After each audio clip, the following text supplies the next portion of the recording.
can make somebody to be irritable, anxiety, always thinking, always bothering yourself, always you want to discuss something. You say, leave me alone.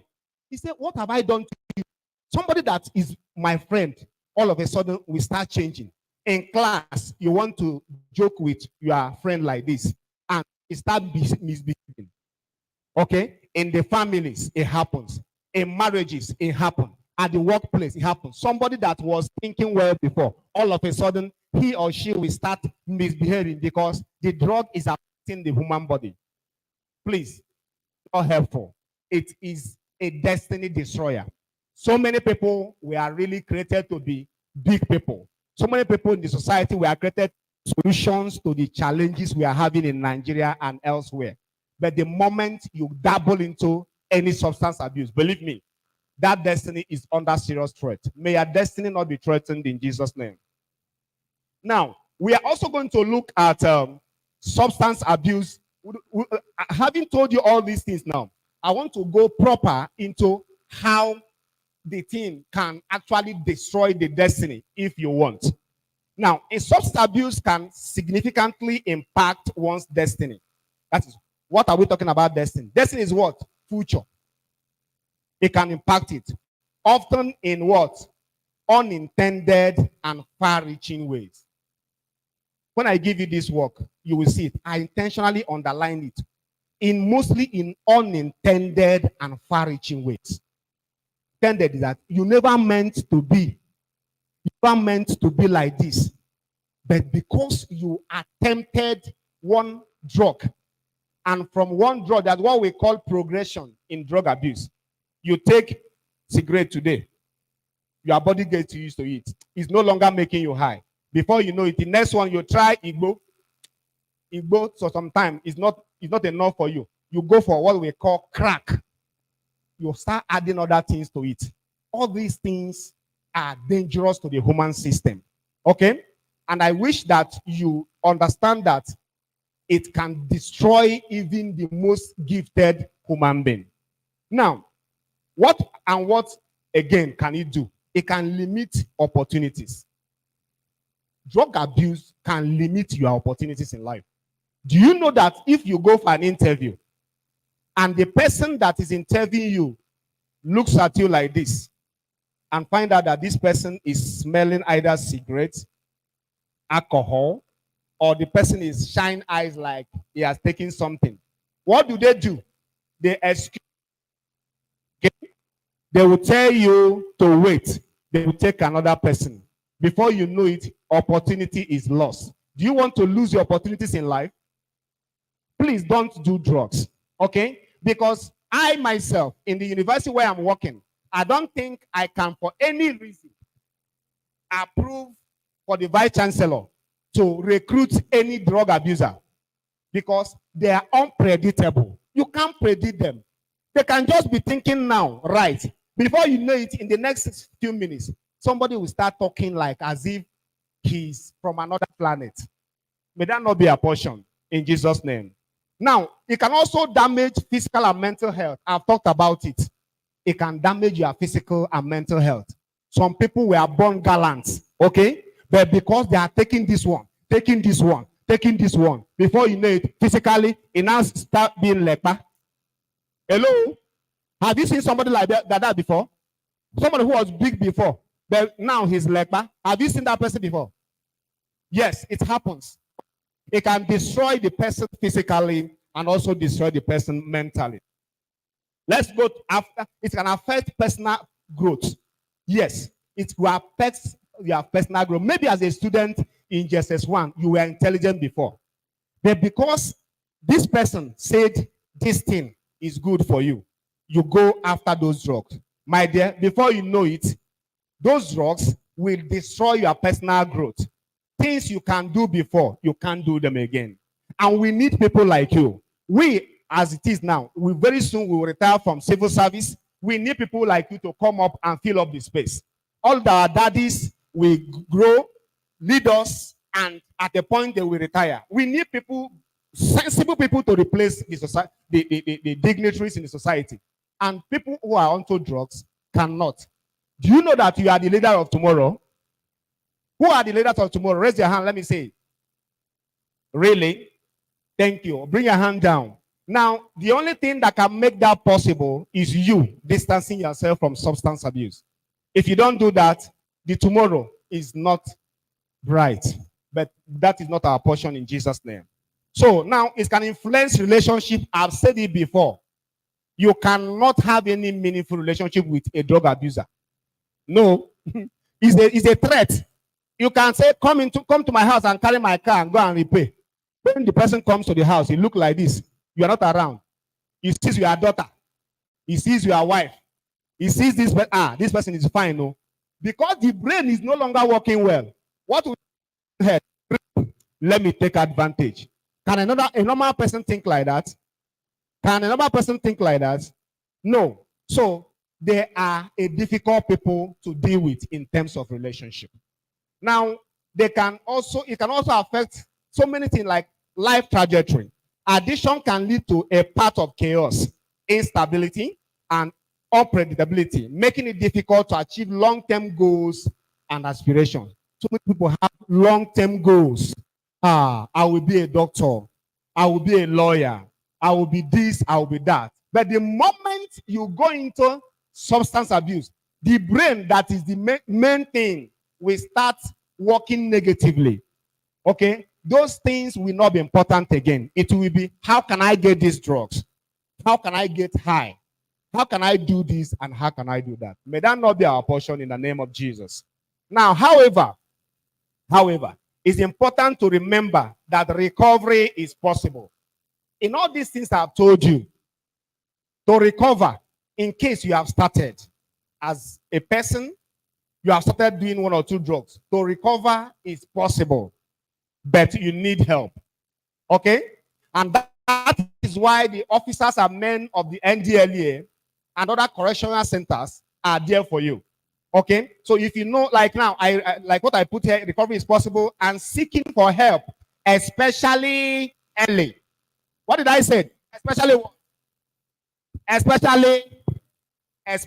early.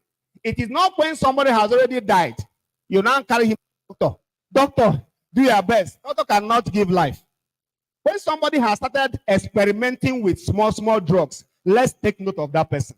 Let's try as much as possible to assist that person to come off the drug. Not when he has started from cigarette to cannabis, from cannabis to cocaine, from cocaine to other higher drugs.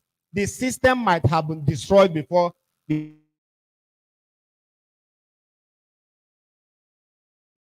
as earlier stated, support and resources, individuals can overcome substance abuse.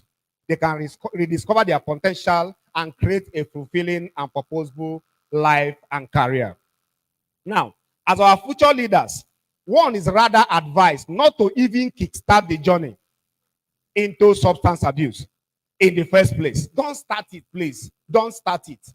Many people, even after rehabilitation, they still go back to those things. Okay? I wonder, like me as a parent, I'm always disturbed when I think about my children. I say, God forbid, though, after raising my children like this now, who will I give the person to in marriage? Is it some of these guys that have all form of drug abuse in their habit that I will give to them? So we have to start to keep away from any abuse. There is no 100% guarantee of full recovery, and there are always chances of relapses. Now, the global statistics of substance abuse is mind-boggling.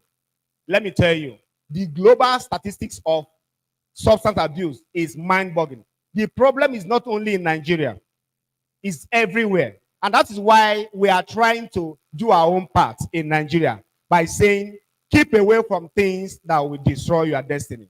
They are mind-boggling, they are unacceptable, and they should be of a serious concern to every right-thinking person. Every right-thinking person should be interested in this war against substance abuse. That's why our daddy and everybody here, that's why the NDLEA and our mommies here, that's why the FRSC, that's why everybody is here to say no to substance abuse. We are here to encourage the youth to leave anything that will bring them close to drug abuse. Now, let me give you a statistics here.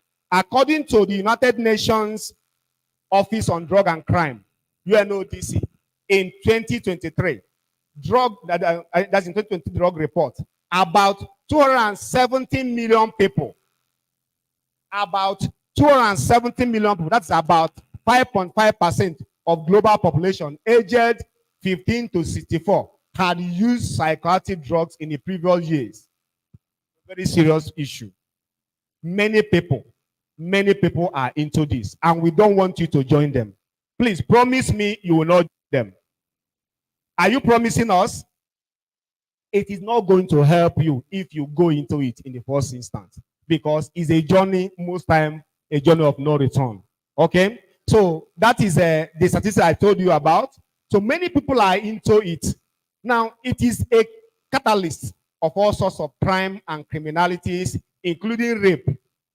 Do you think somebody in his right senses can rape the way rape are being handled now? Do you know, people even rape their sisters. People rape as in the way it is now. I don't know where we are going. I am disturbed. On campus, we have many rape cases. Okay? We have rape cases, and most of them that we are treating now, the cases, they will tell you, sir, I don't know. Sir, it was drug. I was high. And you have raped somebody. Do you know that rape is the most unreported crime in the whole world? Do you know that? Many people do not report rape because of the shame, involved. And rape can lead to sexually transmitted diseases, unwanted pregnancies.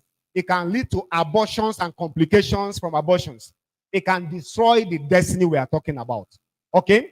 Because many people go just collect one dangerous something and take into their mouth to remove pregnancy as a result of rape. Many of them, they damage their wombs. Do you want to damage your wombs?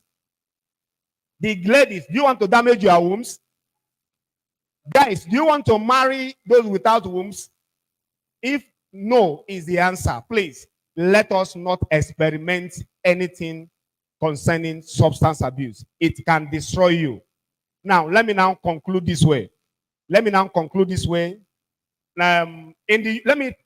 I conclude, let me tell you something that happened in the US. In the United States, research indicates that up to 75% of individuals who begin treatment for a substance use disorder report that they have engaged in physical health assault. As those people report indicate that 75% of those people who are undergoing treatment have either involved themselves in physical assault, that is fight. They have either involved themselves in mugging, in using a weapon to attack another person, and other violent crimes. So one of the things that causes all this wahala in society is what? Substance abuse. In classes, in the market, in the family, where you mothers and fathers fighting as if it was the reason for marriage. Most of them are under substance abuse. So please don't do that. Okay? Don't do that. Now, let me conclude this way. With the rate our youths are into substance abuse, one wonders where the future leaders will come from. I am disturbed. With the rate our youth are going into substance abuse, one is disturbed. Where are we going to have these future leaders? Is it all these people that are taking moderns? I have a client in the university where I'm working who is on 7 different hard drugs. Yes. Because the moment you take cigarette, the brain will get used to it with time. It cannot make the person high again. The person will now migrate to cannabis. And before you know it, they will do what we call poly-drug abuse. They will bring all those things, drug themselves, and feel high. Whatever you could not do without drugs, you cannot do it naturally. Okay? Yes. Because if you are singing, if you know how to sing because of drugs, you are not the one singing. It's drug that is singing. I think you know that. So please don't. Okay? I'm begging you. I'm begging you. Now, a substance abuser is a slave to the substance he or she is abusing, to the point of dedicating everything he or she has towards obtaining the substance, hence abandoning other things of life. Your guess will be as good as mine. about having drug addicts or barons on our seats of power, as is almost the case in Mexico and other countries. Now, as having them as co-workers, having them as boyfriend and girlfriend, having them as husband or wife to our dear children, pilots of our airplane, ships, motor vehicles, and so on. It is a thing of, you see, let me just continue to pray that God will not expose us to a situation where you are in a bus or in a plane where the driver has something in his pocket with the pilot. He will just do hand like this, and put something. Anything can happen. Anything can happen. Okay? We need sensible people, drug-free people in positions of authority. National Drug Law Enforcement Agency, alongside other stakeholders like Federal University or Ekiti, under the auspices of Foye Student Drug Free Club, which my humble self is the founding coordinator, are doing our best to preach the message of abstinence for those who never started. Then reorientation for abusers and rehabilitation for the addicts already entangled in the web of substance abuse. MDLA can never do the work alone. Oga, can you people do the work alone? You cannot do it alone. We need everybody on board. We need our leaders. We need our daddies. We need our mommies. Let's talk sense into this generation. I don't know where this generation is going. May God help us. Finally, the issue can, okay, and so they cannot do alone. They can rather, every hand is required on board, or else substance abuse will become a norm. Do we want it to be a norm? I don't want it to be a norm.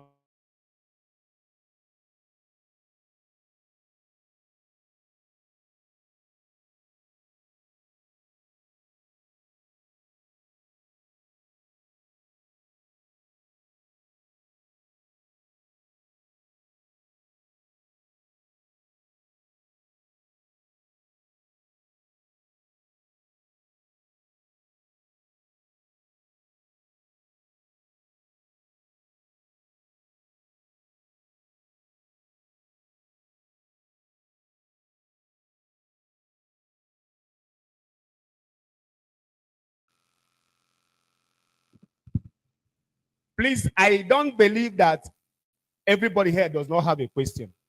Okay? Please feel free to ask me. Okay? If I cannot give the response, okay, I will direct it to the NDLA people. But I know I can respond to that. Open up your mind. Okay? Let me hear you. Whatever you want to say or ask us is not useless. We need you to open up your mind and ask questions. What you don't understand, what you need explanations about, and what else that is in your mind. So, having said that, I want to start from this group.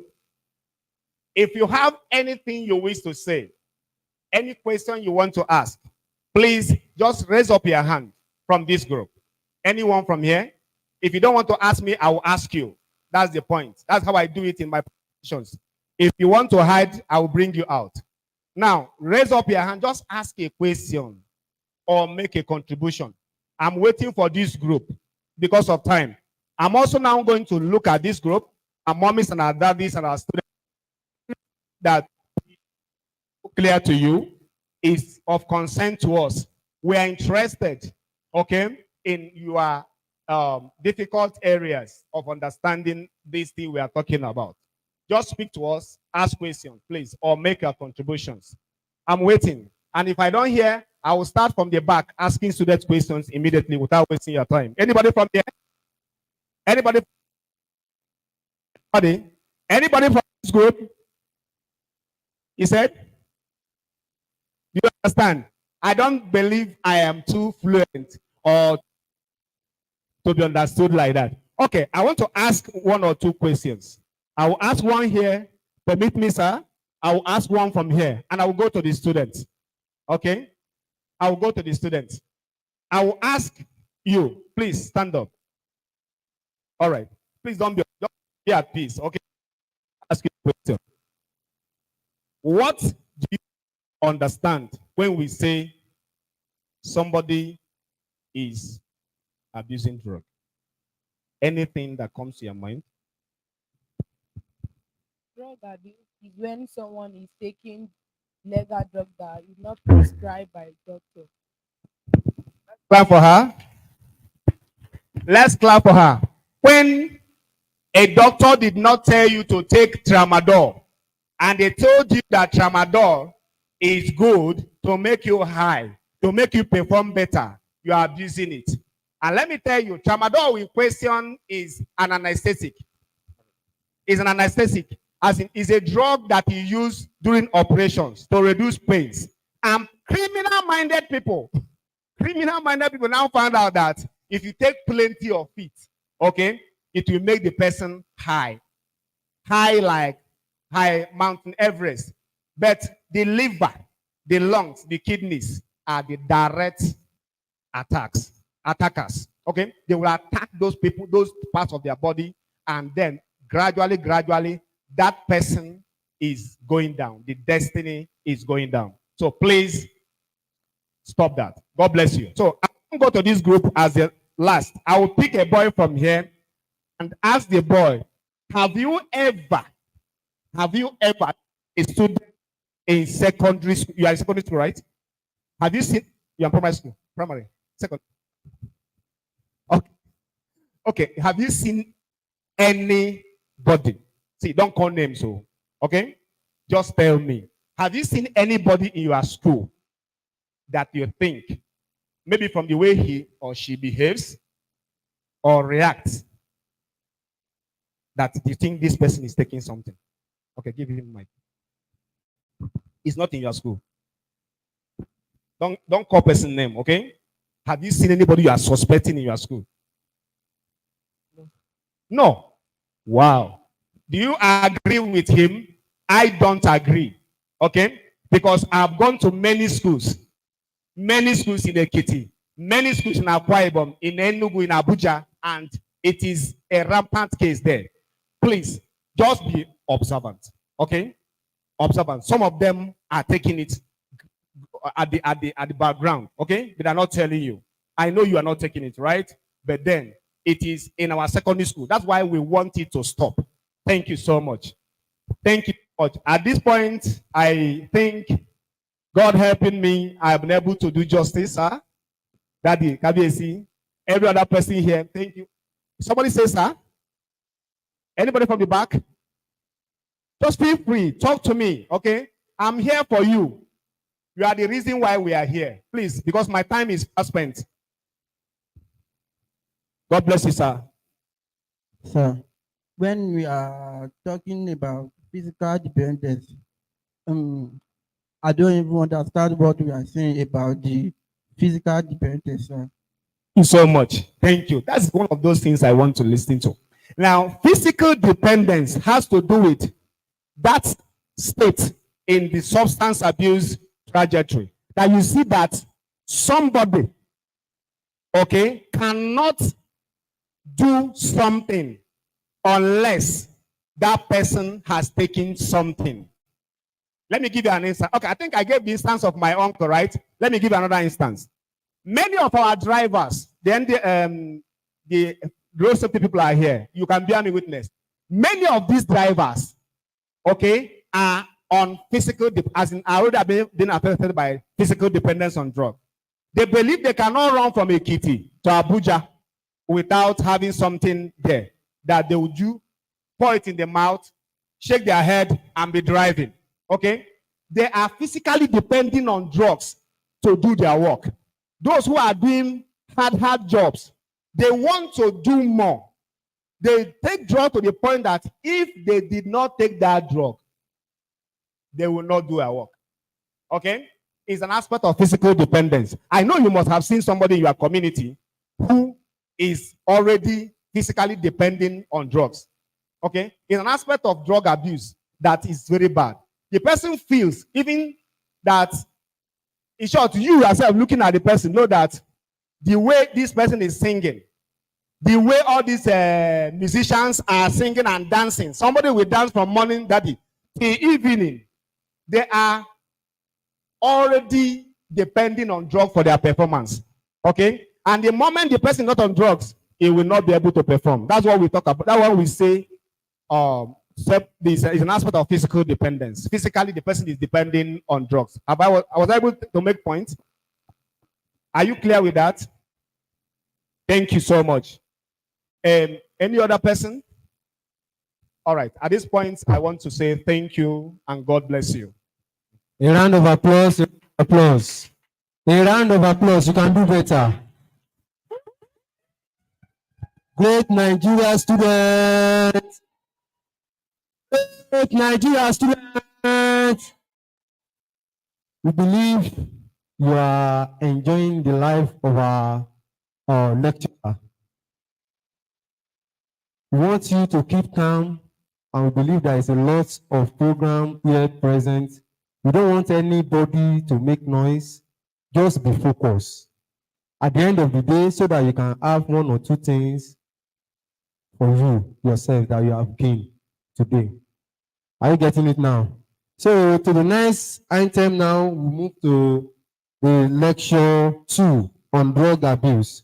We will be inviting the NDLEA officers in our midst for the lecture. Let us give a round of applause and invite the NDLEA officers.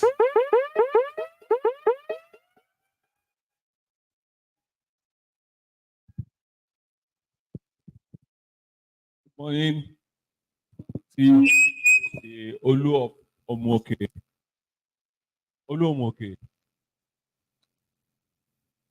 and all the dignitaries here present on the existing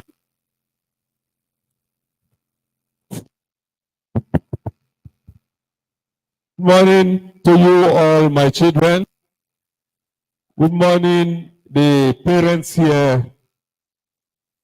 The lecture I'm going to give to you, obviously, the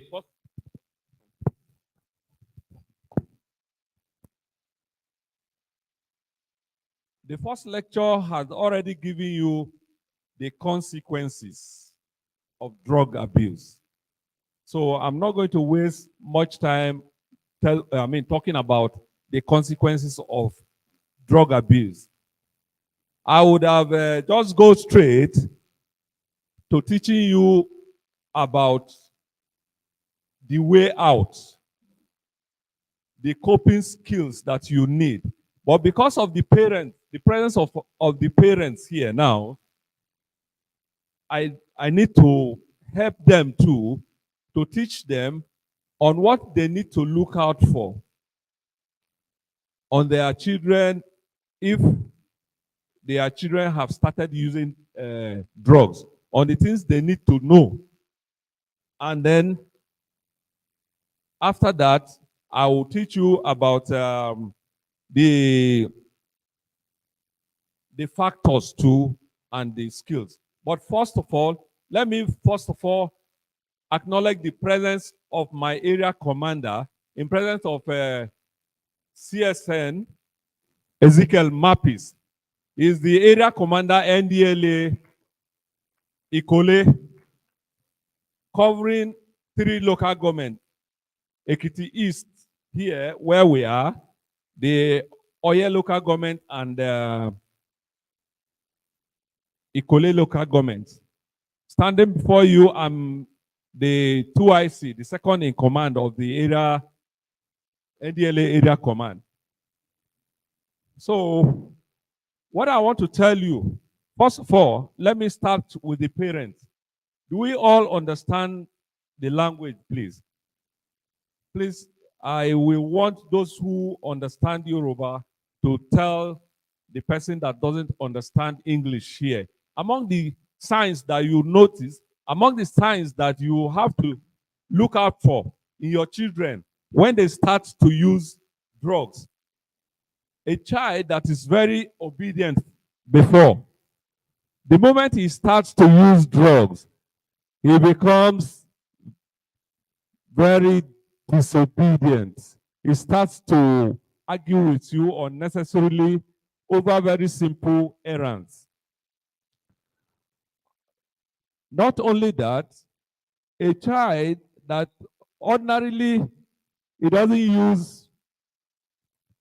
He doesn't used to be staying on his, alone.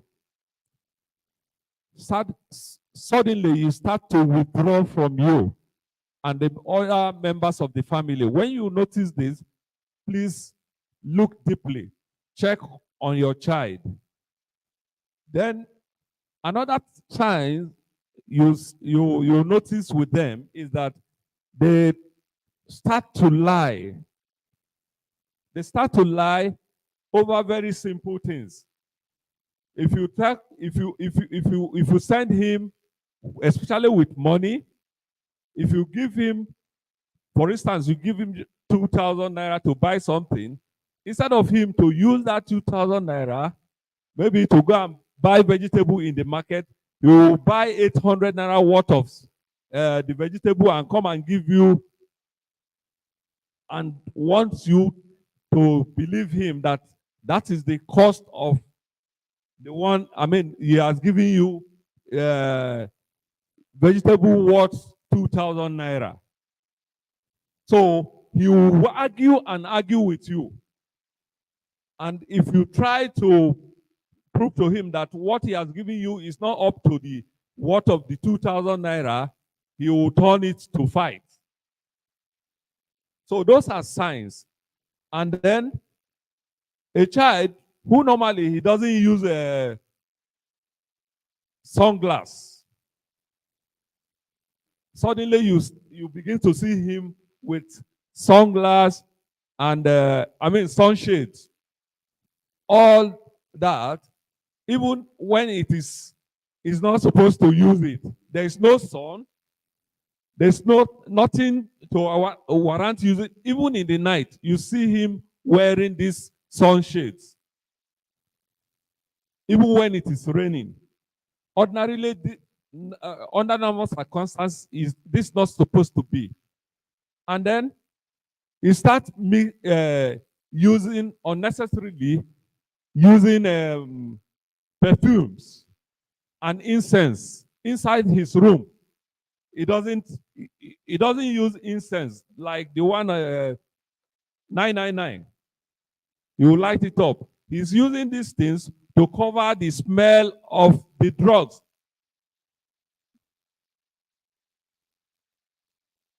The smell of cannabis is a very strong odor, but when you start to use this thing to hide it away from you, you start to use all those incense and other things, other heavy perfumes to cover this smell. Then it becomes very disobedient, as I told you. It becomes a truant in the school. He doesn't go to school again. He doesn't want to go to anywhere, to go to church or mosque or wherever he used to go to for positive purposes. And again, if for somebody, for a child or anybody who has started to use or use drugs, you will see that he starts to cause problem in the community, in the family. It becomes very troublesome. So these are the signs you should look out for the parents. And then let me just talk briefly on the factors that promote the use of or abuse of drugs. For you, the student, you need to know that it is not everything that you experiment. But unfortunately, some of you are very inquisitive by nature. You don't care testing anything. You don't care about testing your ability to use new things. Yes, it is very good when you want to try out new things. But let me warn you, drug is one dangerous endeavor that you must never attempt to try. Because the moment you try it, if you are not lucky, there is very likelihood for you to go further to try it again. Maybe you go to party, your friends ask you to come, they serve some mixture of drinks, cocktail of drugs like that. Everybody is tasting it. Your friend is trying to tell you, oh boy, try this thing. Or my friend, just take this thing. There's no harm. Just do it. You can just do it and end up getting hooked. You can just do it, and before you know it, you are already getting used to it. Tomorrow, you ask them, where is the next party? Where is the next, the nearest beer parlor or drug joint to meet where you get this thing? So, and by the time you graduate from that, you now, on your own, you start to look for money to get this thing. So those are the stages you continue to go on that road till you get to addiction level. So avoid the kind of, know your friend, know the kind of friends you keep, because it is one of the factors that pushes you to use of drug. That is the peer pressure. So those pressures from your friends will lead you into trying these things. Then, for the parents, unfortunately, we have some parents that are drug users themselves. So this is a very unfortunate thing to happen for a child in that family, because for him, he doesn't, because since he's seeing his parent already using it, he doesn't care, he doesn't know the danger involved in it. Some of the parents can even give them this thing to try it. They feel that, okay, it's just one small cup, he can withstand it. But by the time, just like the first lecturer gave, the resource person told you, by the time you try it, there's a level, there's a tolerant level you will get to. By the time you get used to that one cup, it will not be enough to create the same effect for you. You will go for 2 cups. If your father keeps his drink inside the fridge or anywhere, you will go there and take and serve yourself. So the kind of home too is another factor. And then availability of this drug too is a big factor. If you live in an environment where drugs is freely available, there are some environments where we have drug joints all around. I'm not saying that a parent should go and steal money to rent house in decent area, or go and build you must go and build your house in an environment where the drug dealers are not existing. No, but you should on your own try to control your children, control their movement. Let them not go around the places where these things are being sold, or where they meet people who are using drugs frequently. Because the likelihood for them to start to try this thing, because it's what is happening in his environment, is very high. And the kind of, another one is the kind of films, the kind of films you watch, the kind of films you watch on social medias, the kind of films you watch at home. It is a factor. So the parents too have a big role to play in this. You have to try, no matter how old your child is, he's still your child. He or she is still your child. You must take it as a responsibility on you to continue to check on them. Don't get tired. Because the limits, I mean, the cross, the line in between the child and crossing over to doing anything negative is very, very slim, considering the society we found ourselves.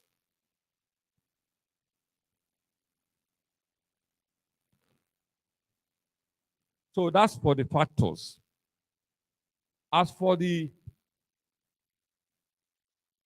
skills, you know, all the consequences that he has told you about, the health consequences. One of the consequences that I also want you to remember is that it has a very, very huge financial consequences on you, your parents, your family, and the society you come from, and the country at large. Because if you are not productive as a person,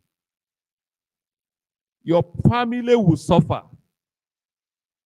Your community will suffer. Because what you'll be doing in your community, the community where you find yourself, is a continuous negative activities. Either stealing, raping, like he talked about, or armed robbery, and even kidnapping.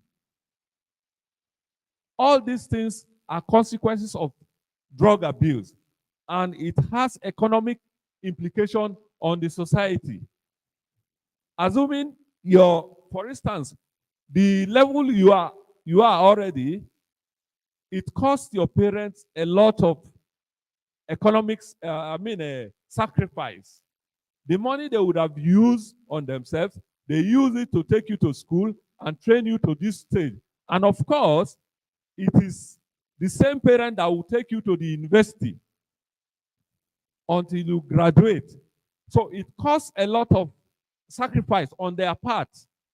So by the time you now get involved in drugs, all that investment will go down the drain.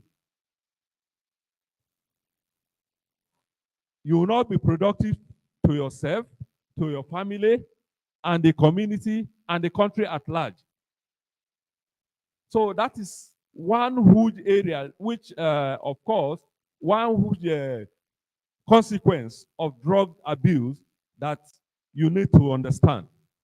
So next, I'm going to talk to you about the skills that you need to acquire as individual, as a child, as you are.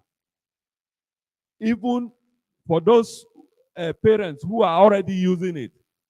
One of the things that you need to know is that, number one, you need to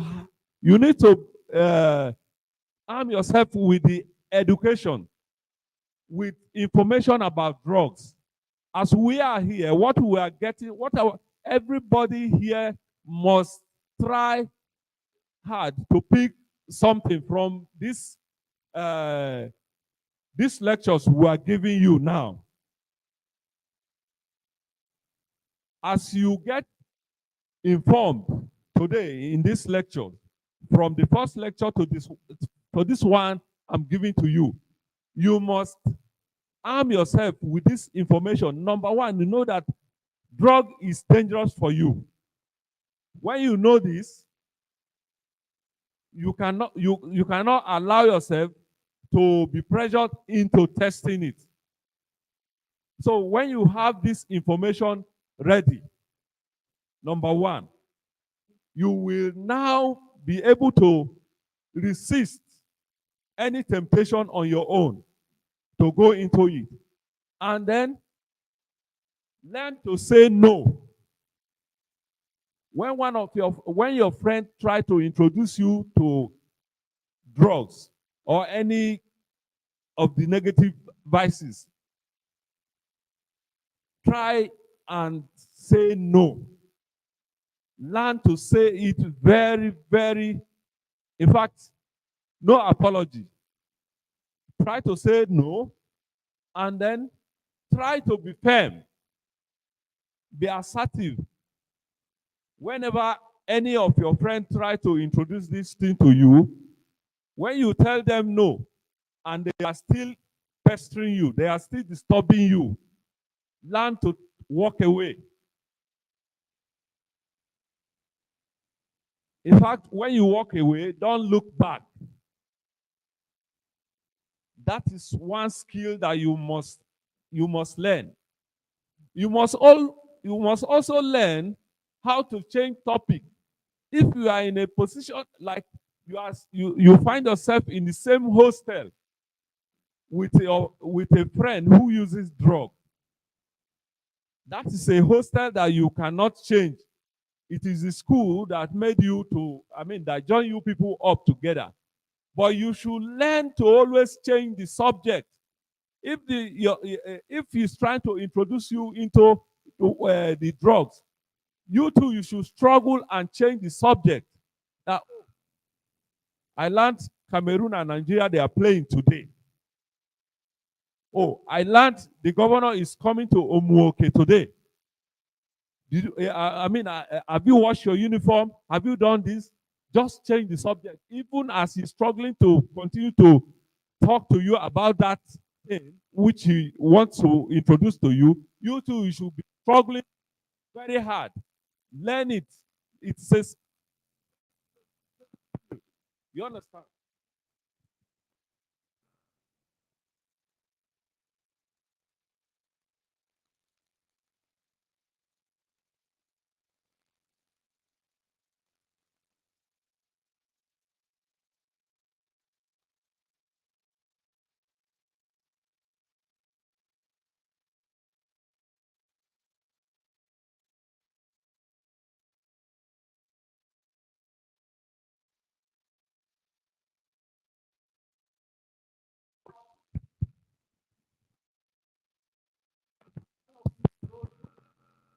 What?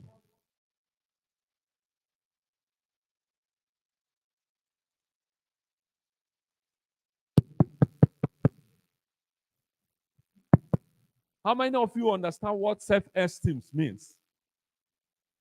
You have to have self-confidence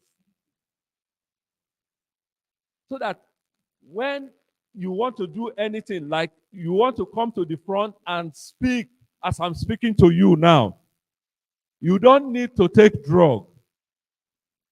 Ordinary water, if you take it and you are self-confident, the man who takes drug, where you are talking, he will run behind under the table. So you have to be confident in yourself, in your ability. So this is a skill. You have to try and develop it. You wake up in the morning, look at your mirror, and say, "Oh, me, Dio, I can conquer anything. I'm very confident in myself because I am presentable. I'm fine. I am intelligent." You have to develop that skill yourself. So another thing, another way you can also develop yourself or defend yourself against this drug abuse we are talking about is by reporting any activities to your parents. First of all, if you notice that one of your friends is trying to pressure you outside, either in school or anywhere, report the matter. Don't hide it from your parents. Are we together? Are we together, children? Don't hide any information from your parents. Let them know about whatever, whenever any of your friends try to introduce these drugs to you outside. Let them know. And surely they will help you out on the best way to tackle those your friends. Look at your neighbor and tell him, say no to drugs. Louder. Louder. So now, when you tell your parents, you should also, but that is if you are living from home to your school. But if you are not living from home to school and you live in the boarding school, learn, be confident. I mean, have confidence in the authority, in your school administrators, the teachers. Go and report to them. And whenever you report to them and they have not done what you expect them to do, you can report to your parents. For those of you in boarding school. And then for those of you that are not into sports, or maybe you know what you like most.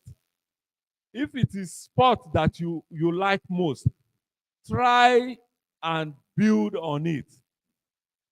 This is a positive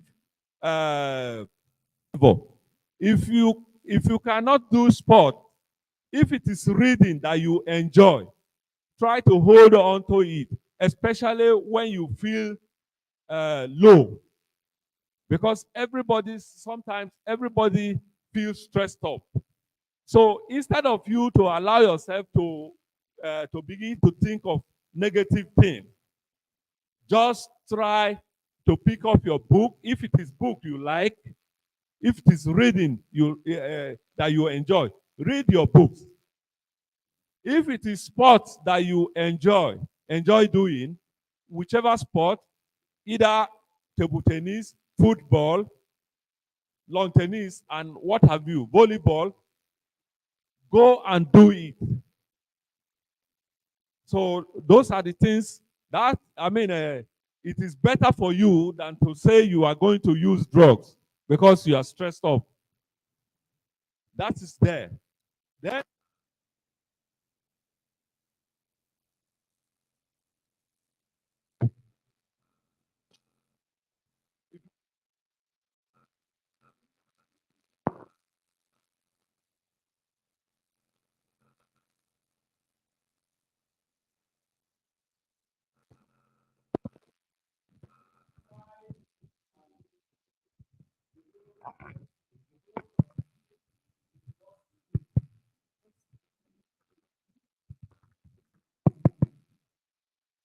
so, and if it is religious activities that you enjoy doing, like going to church or going to the mosque to listen to your imam, to listen to your pastors, go there and read and learn about your creator. That is better for you than indulging in drug use. So that's about the things that you need. And then for the parents here, we as a body in charge, NDLA is in charge of the war against drugs. All of us here, we are stakeholders. We are there for you. Report any cases of drug abuse by your children to us. Like he told you, we undergo counselings for them, and we have facilities. Even the ones, if we cannot have it,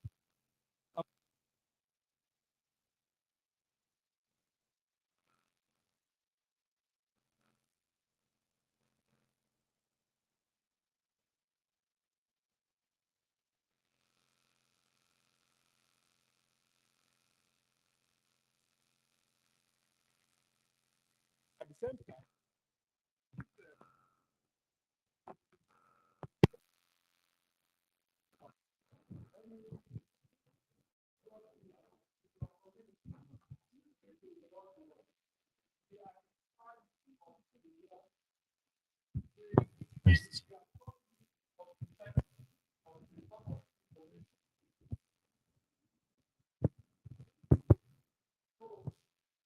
Is that if your children report to you about a particular person, especially of any drug activities around you, don't sleep over it or don't put it under, sweep it under the carpet. Come to us. Confident. We will treat you in confidence, and then we will act on it, on the information. So those are the skills that you basically need. So with this, I believe and have confidence in you, the future leaders of tomorrow, the future president and governor. So you have to have all these skills, and I believe and I also pray that the sky is your limit, and then you will take leadership by the grace of Almighty God. God bless you all. Thank you for listening.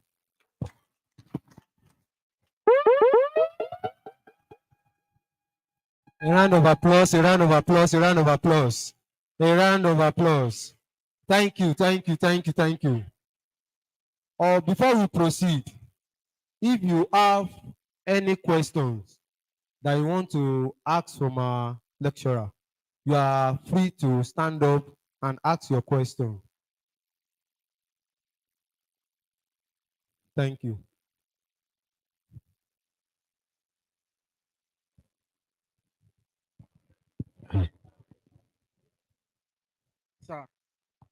Sir, thank you to allow me to have this good question, sir.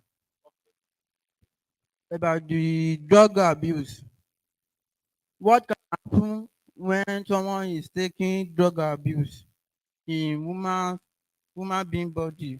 Because what I'm trying to ask this question from some some small good student, they will be taking it.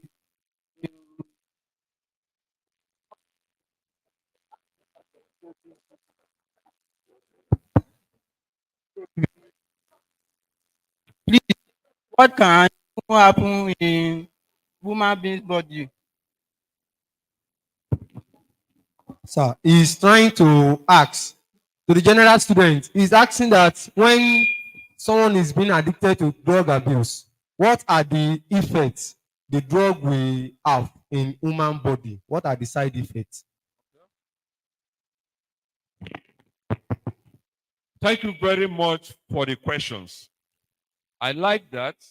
Number one, I have to commend you for your self-confidence.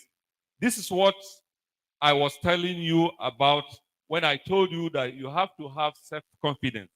No matter what you want to say in a gathering like this, it takes somebody who has self-confidence to be able to stand up to ask questions. Bless you. So, what the question here, he said the Side effects, the consequence of drug abuse. thank you. The consequences of drug abuse. What Church already spoke extensively about it. But one thing I must tell you is that number one, you must know that tampers with the brain. It tampers with the natural functions of the brain. And what anything with your brain, with the brain, automatically you are no longer your normal self. You are no longer a human being. You are already being influenced by that thing. Normally, the consequence of that can make you to do what ordinarily you don't expect. You are not expecting.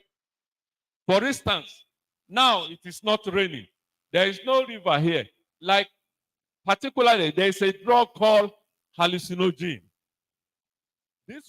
This class of drugs, it makes you to have a false sense of judgment.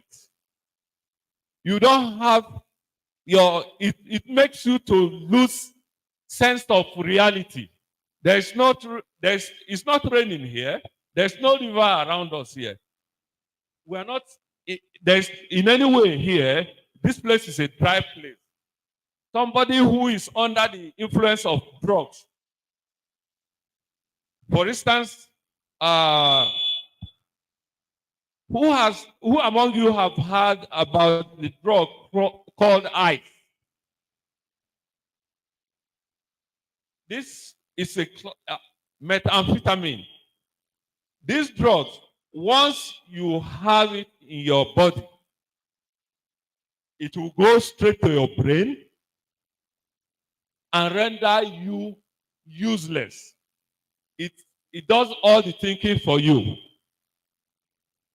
You can be coming here. This is the road for somebody to pass. You want to pass like this. Is there any road here? There's no road. And you can see your father. You'll be thinking he's a stranger. You'll be thinking that he's trying to come and steal something from you. The next thing you take dagger or gun and gun him down. It has happened like that. There's an example in Kano State, where a child confessed, a child killed his father after taking drugs. His eyes. I just told you about methamphetamine. He took it. He got his father. His father was innocently coming from the shop. He got home. He met the boy at home. The boy just took knife. After the father ate and then was relaxing, watching TV, he came from behind and stabbed the father. Before the father could even know what was happening, he was already unconscious. He continued to stab the until he died. His own personal father. When he was arrested and was being interrogated, guess what he said? He said, I didn't know it was my father. And this, subhanallah. So he know that this is his father. And, well, he said, well, he just feel like killing. And then he was the nearest person. And then he killed him. This is my father. He sent me to school. He bought this for me. He did this for me. Now, I've killed him. He started laughing. He said, well, that's by the way. So those are the things that's just one of the things. If we continue here, like I told you, the money that your parent has sacrificed to raise you up to this level you are now, I'm sure if you quantify it today, if you quantify what he has already spent on you since from the day you are born to this moment, it is not a small sacrifice. So, if you now throw all that away and you decide to go down the road of drug abuse, that automatically you have wasted that investment. Then, of course, the economic advantage or investment he would have got through through that sacrifice, you have made him to lose everything. Even you yourself, you have lost anything. You are no longer productive. You cannot give him anything. In fact, you are not helpful to yourself, not to talk of your family. So may God save us from drugs. I don't know if I have answered your question, my friend.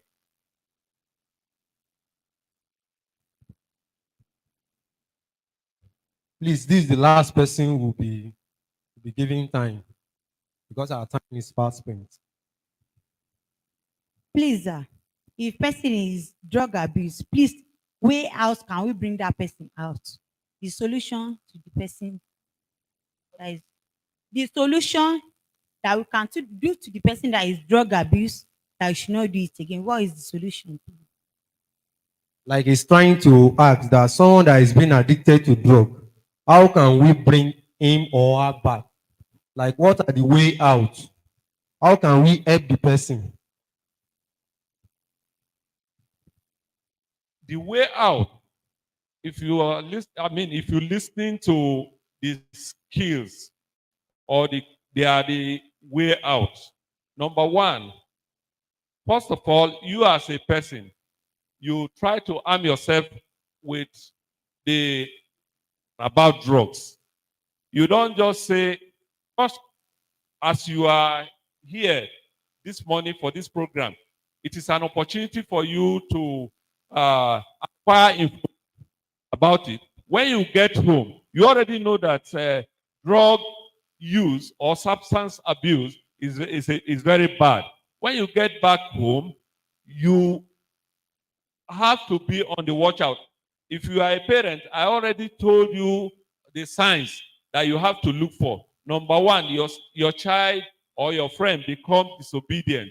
He start to lie. He start to use sun shade whenever, at all times. He start to use incense, perfumes to cover the odor of the drug he's abusing so that you wouldn't know. So when you see all these things, you already know. Those are the information you have to have, number one. So you are your way out. You are already finding your way out of it. And at the same time, if somebody very close to you already know it, number one, admit that, oh, I've already found myself in a mess. The next thing is to walk the walk. The talk. You are in a mess.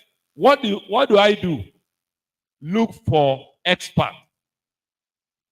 You have to find your way. First of all, talk to your parent. Talk to find a way to talk to your parent. Unfortunately, most of our parents themselves, they are not enlightened. But even at that, continue to talk to people among the trusted friends that you have.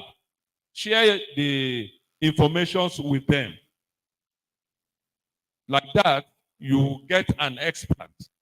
You where NDLA office, as I speak to you, we are in Ikole covering Omuooke together with Ikole. Our doors are open. If you have any problem, you can come to us.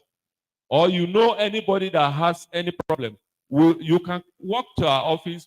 We'll take you in, link you up with the relevant department or state where the facilities for rehabilitation exist, and then you get help. So thank you very much. I think. A round of applause. A round of applause. Thank you very much. Please, I just want to use 30 seconds to tell you, to add to what he said. I have been having collaborations with NDLA for a long time, and I found out there is a misconception people have about them when it comes to the issue of rehabilitation. No.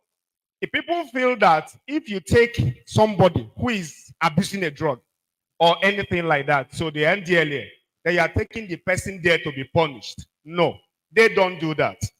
At least as a core member in 2008, I have been collaborating with them. I established a drug-free club for them at Akwa Ibom State, and I have gone deep into them to know that they are helping the person, is not punishing the person. For instance, I know somebody who is into drugs.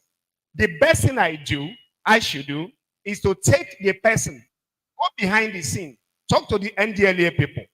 They will help the person by doing what we call rehabilitation. Rehabilitation means bringing the person, trying to bring the person back to normalcy. I think I'm saying that, sir. Now, in that process, the person will not be punished. The only thing that will be denied maybe is like the person will not be allowed to like just come out until the rehabilitation process is completed. Then the person's mind, brain that has been corrupted or tampered with will be fine again. Okay? So it's not punishment. So now, for instance, if I don't take my uncle, who is a drug abuser, to them for rehabilitation, I leave him in the community. I leave him in the village. He's a threat to every human being around that place. I cannot help him, okay? Because it has gone beyond what I can do. It is not a matter of going to churches. I am a minister of God, but I don't see all this issue of going for prayers. There are some things that are not really actually prayer. Prayer will make it to work. But you need to take them to professional institutions where they know what they do. They will check the volume of the drug inside that person, do their work, release the person back to the family, and the person will be a better person. But if we continue to be in the society, it can kill the father, can kill them, it can kill anybody. There's nothing you can do than to give the person to the profession. So I see them as very good, friendly institution. Okay, don't run away from them. They are for your good. Take anyone you want to help to them. They will do the rehabilitation, and the person will be better for the society. Thank you, and God bless you. Thank you, sir. A round of applause. Yes, you are proceeding.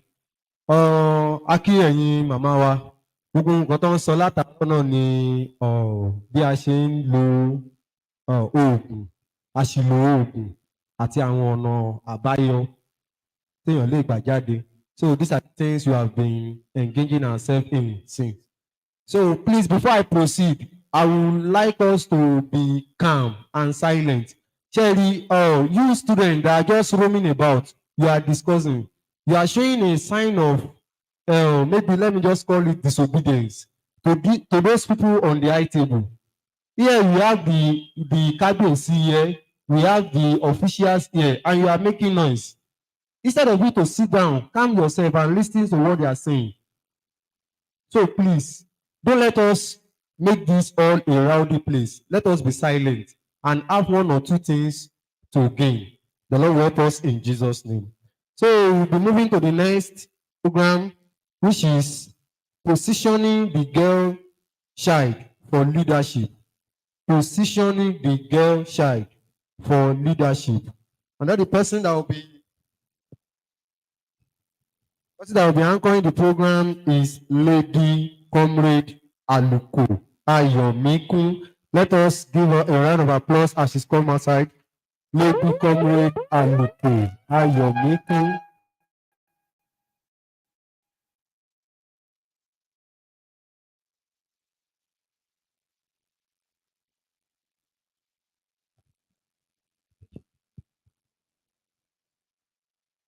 Good afternoon, everyone. King Kabiesi, Your Royal Majesty, Omuooke Ajire, I greet every other distinguished personality on the high table. All protocols are duly observed. All right. Hey, Mami, Moki, the officers of the law, you are well recognized. The parents in the house, you are recognized. The topic before me today is a very interesting one. And what I've been called to talk about, we'll start from here. We start from all of us here. I want everybody to look at the eye table. Look at the eye table. Look at the eye table very well. I'm not even saying look at my, no. I'm not showing you my slides yet. I said look at the eye table. Have you seen the eye table? Did you notice anything? What did you notice? There is no woman on the eye table. And I am here to talk about this. Do you see that it is very, very, is it coincidental or is it intentional? I'm here to talk about positioning the girl child for leadership. And this sub team is going to summarize everything we have talked about. Building your self esteem. For all the girls in the house, please stand up. All the girls in the house, stand up. If you are a girl, I not ask boys to stand up. I not ask mothers to stand up. Only girls. If you're a girl, say hi. Hello. Hello. Say I am beautifully and wonderfully made. It's like you don't understand. I am beautifully and wonderfully made. Okay, there is this song we'll start with. It's a Yoruba song. So if apologies to the non-Yoruba people here. And it says, Obìnrin ni mí, rin ni mí, má rìn má ṣoge, rìn bẹ̀rẹ̀ bí ẹni ẹ̀gbẹ́ ń dùn, má tún ṣapá gẹ́ngẹ́. Okay, we'll stop there because we have not gotten to that part. Hello, hello, hello. Yes. Hello. You have not started becoming your husband's helpers. How many of you are married? How many of you are married? If you are married, please sit down. If you are married, please sit down. I said girls. I did not say women. I said girls. So please, everybody have your seat and give yourself a round of applause.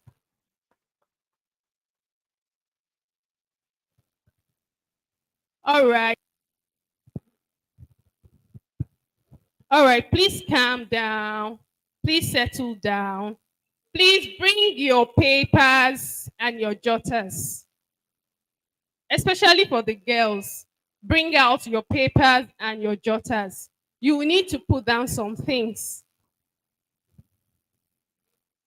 And I'm going to ask a lot of questions. I didn't come to give talk. I came to interact with us. So I'm going to be talking. You're going to be doing a lot of the work as well. So, please, can I have my slides?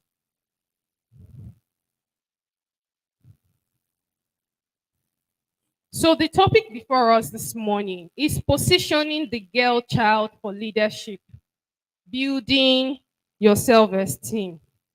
Ẹ̀yin màmí mi ò ní jẹ́ kí torí ọ̀rọ̀ yìí ọ̀rọ̀ obìnrin ni mi ò ní jẹ́ kẹ́ má gbọ́ sí nǹkan tá a fẹ́ sọ yìí. Ṣẹ́rí àkọlé tí wọ́n fún mi tí wọ́n ní kí n fi bá àwọn ọmọ wa sọ̀rọ̀ láàárọ̀ yìí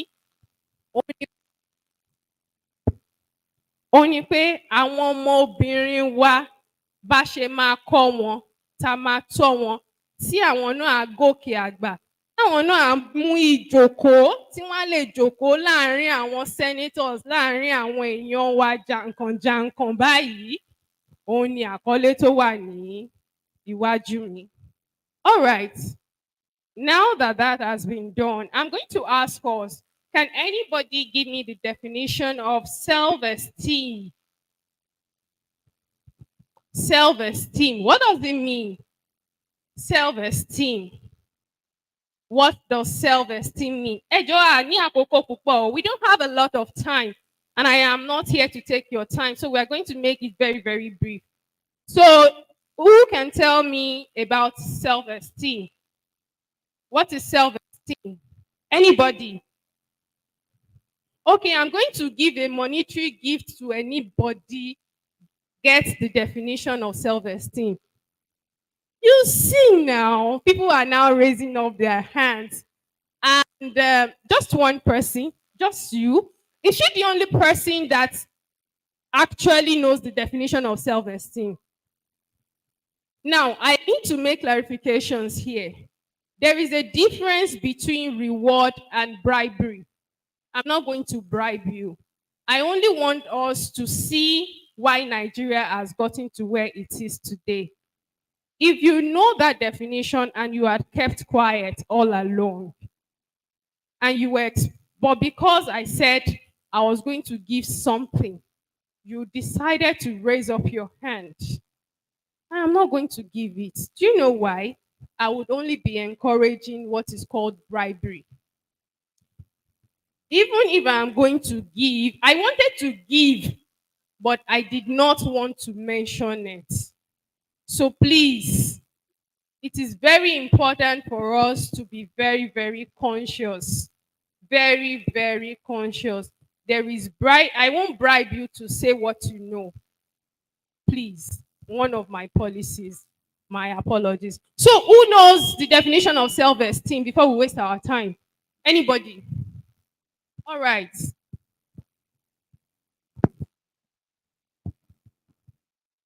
Self-esteem is the art of having confidence in oneself without depending on others. All right. That is more attuned to self-confidence. But please give her a round of applause. A round of applause. She is confident. She has what we call self-confidence. And self-esteem goes hand in hand with self-esteem. Self-esteem means knowing your true self-worth. Knowing your true self-worth. Having an accurate perception of who you are. So that no matter what anybody says, you already know that, yes, I am beautiful. So if you tell me I am beautiful, all I'll say is thank you. I won't say, mm-mm. You tell me, you speak very well. Of course, I know. Thank you. I won't blush because I know it is, I know my self-worth. I have my self-confidence and I have an accurate perception of who I am. And this does not just happen. These things are usually shaped by experiences. They are usually shaped by our experiences. The person that answered the question just now, she has come to represent her school, true or false? So this goes to tell us that this is not the first time she will speak to a crowd. Maybe a crowd that is not as large as this, but definitely she's not just coming. So practice, constant and consistent practice helps us to build our self-esteem. If this was the first time I will walk into a hall and I want to speak, the moment I saw KBSC, probably I'll start shivering and saying, then I might not have a true perception of my self-worth. So what I want to say is self-esteem is not built in a day. It's a gradual process. It's a gradual process, and I want us to understand that. Please let me have my slides. And I want to talk about the importance of self-esteem. The importance of self-esteem in leadership. The importance of self-esteem in leadership. Okay, I'll just read out what I have here. Self-esteem is the foundation upon which leadership is built. You cannot become a leader if you don't have self-esteem. Yes or no? I don't want a cold house. You cannot be a leader if you don't have self-esteem. Yes or no? No. Who said no? You said yes. Is it possible to become a leader without self-esteem? Sir, distinguished sir, please, do you think it is possible to become a leader without self-esteem? How would you manage your followers? How many of you are class captains here? Do we have class captains here?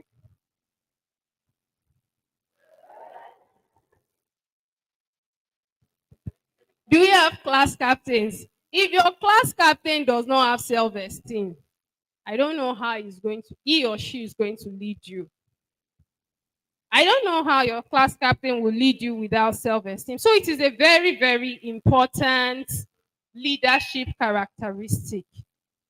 And it is the confidence in one's worth and ability You know your strengths, you know your weaknesses, you know the opportunities that are available for you, and you know your threats. You run a SWOT analysis of your life. This is me. My name is Ayomikun. What are my strengths? Of course, I speak good English. I am good looking. These are some of my strengths. I'm well educated. I can face the crowd. I'm a public speaker. These are my strengths.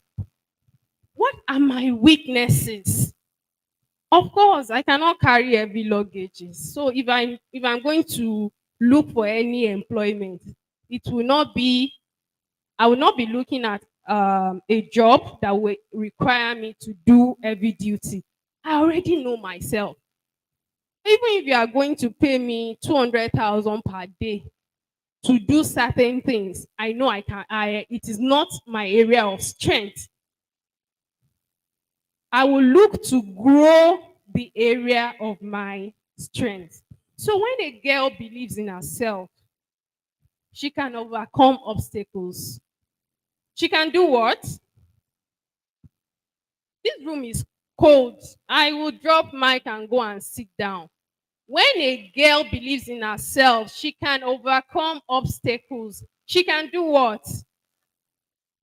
She can overcome obstacles. She can seize opportunities and she can inspire other people.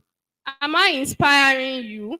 Are you seeing yourself that in the next few years you will be here talking to your people like this and giving the. Are you being inspired? No, you are not being inspired. Then I think I can just go and sit down. Should I go and sit down? All right, we already defined self esteem.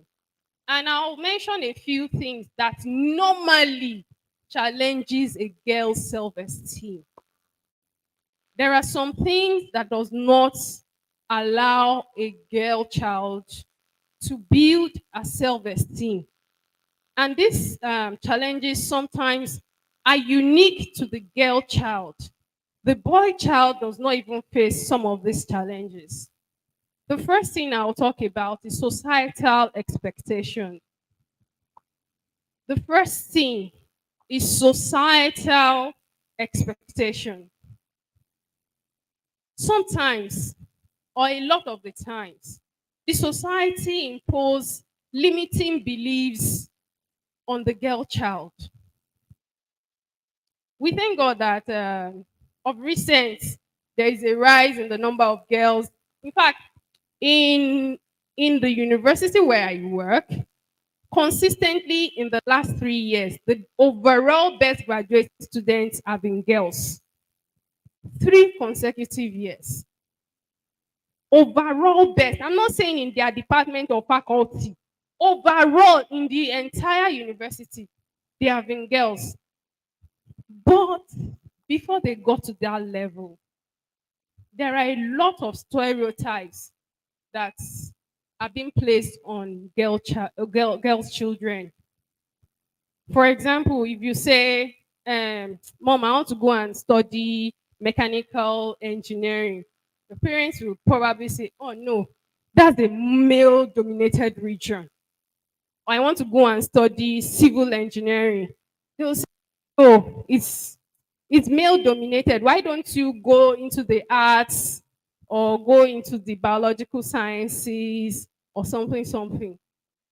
Because it's believed that the mental faculty of a girl child are not capable of carrying some courses, especially the courses we call the STEM courses: science, technology, engineering, and mathematics. You rarely see girl children. You rarely see the female folk in those fields. But the few ones that break barriers, that step out, they become exceptional. The um, current representative of Southwest is a female. She is a civil engineer, and civil engineering is not for the faint-hearted. She's a civil engineer, and she is representing the entire Southwest region. Not just Ekiti State. She's from Ekiti. She's from a town that is not half as big as this town. So if she can do it, then you can do much more. Another thing is lack of representation.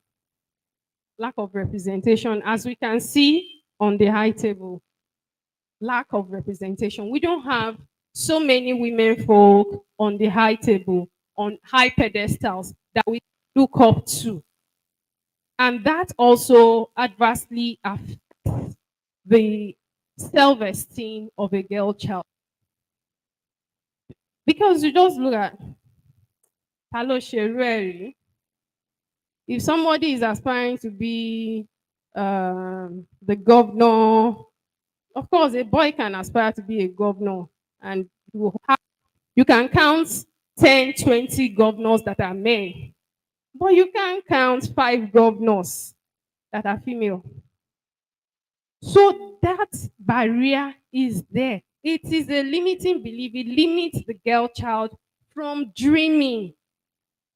Then we have cultural and religious barriers. In some cultures, girl children are not encouraged to pursue leadership. You can't be your students' union president as a girl. No, what are you doing in unionism? What are you doing in unionism as a girl child? In fact, you have senior prefect, automatically a boy. Assistant senior prefect, a girl in a mixed school. You have class captain, if it is a mixed school, a boy. Assistant class captain, a girl. So girls have been stereotyped to believe that they can only become deputy governors because, of course, they were only assistant class captains all through. That's the highest. Maybe assistant head girl. That's the highest you can aspire to become. The society has stereotyped girls in that manner. Also, there are economic constraints. We thank God for our lives. At least everybody here is looking fresh. The economic situation of Nigeria is not reflecting on our faces. But if the parents will have to make a decision on who to step down, if they only are able to afford tuition fee for one child out of their male child or a female child, automatically we know the answer. It is the girl child. She is the one that has to stay back so that the boy child can go to school. That has always been it. Ẹ jẹ́ n sọ eléyìí ní Yorùbá. Màmí àti ẹ̀yin bàámi, mo ń sọ wípé ní ọ̀pọ̀lọpọ̀ ìgbà ló jẹ́ wípé àwọn ọmọ wa gan tó jẹ́ obìnrin àti ronú wípé wọ́n fẹ́ di olórí ó máa ń nira torí wípé wọn ò rí àwọn aṣáájú tí wọ́n lè máa wò lójú, tí wọ́n lè máa wò lókè wípé ó da irú ẹni báyìí ni mo fẹ́ dà. A lè wo dádì wa báyìí tó bá jọkùnrin pé èmi náà ọjọ́ kan màá di dádì yìí. A lè wo àwọn ọ́físà wa báyìí pé ọjọ́ kan èmi náà màá dé position yìí. Báyìí gbogbo wọn tó wà lókè. Kí làwọn ọmọbìnrin wa kí wọ́n fẹ́ wò lójú? Àti wípé lọ́pọ̀ ọgbà tówó bá fẹ́ dá lọ́wọ́ àwa òbí tó jẹ́ pé a ní láti pinnu pé bóyá nínú ọmọ wa ọkùnrin àbí ọmọ wa obìnrin, ìkan lára wọn gbọ́dọ̀ gbélé o torí àlágbára àti sanwó àwọn méjèèjì. Tí ẹ nílò àti ẹ ti béèrè. Wọ́n ti rí pé ọmọ obìnrin là ní kó lọ kọ́ṣẹ́ àbí kó lọ fẹ́ ọkọ.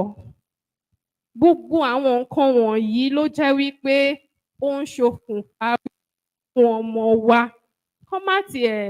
kó má tiẹ̀ ronú lọ bẹ̀ pàápàá wípé àwọn fẹ́ di olórí.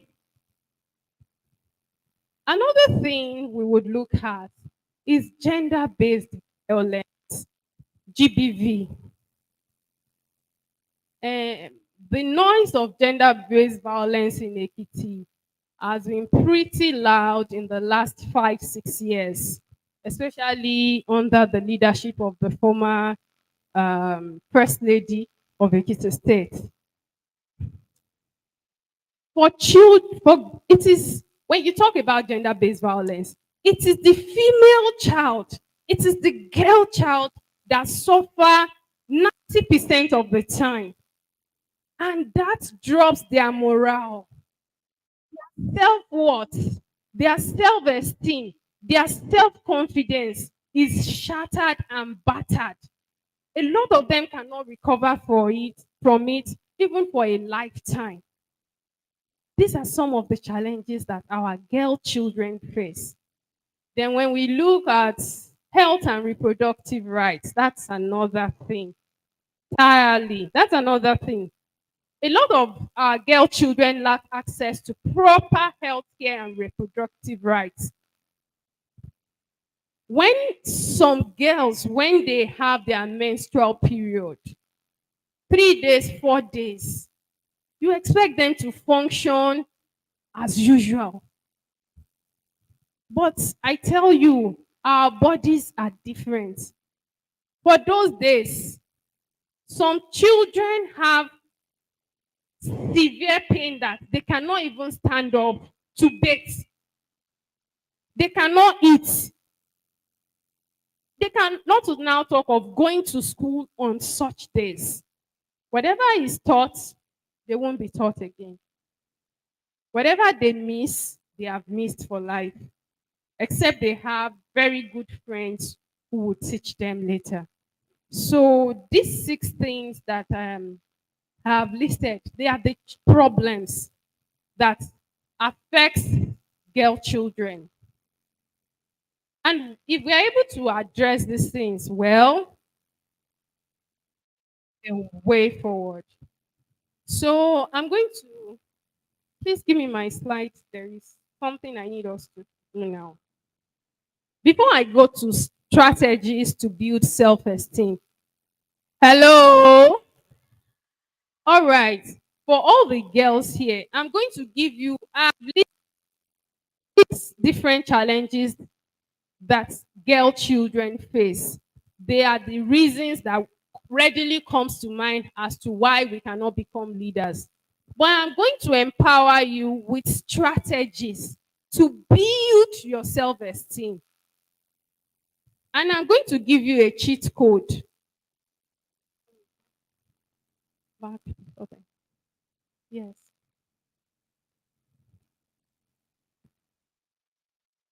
I'm going to give you a cheat code that has helped me personally in my life. And that I believe, no, but yes, that I believe would also help you. There are 10 commandments, right? How many of us are Christians? How many of us are Christians? You are even shy to say whether you are a Christian or not. What's wrong with all of you?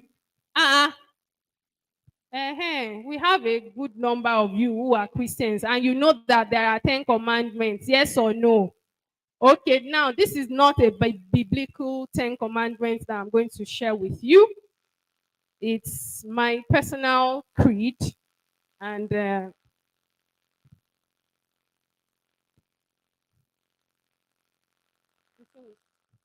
all right.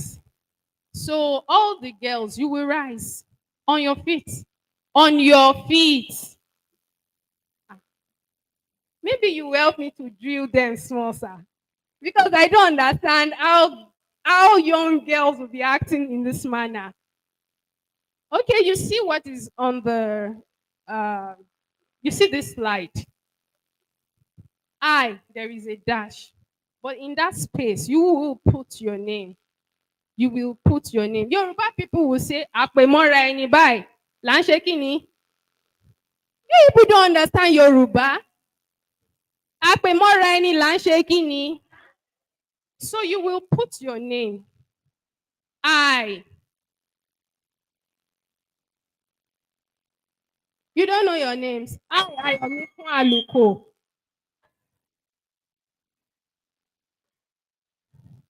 Okay, just read, then you can echo it.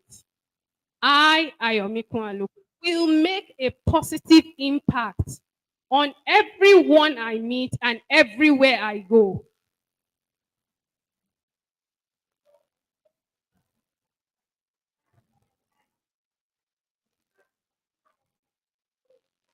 I will be a solution provider and not a part of the problem to be solved.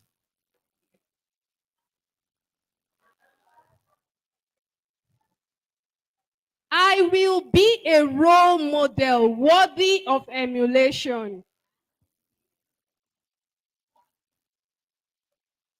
I will be my best in all that I do, particularly the things I am naturally good at. I will do the right thing at all times, regardless of who is doing the wrong thing. I will value time and make the best use of it. I will care and show respect to all through my words and actions. I will consciously build a great legacy. Starting now, today, and every day, I will live a life of integrity and honor.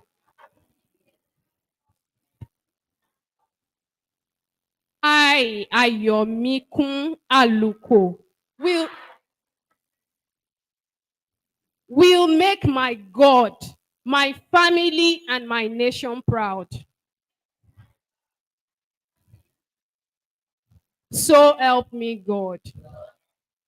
Amen. All right, give yourselves a round of applause. Okay. Let me apologize to you. I already had that printed. I already had that printed with the mind I was going to share to you here today, but something happened and I left it behind. So my sincere apologies. I will give the soft copy to the organizers. They can print and share to you. Or if I'm able to send the hard copies, because I printed them in abundance, I can send it then if they are able to get to you. All right. Did you realize what you just said? Did you realize everything you just said? How do you feel?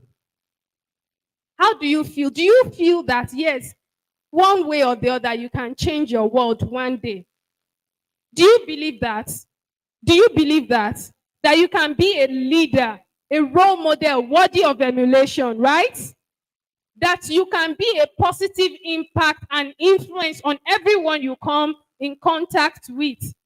That you will do the right thing, regardless of who is doing the wrong thing. When you know these things, when you know these things, when you are confident of it, when you are sure of it, your self-esteem can only soar, can only soar higher and higher and higher. All right. The first thing we did is the number one strategy to build self-esteem. And that is positive reinforcement. Positive reinforcement. Some people will say positive affirmations. When I started this session, I said all of you should tell yourselves that I am beautifully and wonderfully made. Right? It is a positive affirmation. I am made in the image and likeness of God. I am born to be a leader. All these things, when you keep saying them to yourselves, it will boost your self-confidence. And I would say that it is not just you, your parents. Your parents have a role to play. Your parents have a role to play. There is what we call praise and acknowledgement. When this my sister spoke, when she answered the question the other time, I praised her. I affirmed her because she has done what most of us will not do. Now, if she happens to be in a gathering at another time and she has the opportunity to speak, she will not hesitate before raising her hands. Do you understand? Do you understand? Because she was praised and acknowledged. These are things that we should always do. Another thing is the reward system. I said I was going to give some people money the other time. I saw some people raising hands, right? That is a reward system. Reason why I didn't give the money at that time was because I didn't want it to be termed as bribery. I don't want to pay you to say what you know. Do you understand? I don't want to pay you to do something that you're supposed to do naturally. Then there is also something we call public recognition.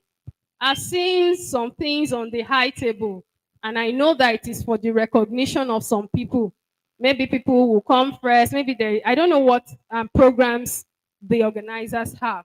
But also, there are public recognition and reward system.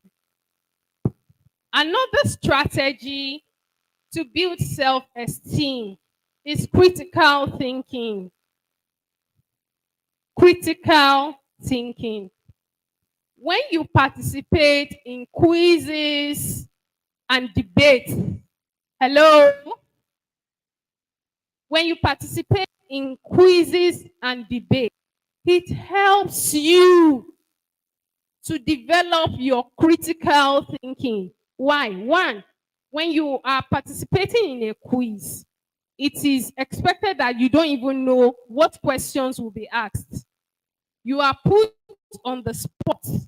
When they ask you, even if it is your opponent that they are asking the question, you are thinking about the answer in case the person misses it. It helps your cognitive ability. It helps you to develop a skill that is called critical thinking. When you come out to debate, either you are speaking for or against, the moment your opponent is saying something, you are also reframing whatever it is you have rehearsed to counter what that person. It is critical thinking. If you are in the crowd, you are not concerned. If you are in the crowd, you are not concerned. So, as girls who will take positions of authority, critical thinking is a very, very valuable skill. In fact, it's a life skill for us. Then you should engage yourself in problem-solving activities. They are arranging something there, and it looks like it will not fit in. Girls are naturally good at problem solving. Naturally, we are problem solvers. Because, ẹ̀yin màámi ẹ jọ̀ọ́, òde bó ṣe rí yìí báyìí. Tí wọ́n bá sì fún wa ní táwọn bá mi bá sì fún wa ní bóyá bíi 5,000 àbí 2,000 gan pé wọ́n fi ìfẹ́ ká jẹ oúnjẹ alẹ́ yìí o. A mọ̀ pé kò rẹran, a mọ̀ pé kò rẹja, ṣùgbọ́n síbẹ̀síbẹ̀ oúnjẹ á dórí tébù, ṣé mo parọ́? We are problem solvers naturally. So as a girl child, you should develop your problem solving skills. Involve yourself in problem solving activities. Don't dodge.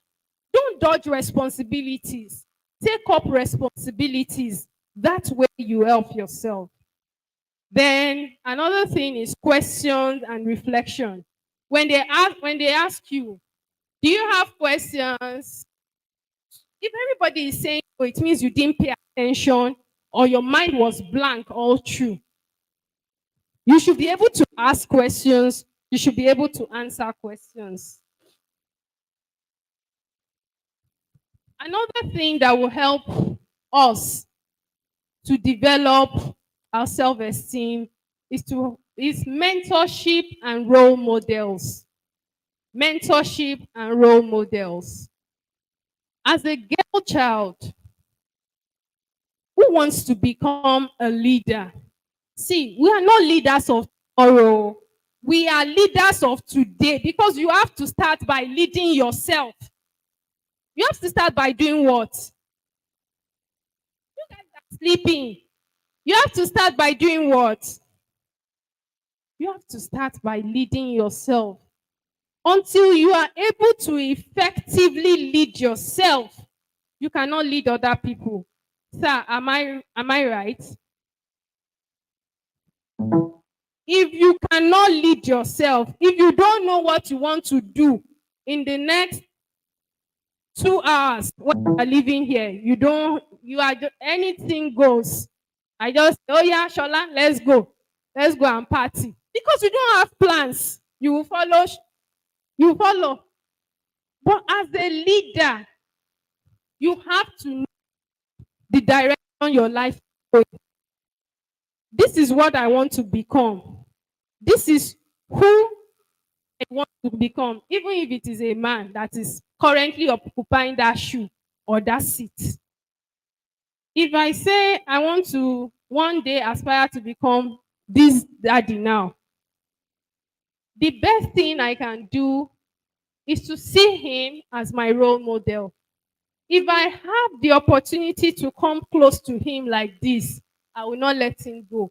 I will go and meet him. Daddy, one day, I want to be in this uniform. What are the things that I need to do? Do you understand? What are the things that I need to do? But you know, the world has even gone digital. You want to become a pilot. I know more okay. You don't even know, you have never seen an aeroplane. How many of you have seen live aeroplane? Okay, and you feel beautiful. You want to become a pilot. Google is your friend. Take daddy's phone. Tell your daddy, tell your mommy, I want to become a pilot. I have heard about it, but I need to know what I need to do to become a pilot. What are the subjects I need to be good at? What are the subjects? What are the subjects that need to be my areas of strength? Are there pilots in Nigeria? If there are pilots in Nigeria, what are their names? If I name, then I can Google profile. Oh, so this person was born in so year. So he was just 28 years when he became a pilot. Do you understand? He was just 28 years. Me, I'm still 15. That means there is hope for me. That is the drone is distracting a lot of us. Hello. Hello. All right. Let me ask you, what is the name?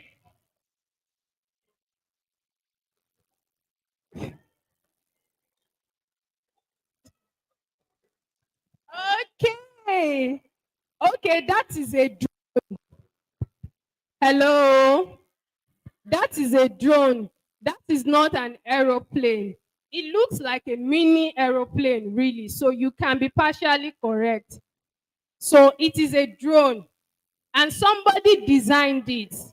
You may decide that you want to become an engineer that will design a drone that does not make noise, that does not distract people. Do you understand? This is one of the reasons why we have this gathering. You can say, this drone of today, oh, it was distracting for us. When I become a mechatronics engineer, when I become an electrical engineer, I will design drones that don't make noise, that don't distract people.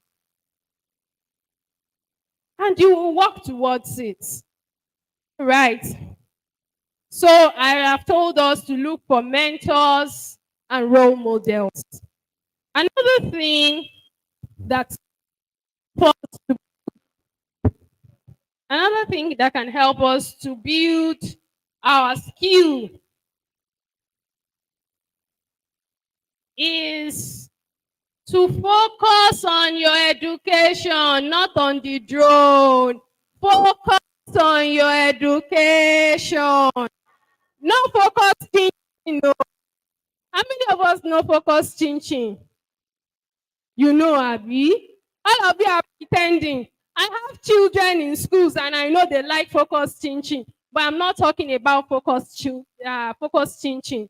Focus on your education. And I'm not talking about the focus dance. No, it's not the dance. It's focusing on your education. I've mentioned it. For a lot of us that focus on our education, there are still opportunities of scholarships. We have opportunity to attend developmental workshops like this that will help us. You didn't pay for this now, did you? Did you? But if you are going to go for a workshop and pay, and they invite me to come and speak, I know how much I can charge. But you are getting all this for free, and none of you is jotting. One of the reasons why I don't like free things. Seriously, you take a lot of things for granted. If the organizers had billed them 150,000 or 200,000 for this session, and they have billed you maybe 1,000, 2,000, I'm sure you will not be, you will want to take something home to show your parents that they have gotten value for their money.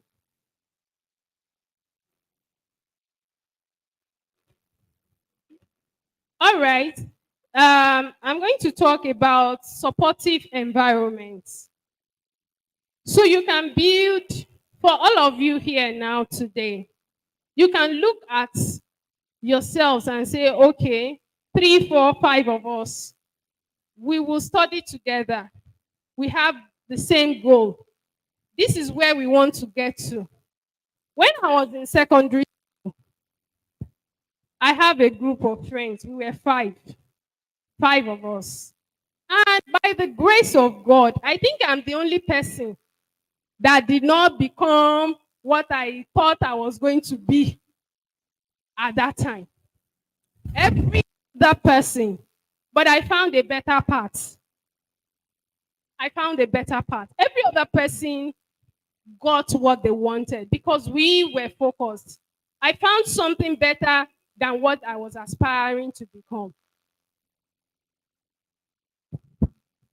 And I'm all right.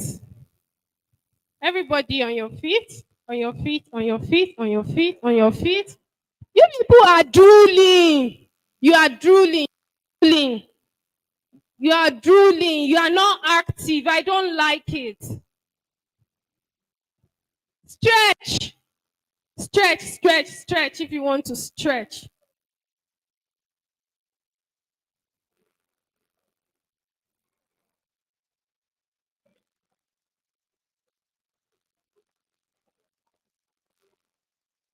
All right, please sit down.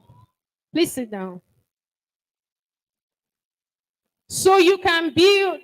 I want us to tell me what is leadership? What is leadership? What is leadership? What is leadership? Anybody? What is leadership?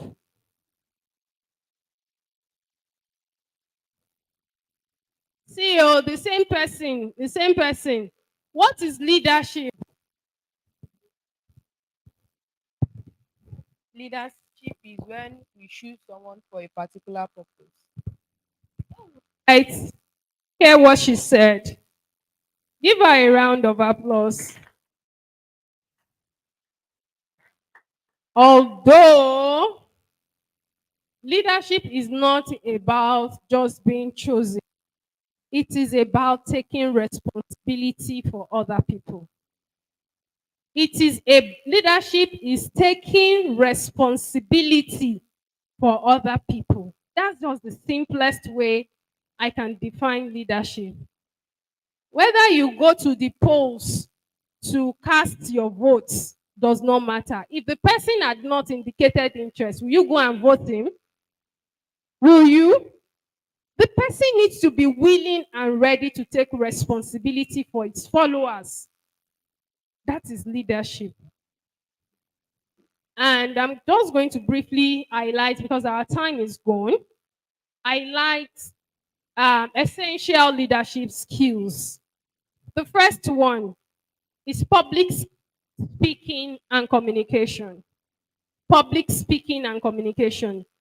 An efficient and effective leader should be someone who is able to speak in the public, to communicate effectively and efficiently. The second thing is teamwork and collaboration. Teamwork and collaboration. Please, I don't like this noise. Can we pipe it down? Teamwork and collaboration. That is another thing. The third characteristic of an effective leader is problem solving and decision making. A lot of us cannot decide for ourselves. If I ask you, what will you eat this night? If your parents ask you, self, what do you want to eat this night? Say anything. You are indecisive. That's not a trait of a good leader. If you want to be a leader, you must be able to make decisions on behalf of yourself and on behalf of other people.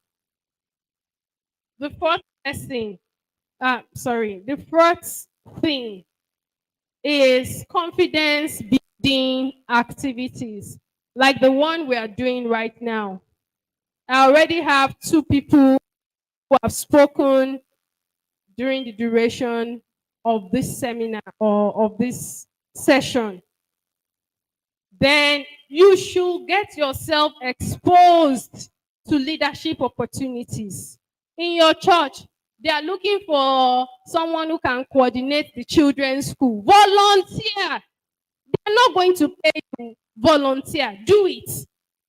They want someone who can teach primary one mathematics. Volunteer.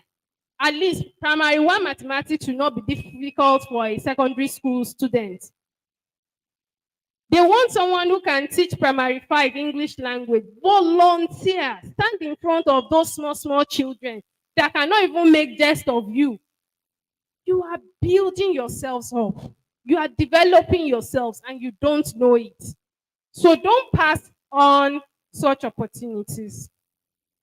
I'd like to conclude by saying that positioning the girl child for leadership, it begins with building a strong sense of self-esteem. And when parents and community leaders, when they provide opportunities, support, encouragement, we can empower girls and boys alike to become the leaders of today and the leaders of tomorrow. So I want to urge each and every one of us to actually play our part. We all have a part to play. If Nigeria will be better, if Omuooke will be better, will be well placed on the Google map, we need to focus on developing these children, both the girls and the boys alike. I know there is this slang in town that school is a scam. How many of us have heard it? How many of us have heard it? You have heard, right? That school is a scam. Only a scammer will tell you that school is a scam. School is not a scam. School is not a scam. In fact, it is a necessity for growth and development for you. So let us all play our parts so that we can nurture ourselves and make sure that our limitless potentials come alive. I would like to say a big thank you for allowing me to bore you a little with my talk. Ẹ̀yin màámi ẹ ṣeun gan ni. Mo dúpẹ́ pé kí ló ṣe ọmọ yìí tó kàn ń rò bí ìbákà látàárọ̀. Bọ̀ àwọn ọmọ yín tẹ̀ ń sanwó lé lórí ó ti yé wọn. Owó tẹ̀dẹ̀ ń san lé wọn lórí kò ní jóná mà. Ẹ jèrè wọn, ẹ dẹ̀ jẹun wọn pẹ́pẹ́pẹ́. Thank you very much, sirs. There is no ma. I wanted to say a mass. Thank you very much, sirs, on the high table. God bless you real good.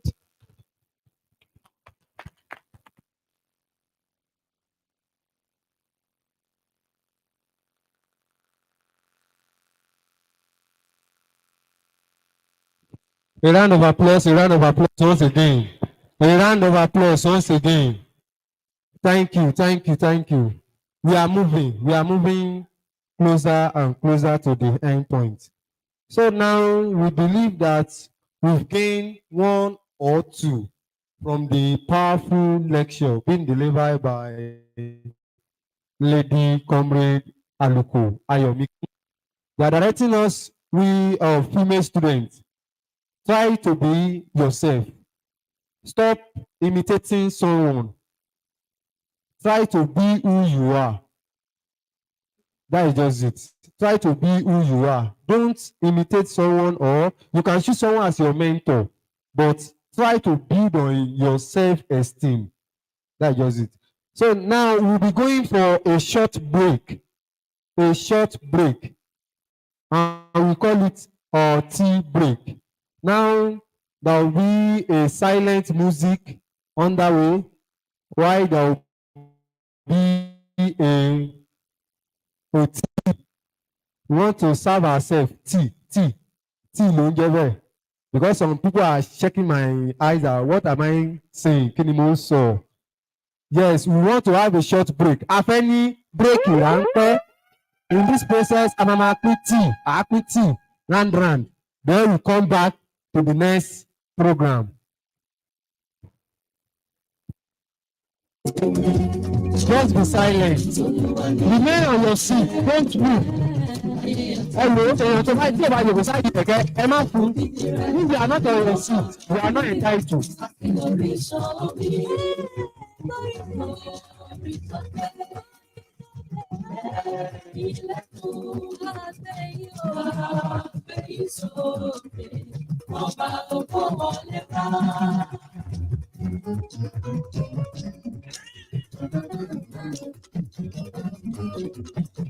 Àwa ni rántí ṣàpẹ́rí rẹ̀, ṣàpẹ́rí rẹ̀ Olúwa. Àwa yóò sì rí ìbùkún gbà, àwọn ọlọ́run jápa.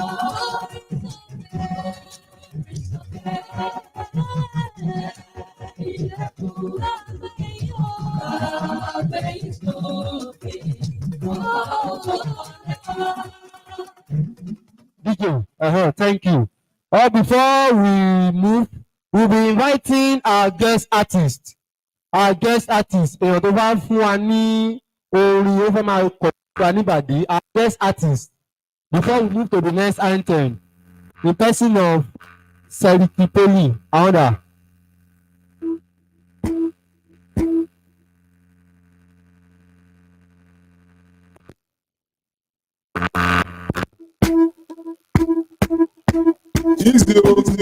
Omuooke yìí, oyè àjòbí èlé o, má yà àjòbí nìkan.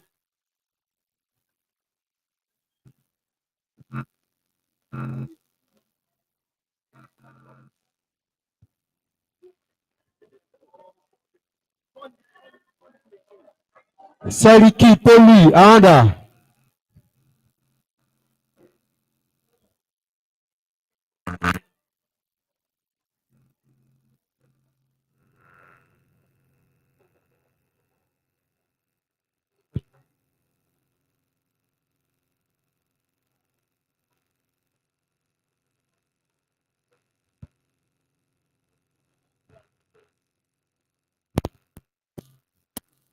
Ṣé wọ́n ti dé ni?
Nagode. Nagode, yes. Nagode, yes. Nagode. Ngorgo.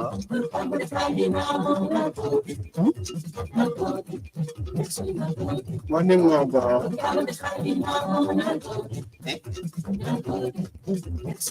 All right now.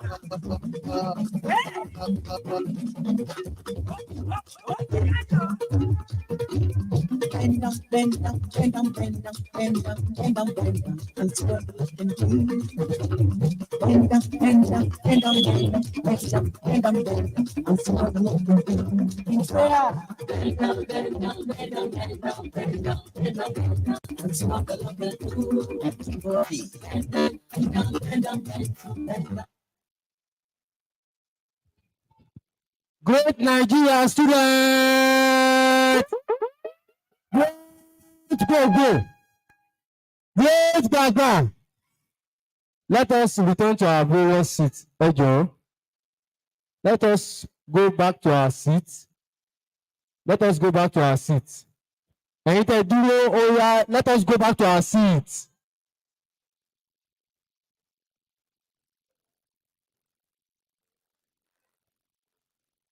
Students at the back, go back to your seat. In this atmosphere now, mo mọ̀ pé èèyàn mi á fẹ́ gba bisikíìtì méjì. Ẹyọ kan ò tó èèyàn mi.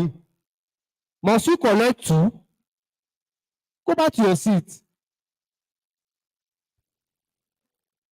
You see some people, they do not have the access to that biscuit and they remain on their seat. Ibẹ̀ lèèyàn mi á ti gba ìkan o, á fi sápò ẹ̀yìn. Á tún máa sá lọ sí ọ̀dọ̀ èèyàn tó ń pín.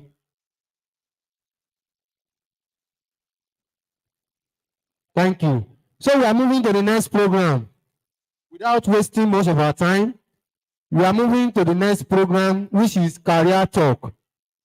Career Talk. In this aspect, they will enlighten us on how to choose our various careers. Okay, if I want to become an engineer, I want to become a doctor, a lawyer, things you need to know about your career. And I'll be inviting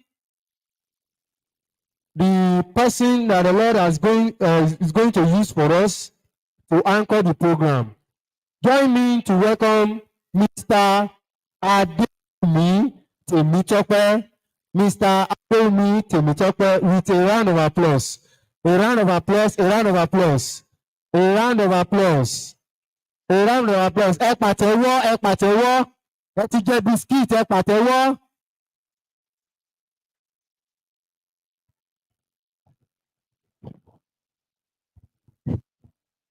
Greatest Nigerian students. That response is poor. Greatest Nigeria students.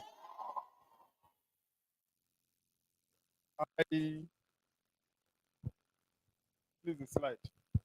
Mo kí àwọn ìyá wa àtàwọn bàbá wa, officers and men of the Nigeria police force, and others that are still outside. Those officers and men of the Federal Road Safety Commission, they are outside taking pictures. The Kabesi is in his office, and the chiefs. I want to use this opportunity to say thank you for this time. Àwọn nǹkan tá a ti gbọ́ látàárọ̀ ó lè ti gbà wá lákòókò. Ṣùgbọ́n síbẹ̀síbẹ̀ mo mọ̀ pé ẹ rí nǹkan kan tàbí méjì mú lọ lé. Ó ṣeé ṣe kẹ́ má tí ì rí obìnrin tó sọ̀rọ̀ bí ẹni tó sọ̀rọ̀ tán wá ń sìn. Mo mọ̀ pé á jíǹjà èèyàn kan téèyàn kan náà ní tó bá jọ wájú mo fẹ́ sọ̀rọ̀ bí ẹni. Àbí kò sóbìnrin tó rí tó sọ bẹ́ẹ̀. Ẹ wo ilé la wà, a lè sọ Yorùbá síra wa. Are we together? Bódẹ̀ tún ṣèdè Omuooke àtújọ sọ. Are we together? So ẹ fọkàn. The topic is, let me appreciate my friend, the resource person, Mr. Emeka. Please, can you help me say happy birthday to him? Today is his birthday.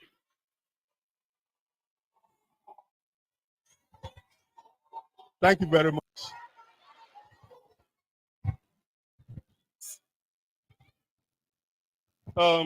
Topic before us is understanding your place in the face of technological development. Understanding your place in the face of technological development. 2. Now, a ti rí pé àwọn nǹkan ń tẹ̀síwájú, things are progressing technologically, but we don't really understand. Thank you very much. We don't really understand how to fit into the technological development. That is why we are taking the negative part of technological development.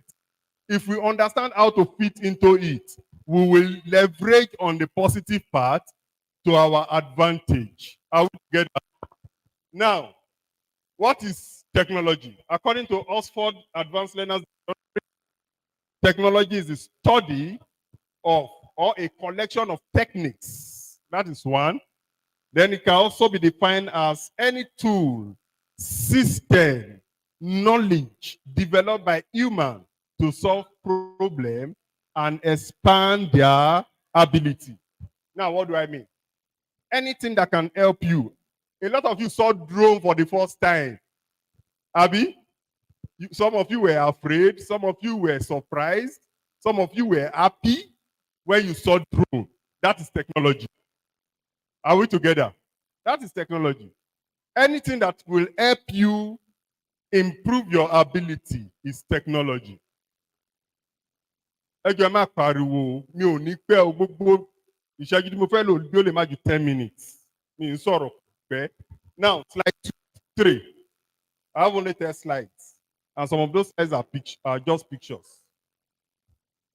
Yes. What is technological advancement? Technological advancement is a continuous process of innovation. It's a continuous process of what? Innovation.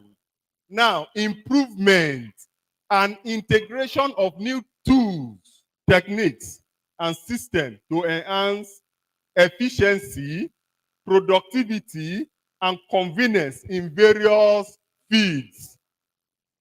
Ní ìgbà kan rí, when there was no tractor, when there were no mechanized implement for farming, you will go to farm and use hoe and cutlass. Ọkọ́ àtàdá la fi ń kọko, àbí? Today, tí èèyàn fẹ́ kọko tó lọ bí igba mẹ́wàá or jù bẹ́ẹ̀ lọ, èèyàn lè kọ láàrin wákàtí mẹ́ta. Are we together? With the use of tractor. Kabesi is coming in. Can we please?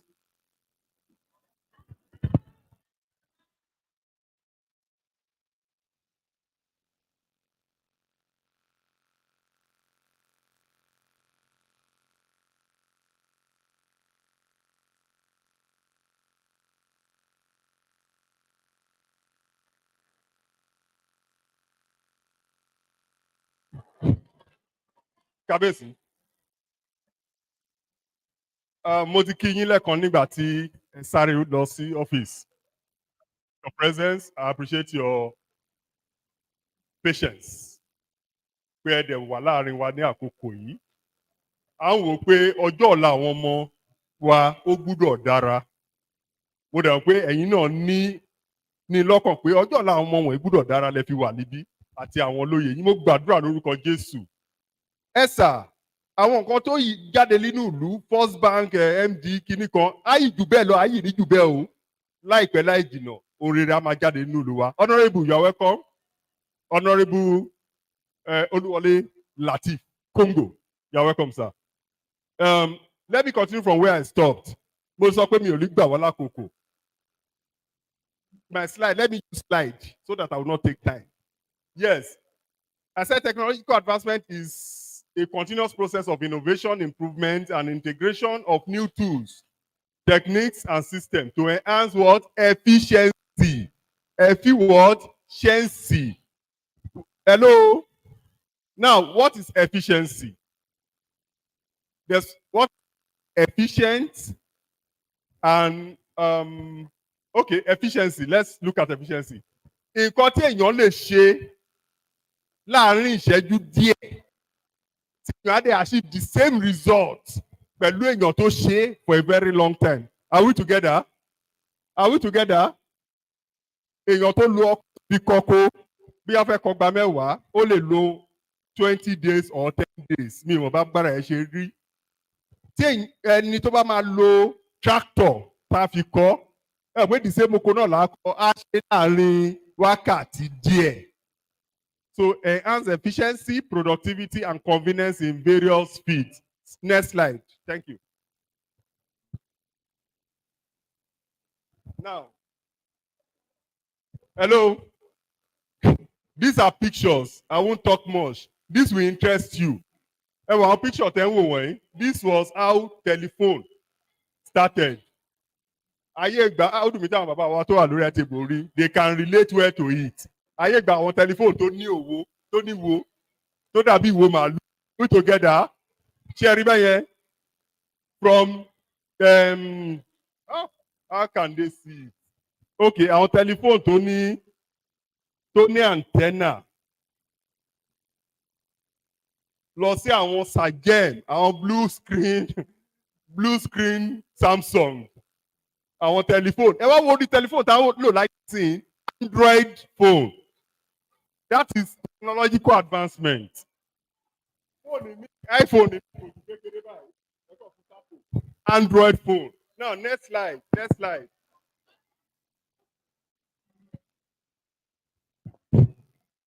The next slide is a picture of cars, how they have developed over time. That is technological advancement. Cars. Can you see? Eh? Can you see? Hello? The next slide, please. I have just 10 slides. And we're on slide number 6. I won't take time. Can you see computer? Cherry laptop. Àwọn kọ̀ǹpútà láyé ìgbà kan ẹ ní ìdí èèyàn mẹ́rin láti gbé. Cherry computer báyìí. Technological advancement, making things more convenient and efficient, increasing productivity. Next slide.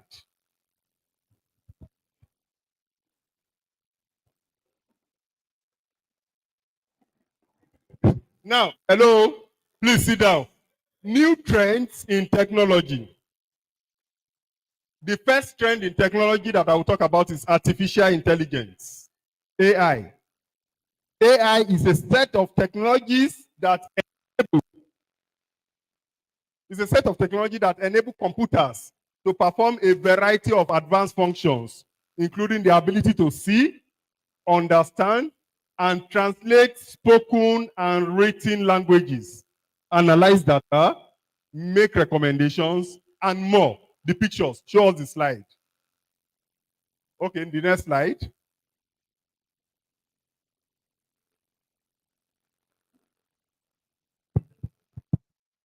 Okay. Trend in technology. This is robotic. robotic design, construction, and use of machine robots to perform tasks done traditionally by human being. Now listen, oh, ibi tá ń lọ ni o. Ibi tá ń lọ ni ẹ tẹ́tí sí o. I said your place in the face of technological development. Now look at it. Nǹkan tó yẹ kí o máa ṣe gẹ́gẹ́ bí èèyàn àbí iṣẹ́ tó yẹ kó máa ṣe robot ti ń ṣe o. Are we together? Robot ti ń ṣe.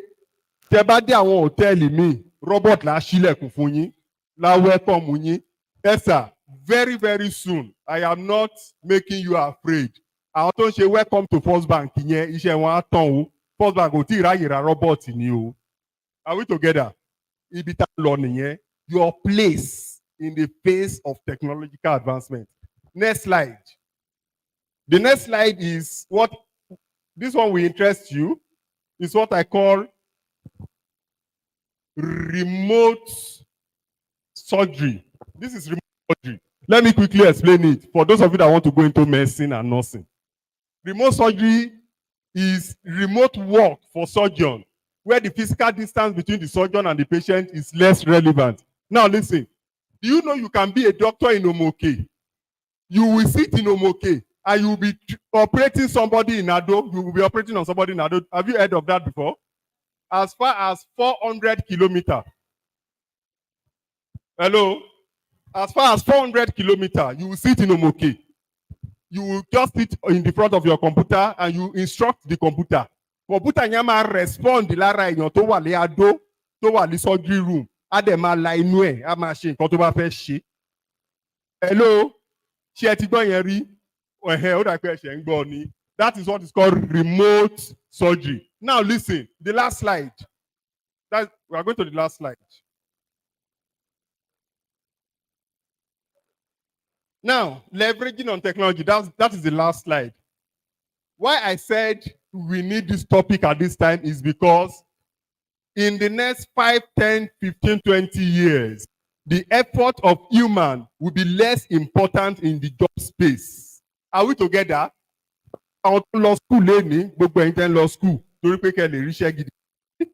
Now listen, if you go to school, to get the conventional, traditional job, the ones we are doing, opening of files, doing a lot of things. In the next 5, 10, 20 years, your place might not be needed again in the workplace. Tí computer, tí remote, tí robot tó bá ti ń ṣílẹ̀kùn, tó ti ń ṣe oríṣiríṣi. If you go to restaurants, go to meeting, if you picture and see, robot, you just order your food, robot our serve where. And you pick your food. Are we together? Ó túmọ̀ sí pé you need to leverage on technology. In order to benefit from technology, you must, one, understand the benefit therein. That is what I'm telling you today. Then number two, you must develop yourself in that line. Develop yourself in that line. The trend today, robotics, remote surgery, artificial intelligence and other things. Those are the things you need to start thinking about. Eh? We are in admission period in Federal University of Ekiti. I have a lot of messages on my phone. I want to study social course. Course in law. I'm serious. Those courses they are out of fashion. Business administration, good. Study it. Banking, good. Now, be thinking of the recent trend in technology that will place you on a better pedestal in the nearest future. Then number three, build a career in that path. Build a career in those current trends of technology where your efforts are needed so that computer and robots will not take your place in the workplace. Are we together? Now, before I conclude, I used to tell people that a Renaissance man, who is a Renaissance man? Does any student know it here? Hello? You're going to also okay. Are you looking at the slide or you want to answer my question? Who is a Renaissance man? Okay, let me say it and round up. A Renaissance man is that man who has knowledge, regardless of how little it is, about everything. tó bá sọ̀rọ̀ medicine má sọ pé kò kàn ẹ́. Tó bá sọ̀rọ̀ football má sọ pé ṣe bí Ronaldo tó ń ṣe fíìmù yẹn má kó fíìmù sórí jù. Mi ì sọ pé má wo fíìmù o. All work and no play makes Jack a dull boy. Tó bá sọ̀rọ̀ legal kínní, know little things about it. Don't be a dumb. Be a renaissance man. Expand your tentacles. Make better use of technology for your own benefit. And you will realize that the sky is the starting point. God bless you. Thank you very much.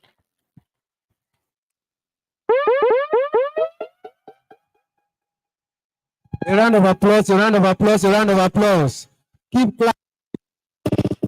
A round of applause. Thank you, thank you, thank you, thank you. Thank you. So I believe you have gained one or two. Choose your career. Choose wisely. Choose wisely. Don't be ignorant. Don't be what? Ignorant. Is there any? I'll just give a single person a room for question. Okay, thank you. If technology is going to be taken by everything, won't it lead to unemployment? If technology is taking over everything. Actually, like what I said earlier, I said you should leverage on technology. If that technology is taking over everything, I talked about remote surgery. If you're a doctor and you don't know how to use those equipment for your own benefits, you will be in the corner. It does mean that possibly it might lead to unemployment. But if you develop yourself in that line, you will also be needed. Kì í ṣe gbogbo iṣẹ́ ni robot gbà. Kì í ṣe technology lè gbà. But tí ìwọ náà bá develop ara ẹ, tó rí pé okay, technology o develop ara ẹ ní line yẹn, kò sí ìgbà tí wọn ò lè ní ìdí ẹ láti lo àwọn technology tó wà ń gbòòrò wọ̀nyẹn. Drone tó fò ń bílẹ̀ kan, ṣèbéyàn ló operate ẹ̀. Hello? Kí tó fò yẹn ṣèbéyàn ló operate ẹ̀. Torí pé wọ́n mọ̀ operate ni. Tí ò bá mọ̀ operate, somebody will be needed to operate those technology in town, in the earth space and in other places. Thank you very much. Thank you, thank you, thank you. Now, without much time wasting, we move to the next program, which is award presentation. Award presentation. I have the honor to invite the student union president, Ashabi.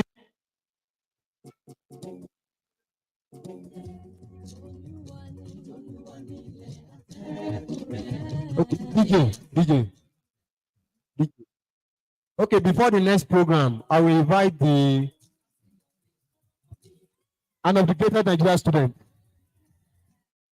Okay, Dada, an of the greatest Nigerian student. Before the next program, let me use this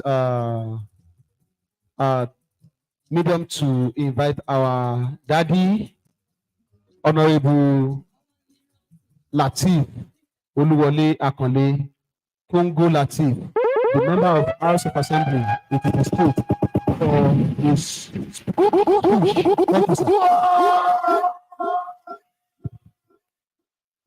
Greatest Nigerian student, greatest Gbogbo, greatest Baba, great.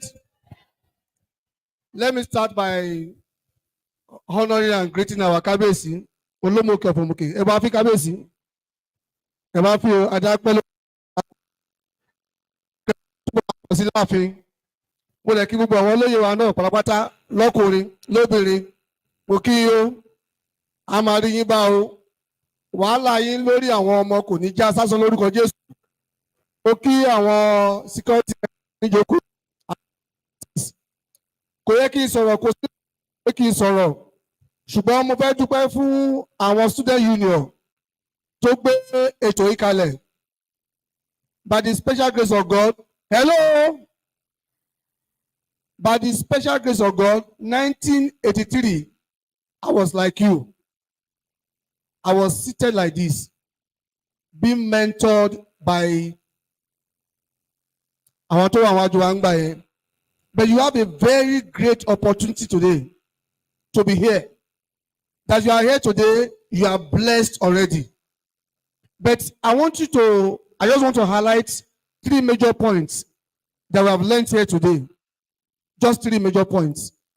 The first point is drug abuse. Please, don't venture into it. Ẹ má ṣàfiwé o. Ẹ má fẹ́ fà. Ẹ má kó ọ̀rẹ́ kọ́rẹ́. Àwọn ní 1983, àwọn tájọ wà nínú ìjókòó yìí tí ò títí sí nǹkan tó ń ṣe ń gbà yẹn, ibi tó wà lénìí kò múnú èèyàn dùn. Oore ọ̀fẹ́ Ọlọ́run la fi wà níbi táwa láwa tá à ń sọ̀rọ̀ o. Ṣùgbọ́n èèyàn láti múra sí ara ẹ̀. Ẹ má kẹ́gbẹ́kẹ́gbẹ́ o. Òun ló máa yẹ kéèyàn ìmukúmu àti ìjẹkújẹ. Ìyẹn jẹ́ number 1. Number 2, tó ń sọ̀rọ̀.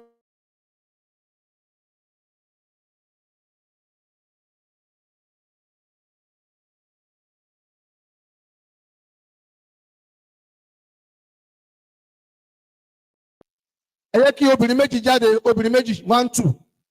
Ọkùnrin méjì, boys méjì 1, 2, please come forward. Mo fẹ́ ṣe practical exam fún yín ni o. One of the things that we have learned here today.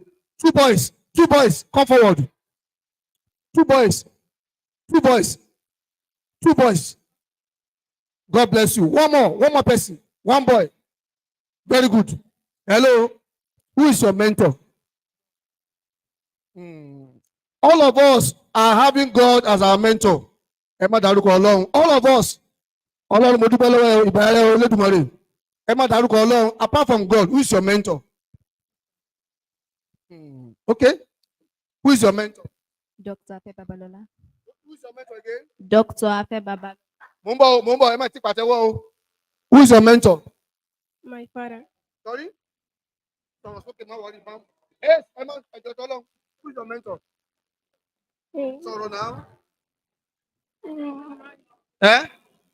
My father. Your father. His father is his mentor. Who is your mentor? My teacher. Your teacher is your mentor. Why did you choose Abe Babalola? Because he's in line of what I wanted to study in future. So I use him as my role model. I look up to him so that I can become someone like him in future. Hello. Clap for her again. Hello. All of us are having God as our mentor. Oh, the next mentor, all of us are our parents. Oh, but if you want to become great in the future, you must have someone in mind that is your mentor. You must have someone in mind that is your mentor. Otherwise, you may not have a clear vision of who you want to become. Some are gifted to have visions from the womb. I want need the mentor. All of the funny vision. But some of us, someone like me, I had about, at your age, I had about 5 mentors. At your age, I had about 5 mentors. My first mentor then was Chief Obafemi Awolowo. In 1983, Obafemi Awolowo came to this town to campaign for president. And that time, I said, tó bá dọjọ́ iwájú mo fẹ́ jó lóṣèlú bí bàbá yìí. Second mentor tí mo ní gbà yẹn ni pé the then governor of Lagos State, his name was Lateef Jakande. And my own name is Lateef Akanle. So Jakande Akanle, ó fẹ́ jọra wọn. Mo tó bá dọjọ́ iwájú pé màá fẹ́ dàbí Lateef Jakande. The next mentor tí mo ní gbà yẹn ni Wọlé Ṣóyínká. You know why? My name is Oluwole Lateef Akanle. Mo tó bá dọjọ́ iwájú mo fẹ́ ṣe bí Wọlé Ṣóyínká.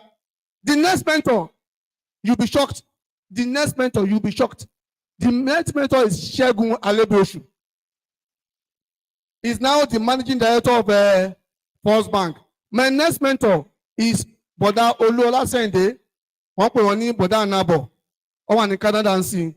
You may not necessarily become who your mentor is, but you'll be very close to him. and you be guided by bó ṣe máa ń hùwà wàá bẹ̀ sí máa hùwà tó ń hù bó ṣe ń ṣiṣẹ́ bó ṣe ń kàwé bó ṣe ń gbàdúrà bó ṣe ń rìn bó ṣe ń jẹun. Before you know it, you are a great person. By the grace of God, God will open your eyes of understanding to choose the right mentor. And by the grace of God, you become even higher than your mentor in Jesus' name. You can go. Go and get better mentor. Hello, newspaper. Time taking wo Z-word here. Hello, ma fi wo CNN. Hello. How many of you know to go CNN? Read CNN. Hey, let me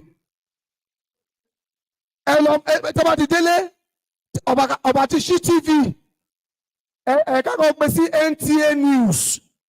How many of you ló ti wo NTA News rí nírọ̀lẹ́ lálẹ́ aago mẹ́sàn-án?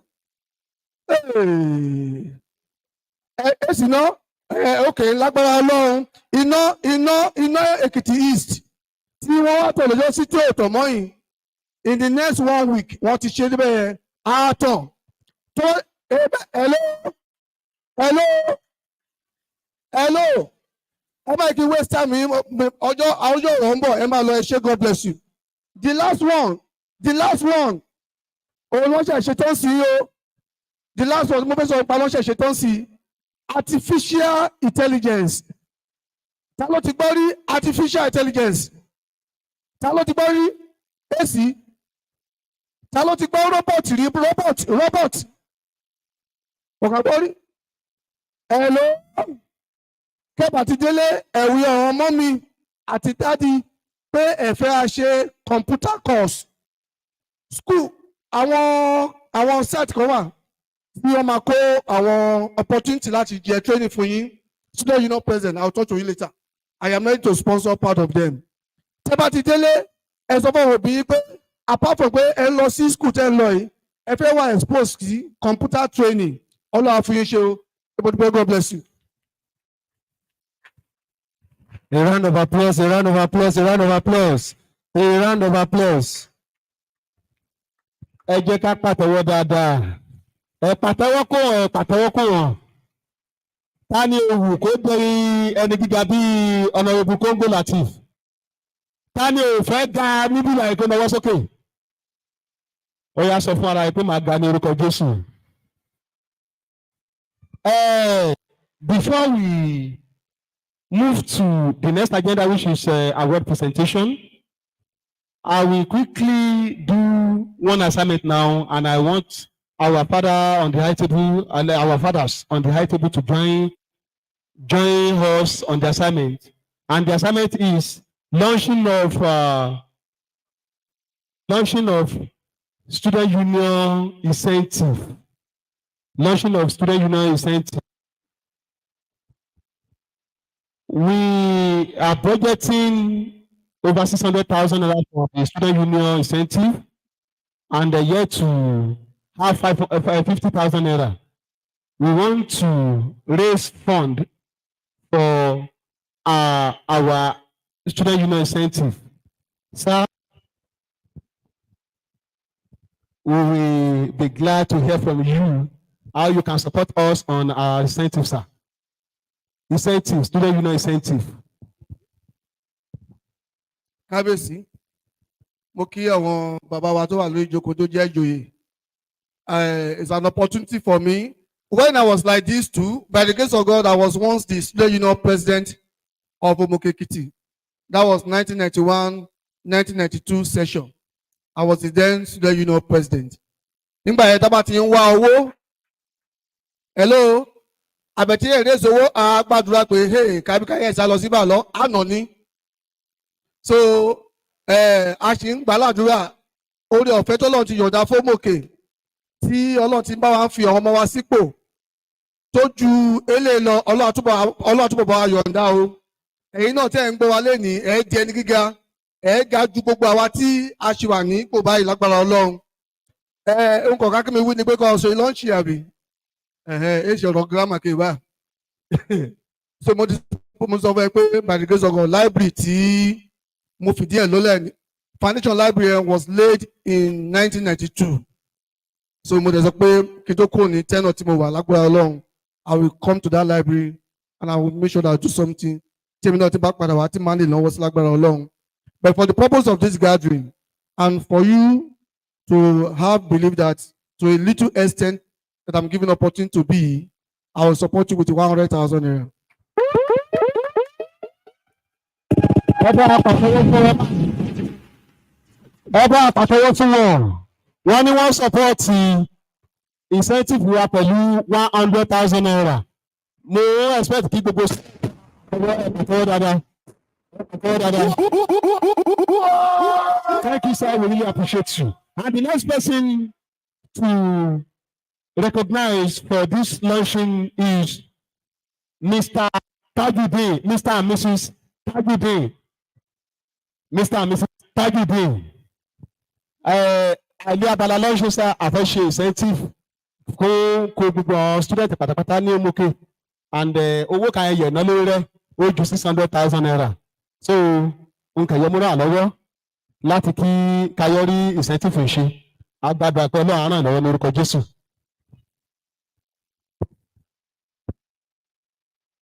Kábíyèsí ẹ̀mí gúngún àlàáfíà ọ̀la ń ta ẹ̀ lọ́rẹ́. Mo kí gbogbo ẹ̀yin ìjòyè. Great student nínú Bíbélì Jésù gan ó ní ọba fẹ́ wọ ìjọba ọ̀run gbọ́dọ̀ pa ọmọdé yàtọ̀ sí erin. Ẹ̀yin bẹ́ẹ̀ ṣe jókòó ẹ̀yin ní fúnṣọ̀ Nàìjíríà pàápàá Omuooke. Ká mọ́ fọ̀rọ̀ ogun by cash màá mú 20,000 kọ́ ẹ. Ẹ bá pàtẹ́wọ́ fún wọn, ẹ bá pàtẹ́wọ́ fún wọn, ẹ bá pàtẹ́wọ́ fún wọn. Ní orí àga bákan náà a rí àwọn bàbá wa àwọn olóyè nǹkan tí wọ́n bá fẹ́ fi ràn wá lọ́wọ́ sà.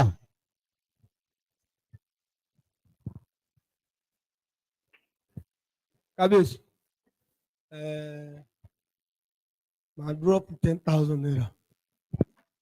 Ẹ bá pàtẹ́wọ́ fún bàbá wa àìsí olùdí ìlú Omuooke Èkìtì. Wọ́n ní wọ́n tì wá lẹ́yìn pẹ̀lú 10,000 naira. Ẹ bá pàtẹ́wọ́ fún wọn.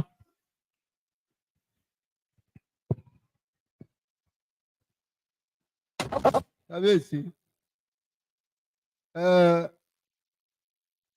lórúkọ ṣìfẹ́léwà mo fún gbogbo àwọn ọmọléwà wa ní 10,000 naira.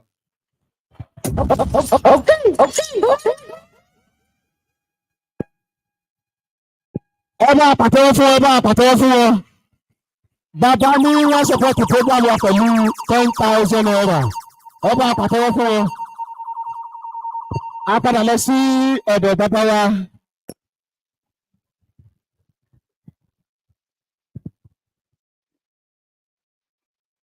Kábíyèsí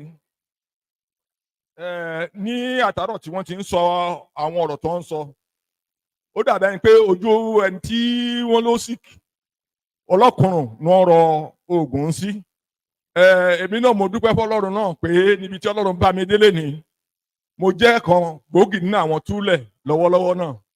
With everything at my own capacity, I could be able to give to the student union the sum of 500,000, 5,000 naira only. Ẹ ṣé sà, bàbá ní wọ́n á support wa pẹ̀lú 5,000 naira. Wọ́n ní wọ́n á support wa pẹ̀lú 5,000 naira. Ẹ ṣé sà, ẹ ṣé sà, ẹ lọ ràn lọ́wọ́ sà. Bàbá lẹ́yìn, yes sà.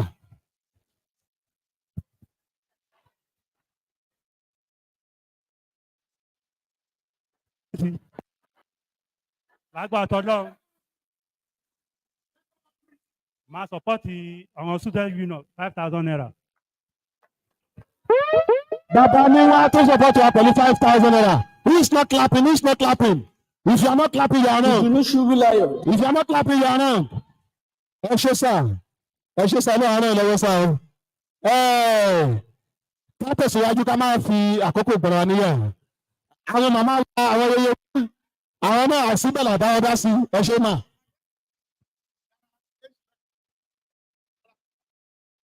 kábíyèsí àkó ọdún òní àkújòkó òní gbogbo àrà òjòyè obìnrin àmú 5,000 lélẹ̀ lára obìnrin. ìdùnnú ṣubú láyọ̀. ẹ bá mi pa àwọn fún gbogbo obìnrin pátápátá gbogbo ilé obìnrin wọn ni wọn ṣèpọ́tì wa pẹ̀lú 5,000 naira.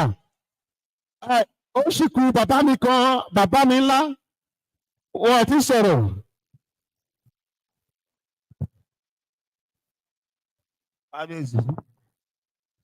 Great Nigerian student. Ada fún gbogbo ọ ẹ̀yà dàgbà o ọpọlọ yóò yẹ dàrú o lábẹ́ kábíyèsí olómòkè tí olómòkè èmi ṣẹ́gun ọlọ́ntọ́gba ṣìfagbáná mo sọpọ́ọ̀tì yìí ní 5,000 naira.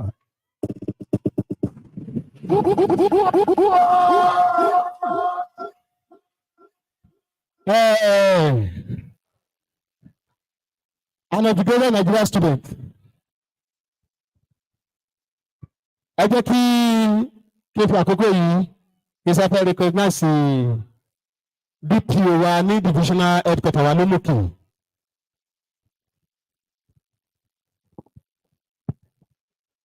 Great Nigerian student. I was once a student, and because of my study, why I become DPO. My mates are still inspector by now. By His grace, I'm SP by now. So, but because of my office, I'm not able to announce what I will give in public as the divisional officer of this place. So I will try and see as I've been. Thank you. Thank you, sir. Thank you, sir. You are highly done there, sir. Thank you, sir. Our Oga from FRSC.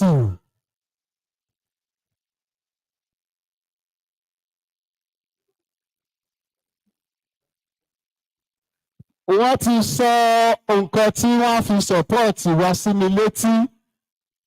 Owó tó tóbi ni ẹ bá ń pàtẹ́wọ́ fún wọn. Ẹ bá ń pàtẹ́wọ́ fún wọn. Now, let me use this opportunity to recognize NYC Ekiti East Chapter, Nigerian Youth Congress, Ekiti East Chapter. Okay.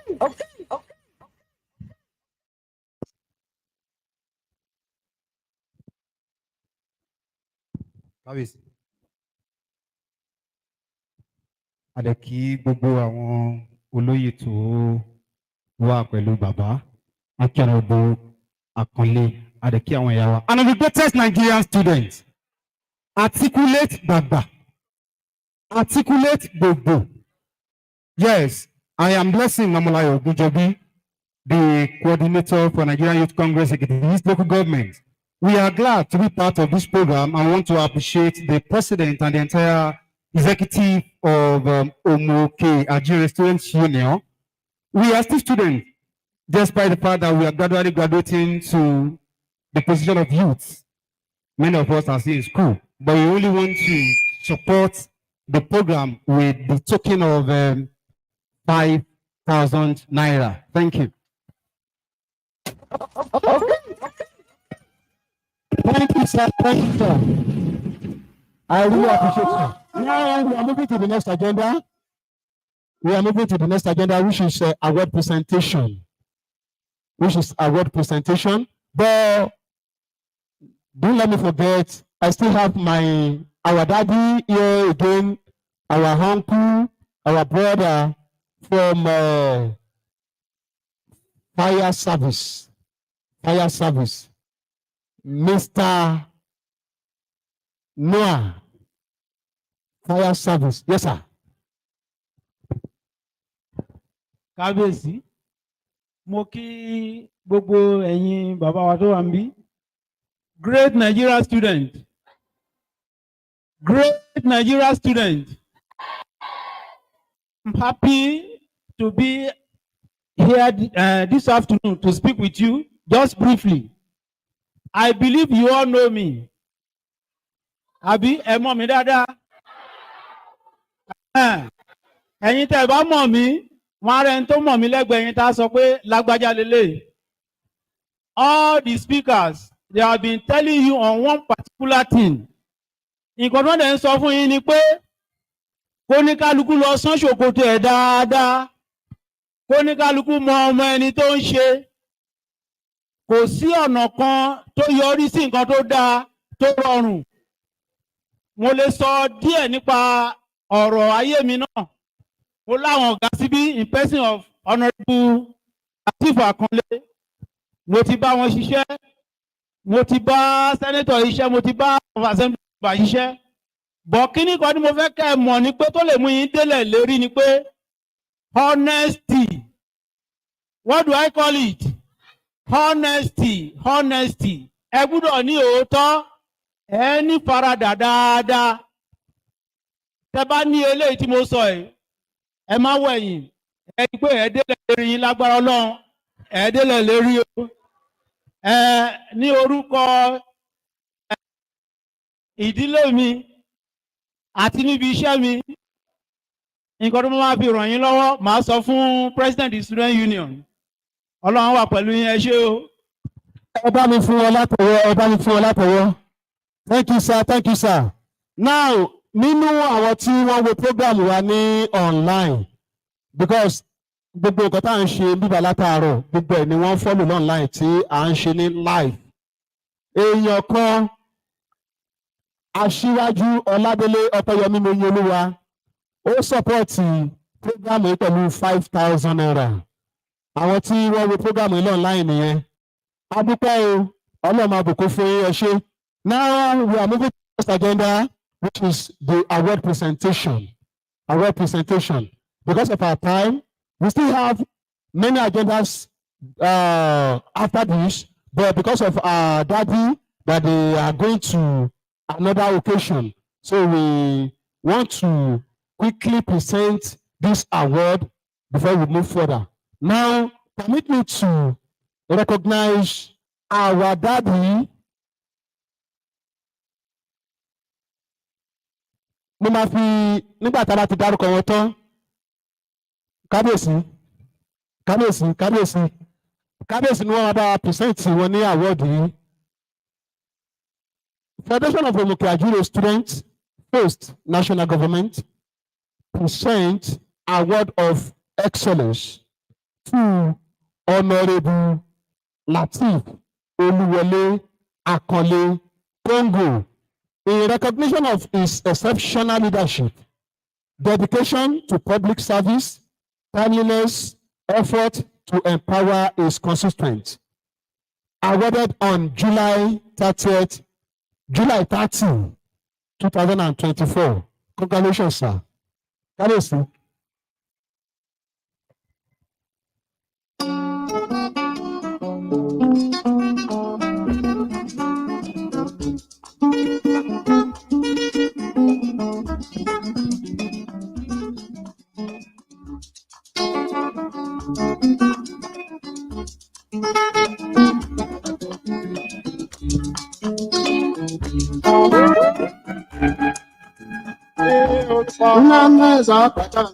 Àwọn túlẹ̀ ti ìlú Omuooke àti agbègbè rẹ̀, mo gbé ẹ̀bùn ńlá yìí fún wọn ní orúkọ bàbá àti ní ti ọmọ àti ní ti ẹ̀mí mímọ́.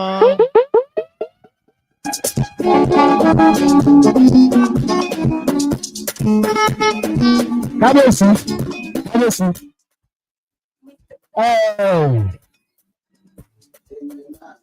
We want to present another person an award.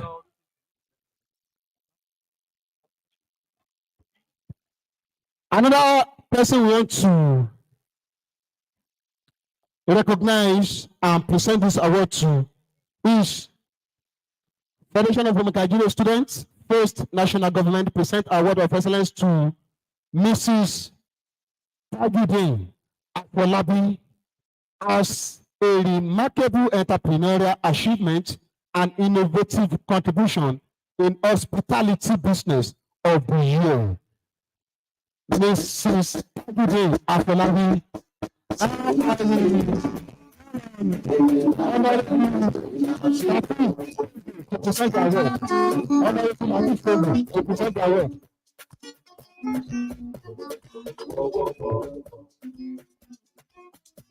Ní orúkọ on behalf of Omuooke Student Union, I present to you this award in the name of the Father, the Son, and the Holy Ghost.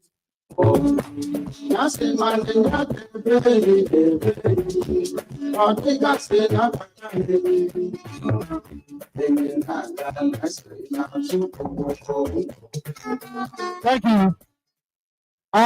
We have many nominees here, but they are not around. Àwọn tí awọ́dù wà bí a ní àwọn ọmọ Omuooke tí wọ́n ti contribute sí development ìlú dáadáa. Awọ́dù yìí a kàn déédéé fún yànlá award. A fún yànlá award tó gbogbo pé bóyá torí pé lówó lọ́wọ́ láti lè fún wa lówó rárá. Ṣùgbọ́n torí pé wọ́n gbé ìlú lárugẹ, ó ní ipa tí wọ́n kó nínú ìlú.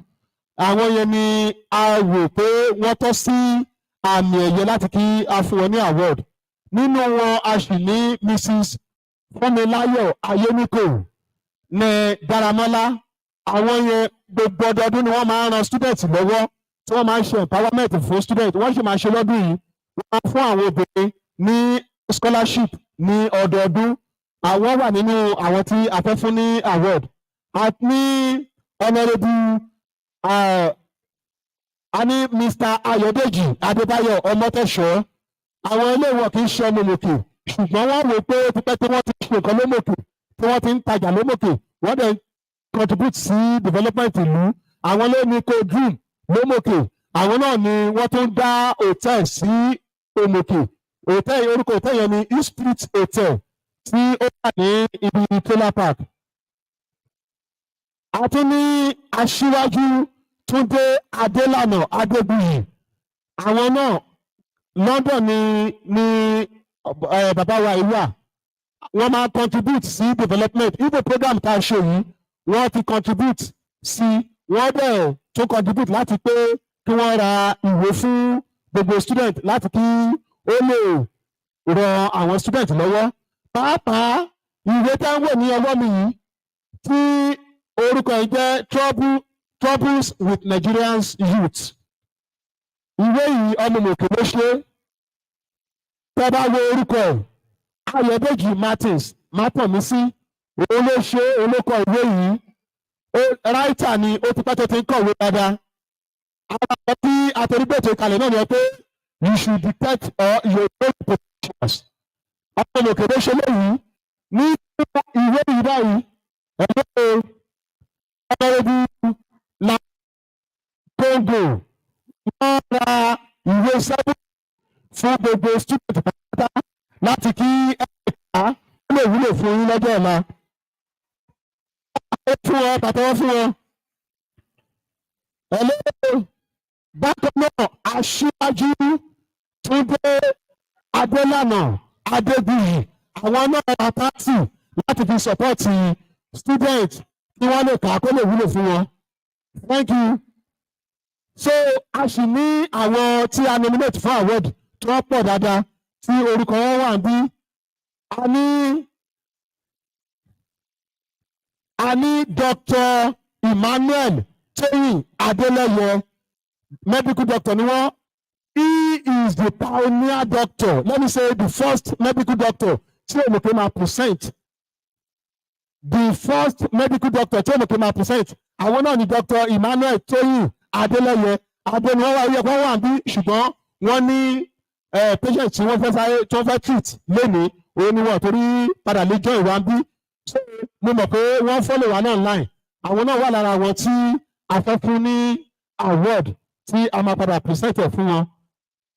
A tún ní bíbá yìí ẹni tí ó tẹ̀yẹ ká kọ́kọ́ announce. Àwọn náà ni His Excellency Bíọ́dún Àbáyọ̀mí Oyèbánjí, the Executive Governor of Ekiti State for Leadership Excellence. Award wọn náà wà bí wọ́n rányàn wá, ṣùgbọ́n èmi ló sọ pé màá lọ present wọn fúnra mi ní Governor's House. Ọlọ́run ràn wá lọ́wọ́. nínú àwọn tí a tó fẹ́ fún ní àwọ̀dù tó wà bí tí wọ́n ti contribute dáadáa àwọn náà ni Mr. Adébáyọ̀ Mátómísí for a dynamic achiever award. Mr. Mátómísí Adébáyọ̀ Omuooke náà ni wọ́n máa contribute dáadáa wọ́n dẹ̀ máa ran youth lọ́wọ́ pẹ̀lú student. He was once a financial secretary of Federation of Omuooke Ajire student. Ẹ bá mi fún wọn látọwọ́. He is now an MD of Wema Bank ní gbogbo àgbáyé báyìí. Wọ́n jẹ́ èèyàn kan tí wọ́n dá mọ̀ tí wọ́n dẹ̀ recognize dáadáa. Wọ́n deserve award yìí.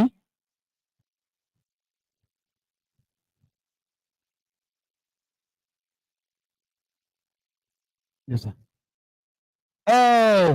Okay, mo ti dárúkọ àwọn tó kù. Mo gbàgbọ́ pé Ọlọ́run ràn wá lọ́wọ́ o. Thank you and God bless you. We are moving to the next program. A round of applause, a round of applause. Ẹ ṣé o. To the next program now, we move to empowerment. Empowerment. President, sir. Empowerment. Empowerment. Honourable sir, ẹ jọ̀ọ́ sir, ní abala empowerment mo fẹ́ kí kẹsàrẹ́ wò sir. Ó ní màmá wa kan tí wọ́n wà ní London nígbà tá a gbé program yìí kalẹ̀ wọ́n wá ní drug abuse pé wà òkè pé ṣùgbọ́n kí ọmọ tó lè rò ó láti kó máa mugbó wọ́n ní kì í ṣe gbogbo ọmọ ló ń mugbó wọ́n ní kì í ṣe gbogbo ọmọ ló ń mugbó pé àwọn ọmọ kan wà tó yẹ pé wọ́n ti rora wọn pin torí pé wọn ò rówó jẹun wọn ò lóbìí wọn ò ní kíní wọn á rò pé kí ni wọ́n fẹ́ fi pàrònú rẹ́ ẹ jẹ́ kí n máa mugbó tó bá ti mugbó mi ní lè ronú mọ́ pé wọ́n mọ̀ pé ó dẹ̀ ń pa wọ́n lára ni pé ṣùgbọ́n fún èyí pé ká wá fi empowerment ká fi sí inú program yẹn pé ká bá ti fi sínú program yẹn pé ká wá wo àwọn tí wọ́n nílò ìrànlọ́wọ́ pé kí pé tí wọ́n nílò ìrànlọ́wọ́.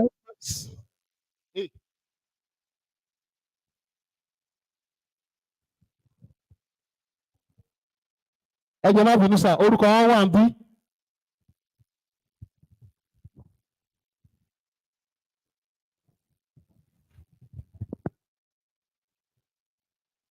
No, mo ti pa.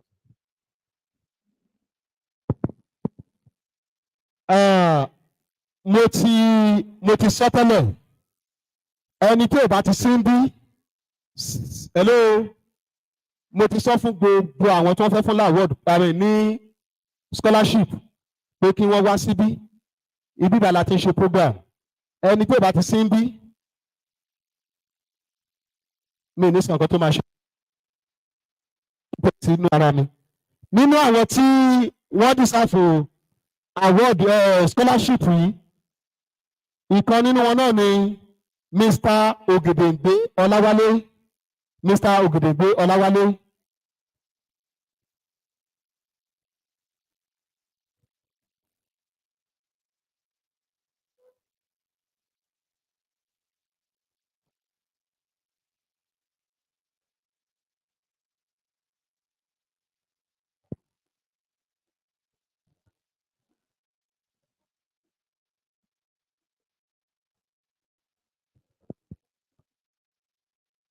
ẹni kejì òun náà ni Ayélabówó Ayọ̀dèjì Ayélabówó Ayọ̀dèjì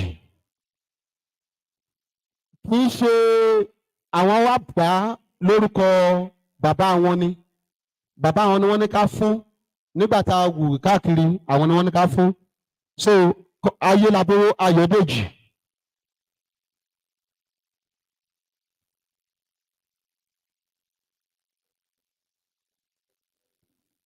Have another person is Kọ́láwọlé Ṣẹ̀yẹ.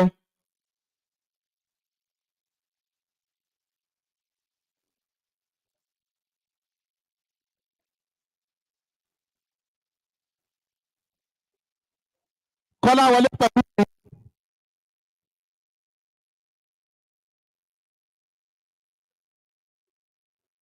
Ẹ wo ọkọ̀ lè jẹ́ sọ́ọ́nìmù kan wọn ò fámílì o kọ́ máa rò pé bóyá lọ píìkì ní inú ilé kan wọ́n kàn lè jẹ́ surname kan but wọn ò family at all.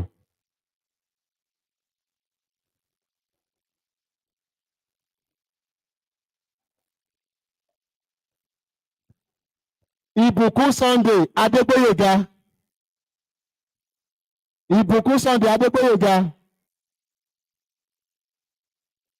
George Taiwo. George Taiwo. Sunday David. Sunday David. Amúlẹ̀yá Òjó. Amúlẹ̀yá Òjó. Ayọ̀dèjì Glory.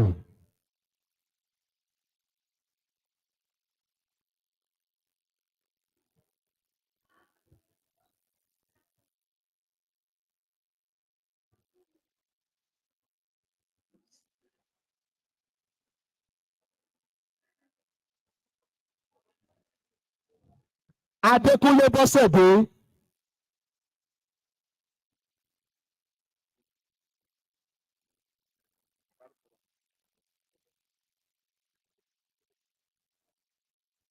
Thank you, sir.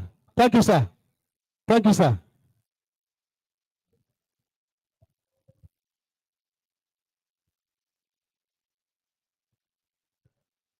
Àríyá Deborah. Àríyá Deborah. Thank you. Orúkọ ẹni tí ó ṣe empowerment yìí, àwọn náà ni Mrs. Ojo Esther ní Alébíoṣù. Thank you. Ọlọ́run wà lọ́wọ́.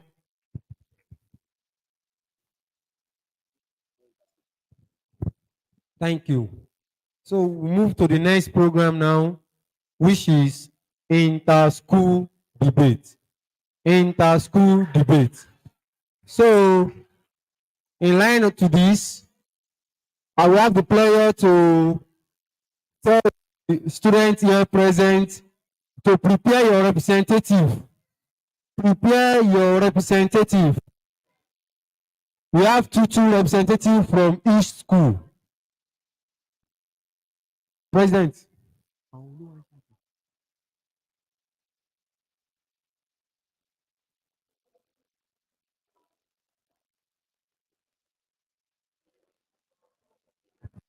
Please, panel of judges, Comrade Gates. Comrade Gates. Comrade Gates.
I don't need no liquor.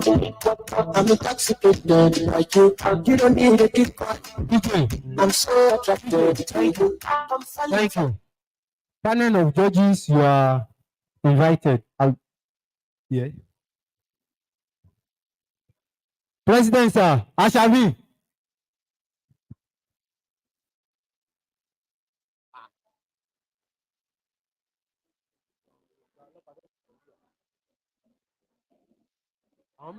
panel of judges?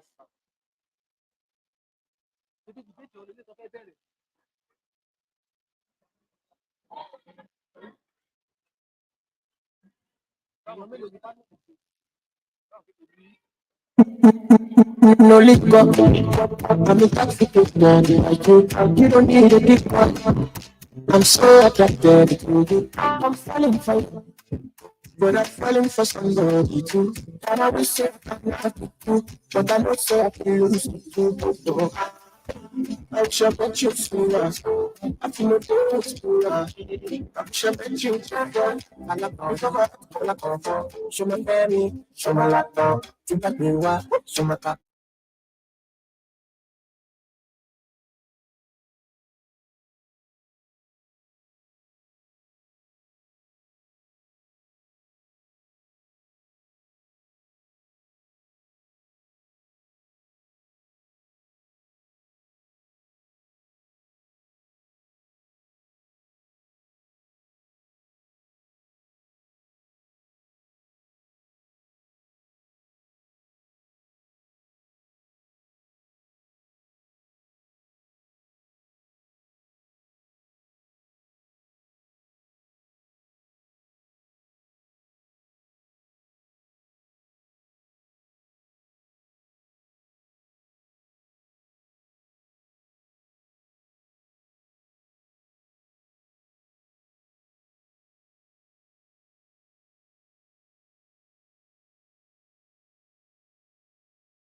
Back one, please. Hello, student. Why noise now? Now, the topic is private schools.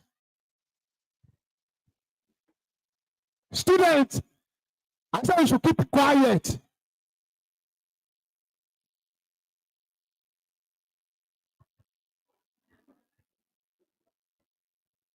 Are you there?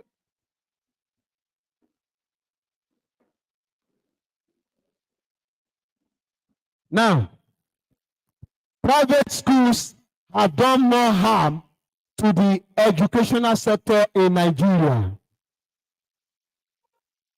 Private schools have done more harm to the educational sector in Nigeria.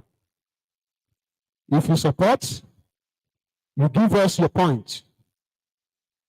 And if you against, you give us your point. Now, our panel of judges will tell you what they want to use to judge before we start the program. And before everything, we will go by introduction. You will introduce yourself and your school. You introduce yourself and your school. Thank you. Of the greatest Nigerian students, I believe some people are here to make noise. That is just it. Látàárọ̀ bá àwọn kan wà níbi àyè tó wá ní gbogbo wá sọ nǹkan tó ti ń sọ látàárọ̀ bá kò mọ́. You shouldn't be here and go back without gaining anything. So before we proceed, I will have the honor to announce the panel of judges that are on the high table. I will start from the number one person here, Comrade Great Olushiyi. Comrade Great Olushiyi, a lecturer in Omuooke and Ekiti City Poly.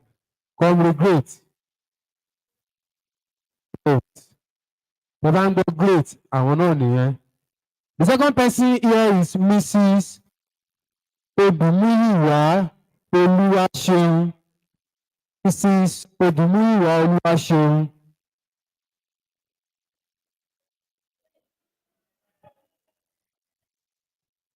He's also a lecturer in the Polytechnic as well.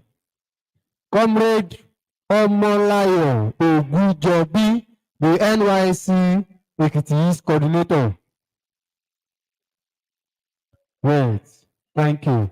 So, with our president here, Comrade Ajire.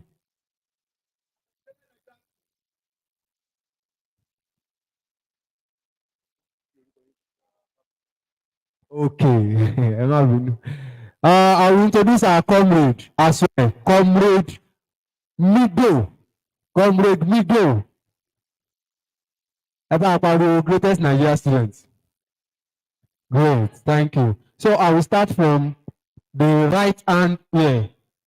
I will give you the mic. You tell us your name, your class, and the school you are representing. Thank you. If you do that, you pass the mic.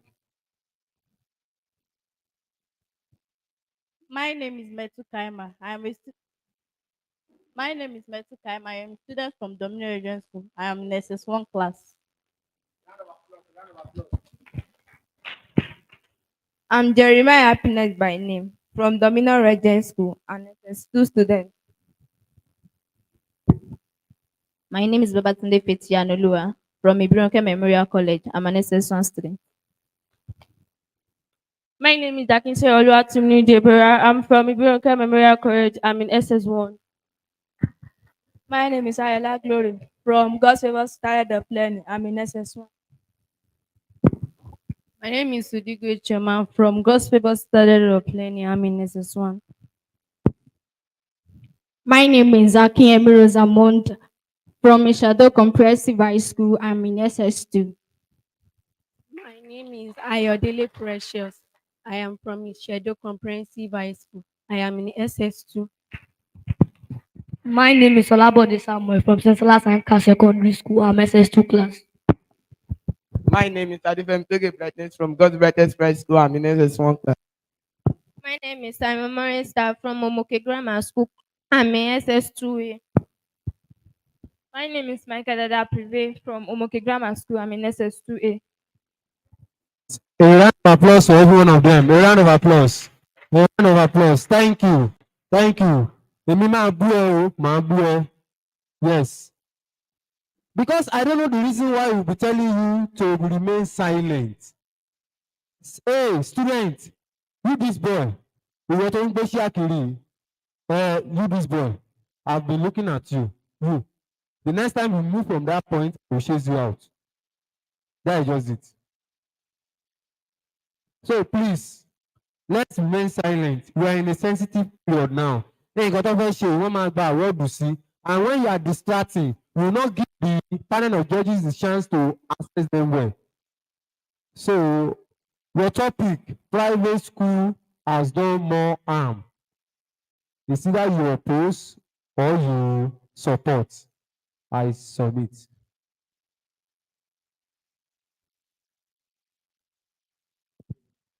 We'll be airing the schedule, the mark schedule, what they need from you from the panel of judges. Greatest Nigerian student, it's my pleasure to be here this afternoon. I want you all to know that this is a learning environment. It's an avenue for you all to learn one thing or the other. So grading you this afternoon, you shouldn't see it as the end of it. You should know that it is for you to learn more. So first and foremost, we're going to be looking at your boldness. How bold are you? Then to look at your grammar. Your grammar will also be looked at. Then we'll look at your composure. You must be composed while giving out your point. You must be composed. You don't need to rush into it. Then lastly, we are going to look at your key points, the information that you are here to give us. We are going to be looking at that. Thank you.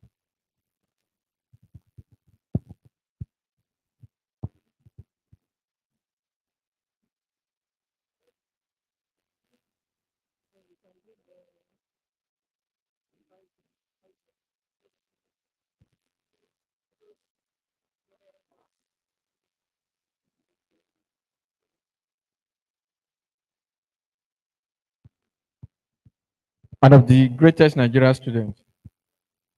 And of the greatest Nigeria student. It is a very good thing to welcome most of you here. I need to, some of you, you are very familiar to know us very well.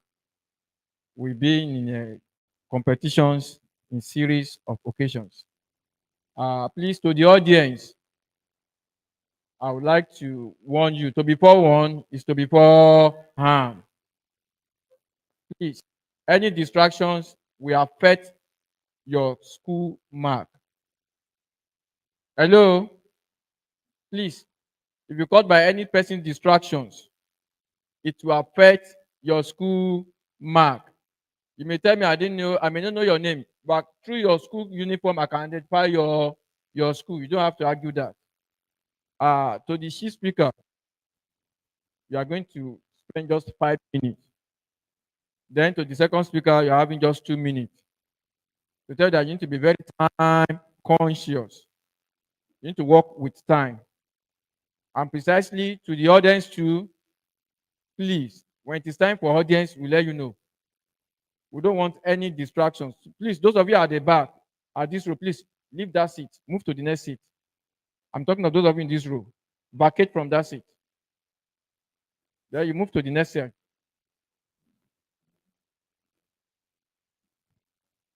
Thank you. Okay. Great Nigeria students, before they proceed, to add to what our panelists have said, all what they are saying here is that whenever you are making noise, tó bá ti lè gbá school tó ń pariwo yẹn tó bá ti lè gbá wọn mú àwọn tó ń participate ní bíbá yìí let me speak Yorùbá for you to understand me very well wọ́n máa yọ lára máàkì wọn assuming Ìṣẹ̀dó is here presenting táwọn àrítọ́mọ Ìṣẹ̀dó ń pariwo instead of bóyá ó níbi tó ti fẹ́ gba 10 mark instead of giving the person 10 mark wọ́n máa fún ní 5 that means you have used your own to implicate the participants so please ìwọ tó bá yẹ pé ẹnu ẹ wọ́n fi omi gbóná àbí omi tí wọ́n fi jó ẹnu ẹ tẹnu ń jó ẹ is either you move out if you know that you are not here to learn you are here to learn nothing move outside. Thank you very much. So for a perfect introduction, sir, the first two people are from students. Sorry, are from Dominion Regent. Dominion Regent, right? The second set of people are from Omuooke Memorial Group of School. The next students are from God's Favor. God's Favor. The next we have Ìṣẹ̀dó Grammar School. Comprehensive High School. We have St. Silas Anglican Secondary School, right? We have God's Brightest. And we have Omuooke Grammar School. OCGS. Am I right? OGS. Thank you very much.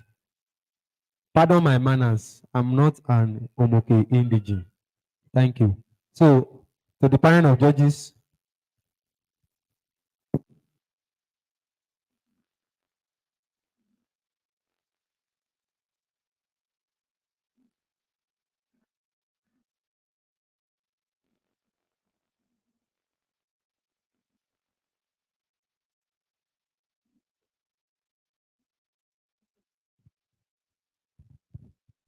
And of the greatest Nigeria student. And of the greatest Nigeria student. Please, I want everybody to be on your standing ovation, please. Everybody be on your standing ovation as we recognize our leader. Leader, wá pẹ́ láyé. Leader, wá jẹun ọmọ. Ẹni bá ní kò ní rí bọ̀ àfọlójú. Akàn lápá kò sẹ́nu tẹ́lá àkótó ẹ̀. Now permit me to recognize our brother, leader, uncle, our daddy,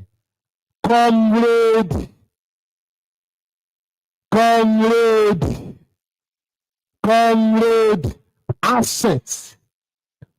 One time, Federation of Omuooke Ajire Students National President. And he was the national president in the year 2008, stroke 2009-10. And now, as a philosopher says, since the vampire in the empire not tired, tell the people in the empire not to retire because they are under fire. Our brother, our daddy, though he has served, but not retired and not tired. Still in the struggle, he is the backbone of this occasion. Comrade Asset, you are highly recognized, sir. We really appreciate your presence, sir. Kindly come forward to the high table, sir. Thank you, sir. We can have our seat as we be jumping, clapping for him. Jam our hands for him, jam our hands for him, please. Thank you.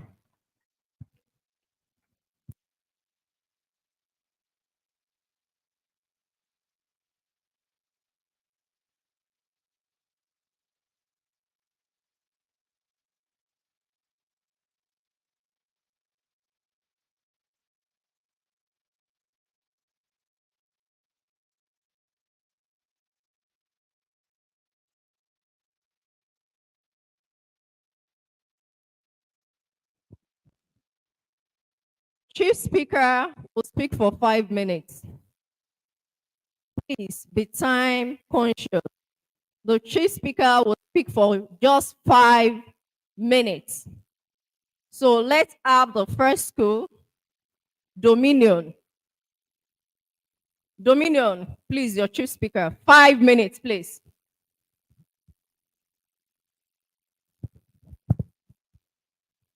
Good day, Mr. Chairman, moderator, panel of judges, accurate timekeeper, viewers, my co-debaters and viewers. I'm Jeremiah Happiness by name. I'm 15 years old. I'm a student from Domino Regent School. I'm here to oppose the motion, which the private school have done more harm to the educational sectors. Before I dive into my point, I'd like to give detailed clarification of what private school and educational sector is.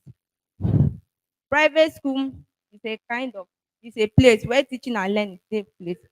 It is owned by a single person, or the proprietress or the proprietor. Educational sector. Educational sector are those institutional of higher.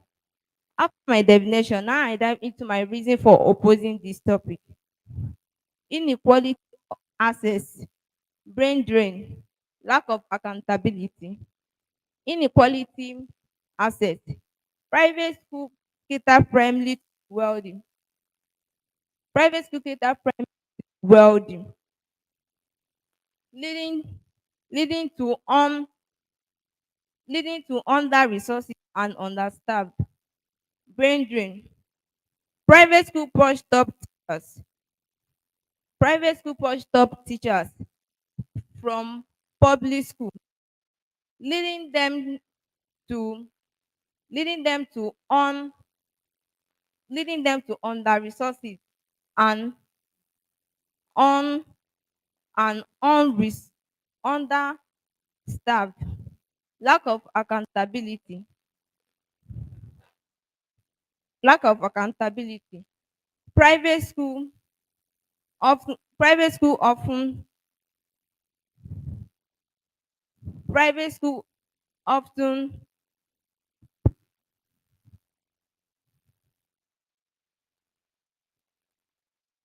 private school often prioritize profit over quality education, leading to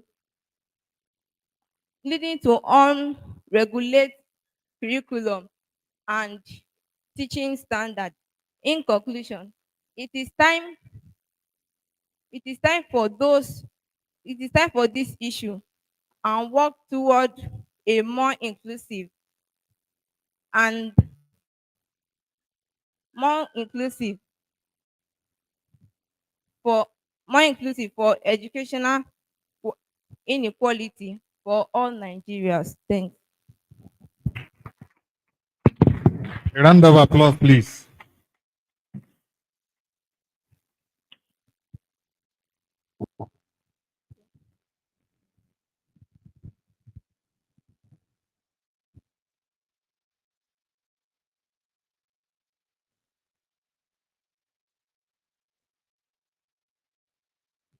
Okay, let's have the second school. The chief speaker for Ibirunke. Come forward, please. 5 minutes. Please give them a round of applause as they're coming forward. Good day, Mr. Chairman, panel of judges, accurate timekeeper, co-debaters, and my fellow students. Standing right before you is Babatunde Feti Adedola, representing the Birunke Memorial College.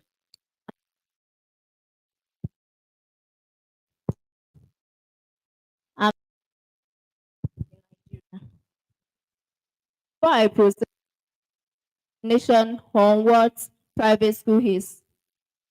Private school is an educational institution independently owned and operated. Firstly, these are my points. These are my points to stand. These are my points to support my motion. For efficient and effective teachers. Private schools have efficient and effective teachers to teach their students. That is the reason why most of the students are doing very well in their educational performances. Private schools has a lot of efficient teachers to teach and train their students very well to have good performances and results. Secondly, good learning and conducive environment for learning. Private schools have conducive environment for learning, and they have so many educational facilities like the free laboratory to enable the students to learn easily, so as not to have difficulties in understanding what their teacher teaches them in theory. So they understand more in practicals. However, private schools teach both morally and spiritually. They teach the students in the way of God. That is why most of the students did not disrespect their teachers. They are obedient to whatever their teachers do. They follow the school rules and regulations. In conclusion, I have to at least my points, which are conducive environments for learning, efficient and effective teachers, and moral and spiritual teaching. I'm left to know that I usually agree with me that private school has done no harm to the educational sectors in Nigeria. Thanks.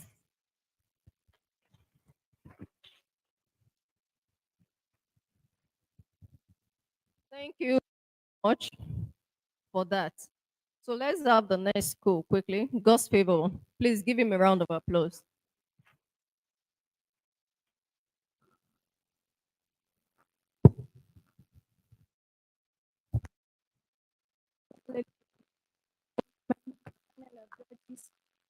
And to pack all the daughters and fellow students. Ms. Ayala Glory. I am the representative of God's Favor Standard of Learning. I'm here to oppose the motion which says private schools have done more harm to educational sectors in Nigeria.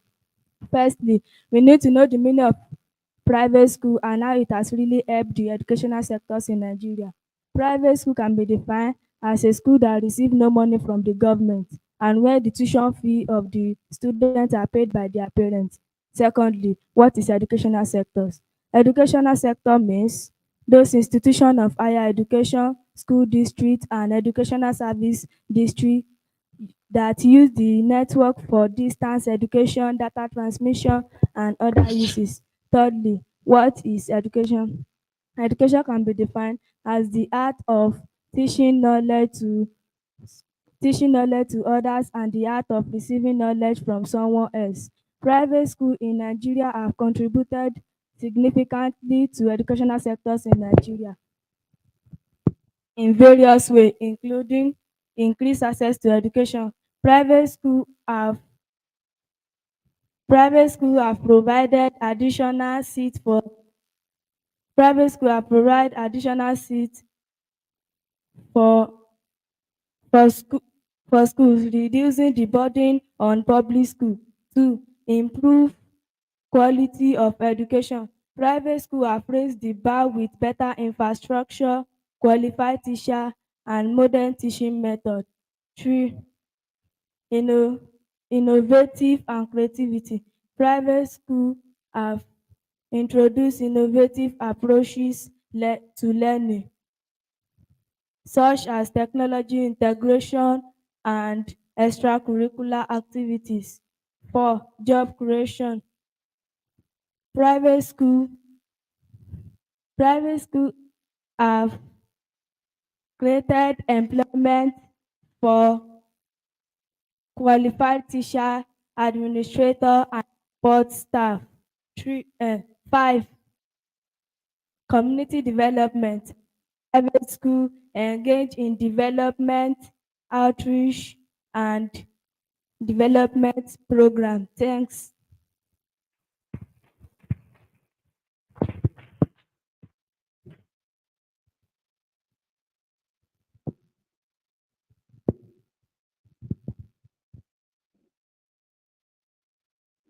Ishado Comprehensive High School.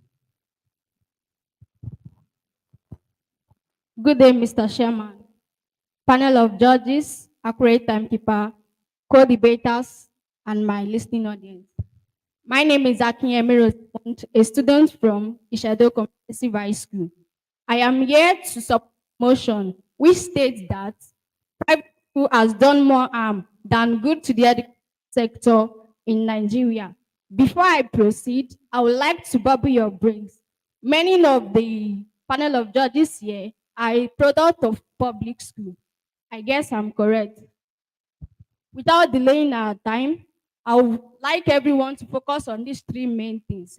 Firstly, education. Secondly, private public school. I'll start by dividing them. Firstly, education. According to Babs Fafunwa, divine education as the according to Babs Fafunwa, a renowned Nigeria educationist, divine as the aggregate of all purposes by which a child or a young youth develops the ability, attitude, and all other forms of behavior, that are of good and positive to the society in which he lives. Secondly, private school. Private school is the educational institution that is owned and operates independently. And thirdly, public school. Public school is an educational institution that is owned and controlled by the state government.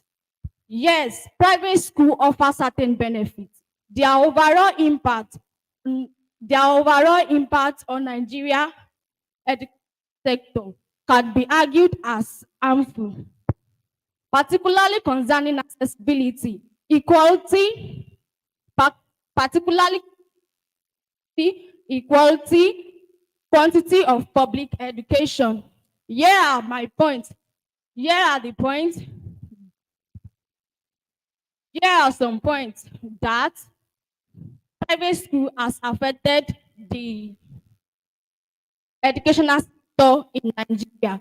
Firstly, exacerbating inequality. Private value for the wealthy, widening the gap between the rich and poor. This perpetuates social inequalities. It is only a select few can access quality education. Second, profit motive over education quality.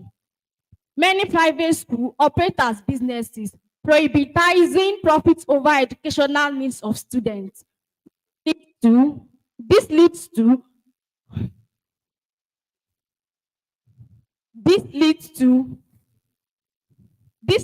cost cutting.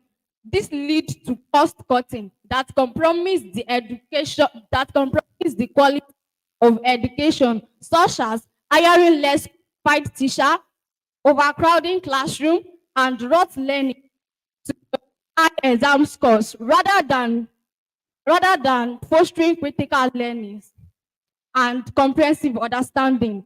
Thirdly, unaffordable fees. Exorbitant fees make private school inaccessible to many Nigerians, limiting opportunity for talented child from disadvantaged background. Lastly, religion affiliation. Many private school founder base their school on particular domination. That one, I think some of these schools affects the Nigeria educational sector.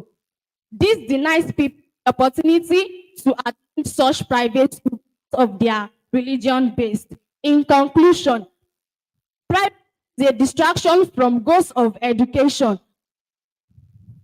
because consider students regardless of their family background. Thanks.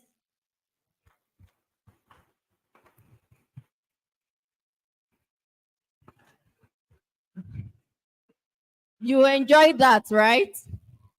So let's move on. Let's move to St. Silas.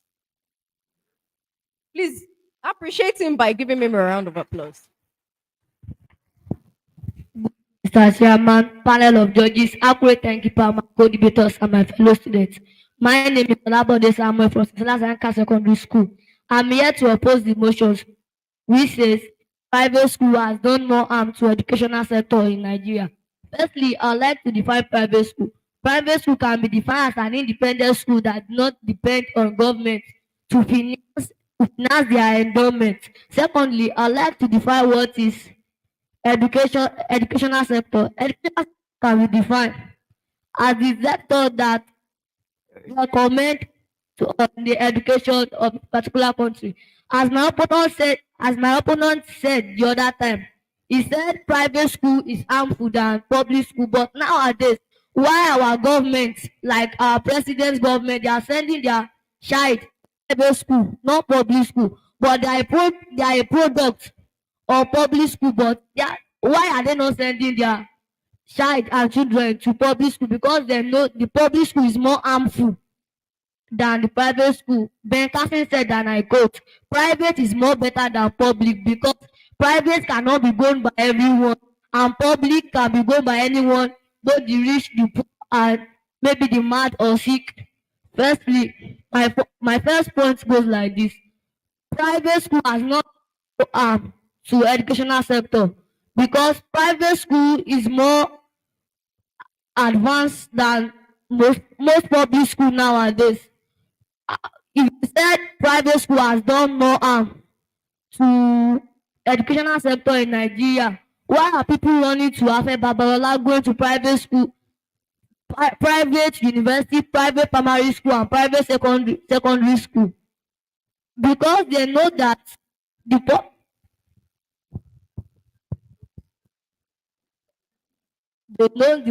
they know the public school is not better, that is differ, because public school is more problematic than private school. I think with this report of mine, I'm able to brainstorm you and not to brainwash you that private school has not done no harm to educational sector in Nigeria. Thanks. A round of applause. Thank you very much. God's brightest.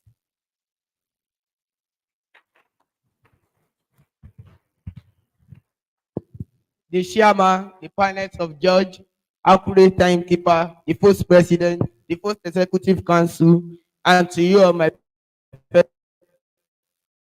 co-debaters and to you all my fellow. Good afternoon to all. I am Adefemi here to represent God's breath to oppose the motion that states has done more harm than good to the Nigeria educational sector. To it, I'm going to define some key concepts on this motion. What is private school? Private school is a school owned and operated by a proprietor and proprietress. It is a school rather than being funded by the government. It is a school that finances all endowments. Educational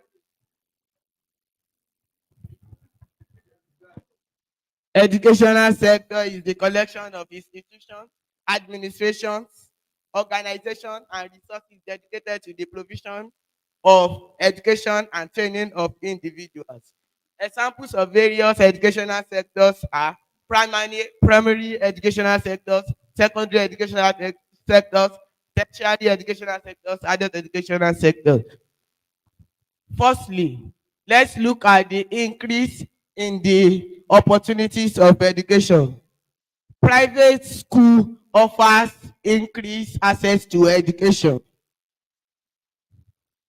especially in an area where public school are scarce and overcrowded. According to the Nigeria National Bureau of Statistics in 2020, private school is owned as 40%. Citizens of 40% private are into private school, and this has demonstrated the demand. For private education. Let me look at job creation.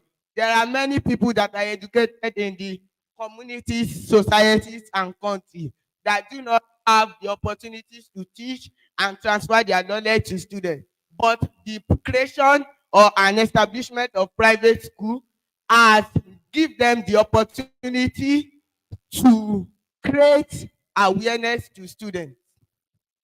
Private school students enjoy individualized opportunities than public school.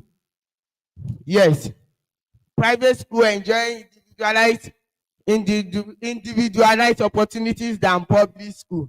There are some, due to the Due to the overcrowdedness of public school, students do not enjoy the individualized opportunity like close relationship between teachers and students. Students do not enjoy in public school due to the overcrowdedness. But in private school, yes, they are scarce and small in unit, but there are a bit close relationship between the teachers and their students. Yes, private school reduce public school. Yet private school reduce burden on public school because public school are overcrowded, and this can alleviate pressure and unseriousness of students. I believe with the potency of my incredible point, I'm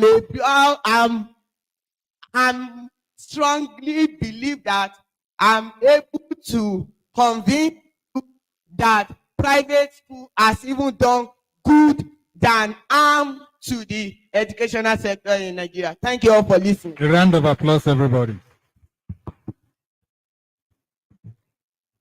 Thank you very much.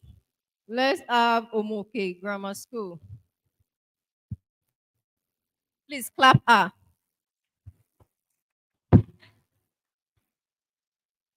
Good day, Mr. Chairman, the panel of judges, the accurate timekeeper, my fellow debaters, and all present. My name is Michael Prive, representing Omuooke Grammar School. I'm here to support the motion which states private school has done more harm than good to educational sectors in Nigeria. Firstly, I would like to intimate you with private school and educational sector.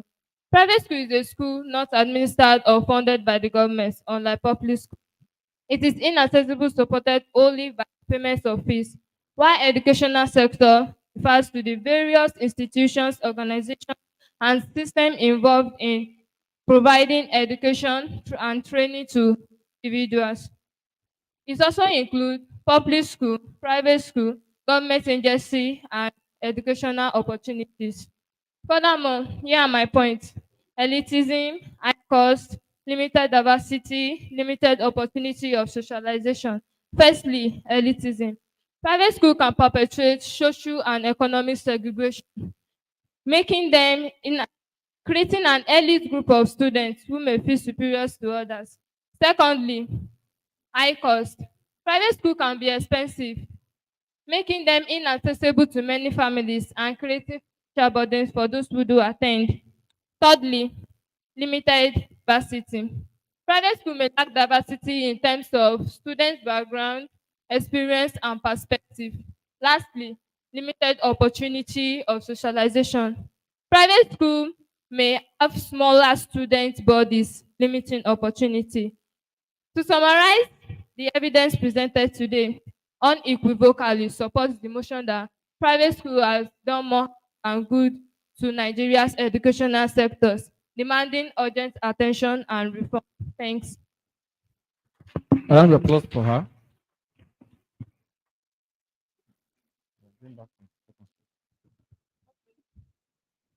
Thank you for the detailed information you have given us. So let's move to the second phase of the competition. So we are going to have the other speaker to speak or to support what the chief speaker had said. So we are going to begin with Dominion. Please clap her as she comes forward. Please, just 2 minutes. 2 minutes. So you have just 2 minutes for that. Standing on the existing protocol, my name is Metu Kaima. I am here to propose the motion which says private school has done more harm to educational sectors. Firstly, private school has perpetuated inequality, elitism, and social segregation, damaging the educational sector as a whole. By catering to the affluence, private school has created an under-result.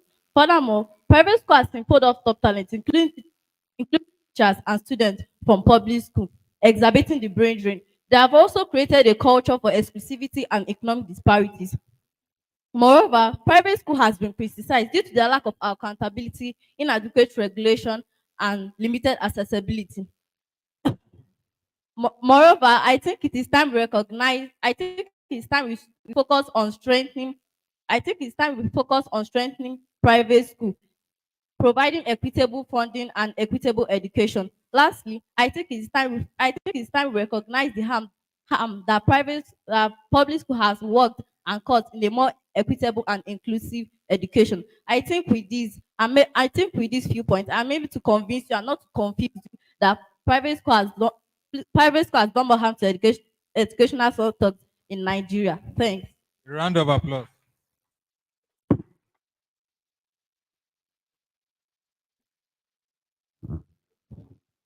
Okay, let's have the next school. Ibirunke, please clap her.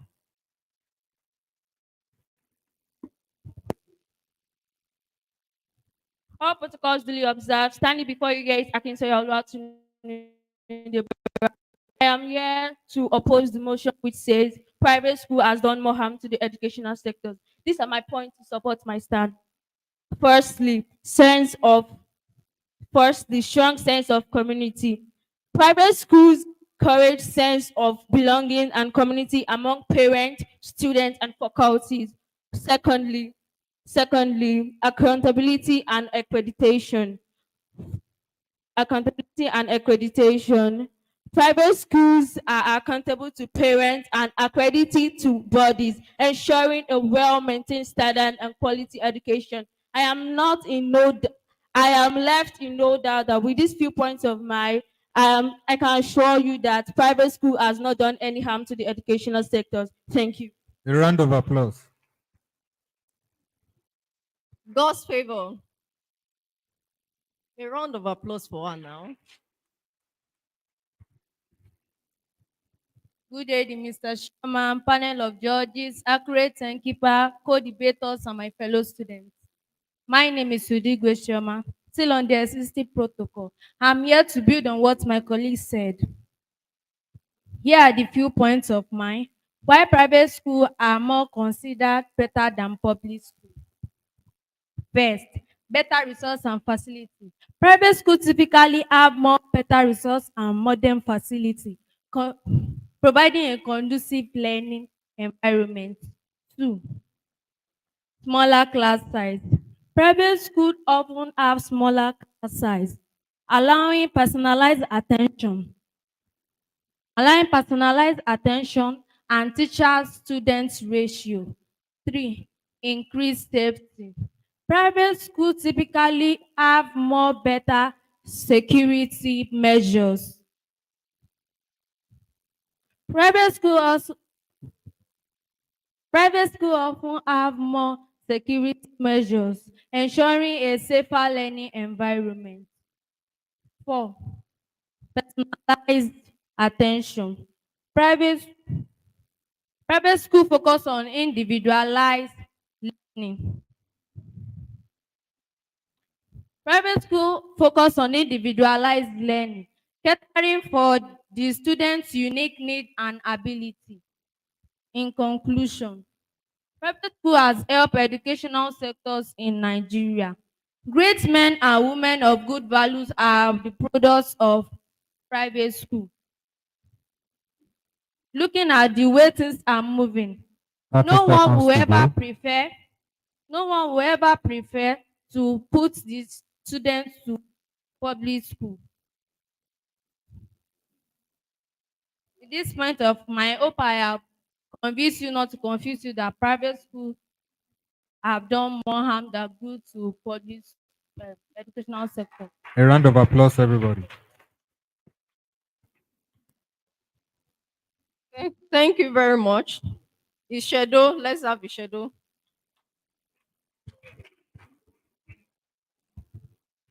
Good day, everyone. My name is Ayodele Precious, still on the existing protocols, which states that private schools have done more harm to the educational sectors in Nigeria. Yes, the proliferation of private schools on the educational sector has had a detrimental impact, on the educational sector. One of the primary concerns is that private schools have widened the gap between the rich and the poor, as only those who can afford to pay them have quality access to education.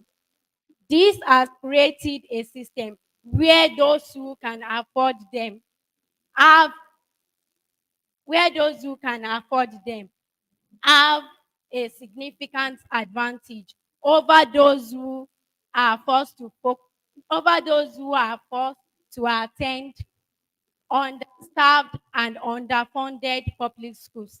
In conclusion, in conclusion, the focus on private education has led to brain drain in public schools, as the best teachers are often lured to private schools for better pay and condition. These are resulted in some private schools engaging in fraudulent activities such as certificate forgery and illegal fees. With these aforementioned points of mine, I think I have been able to convince you and not to convince you that private schools have done more harm to the educational sectors in Nigeria. A round Thanks. of applause, everybody. Saint Silas, clap him now. What did this boy do to you? Eh? Even the first time, you refused to clap him. Once again, Olabode Samuel, standing on the existing protocol. Private school has done no harm to educational sector. Public school has done such many harm, like lack of regulation, l- lack of support, and public school has done many harm because it's inside public school you see people like armed robbers, cultists, and people hire killers. If in private school you cannot find such because in private school there is discipline and there Decorum, please. in private school there is discipline. Many public school there is indiscipline. That's when they find themselves smoking, drinking rubbish thing, killing some, killing themselves, and initiating themselves to and initiating themselves to demonic gang. With this report of mine, I think I've brain to brainwash you that public school has done much harm to. A round of applause. God's brightest.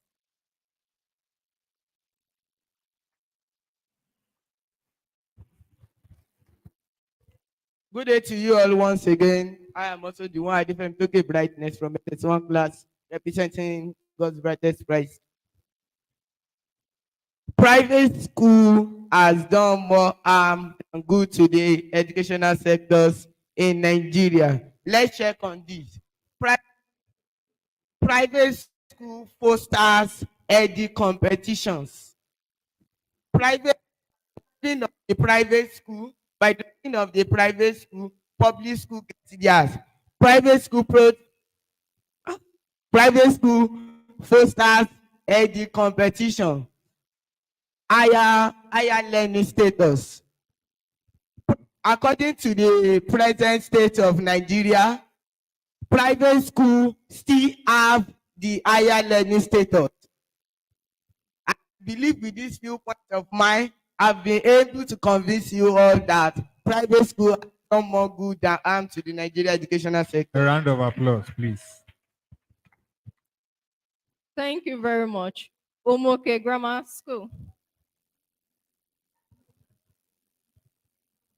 All protocol duly observed. My name is Simon Marista from Omuooke Grammar School. I'm here to support the motion which states private school has done more harm to the educational sector in Nigeria. I would like to define my key points. Private school and educational sector. Private school is a school which is not owned by the government, where education is being paid by the student parent, children parent. What educational sector? Educational sector is a part of a society or economic that deal with the study of teaching, learning, and training, and including schools, universities, and other institutions that provide education and skills development. Here are my points to prove that private school has done more harm to the educational sector in Nigeria. First, one, prayer and stress. Two, overemphasis on academic. Three, lack of accountability.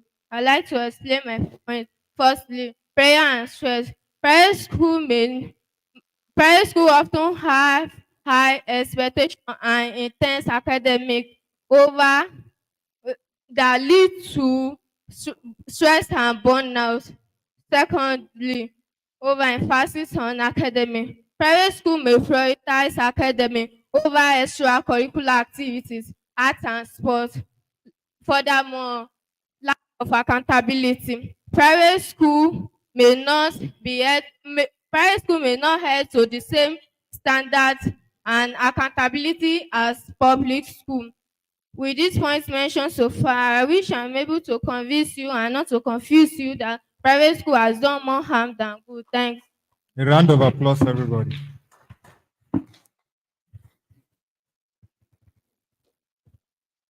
And of the greatest Nigeria students. And of the greatest Nigeria students. Once again, appreciate them once again by clapping for them. Appreciate them very well. You can do better than that. Clap for them very well.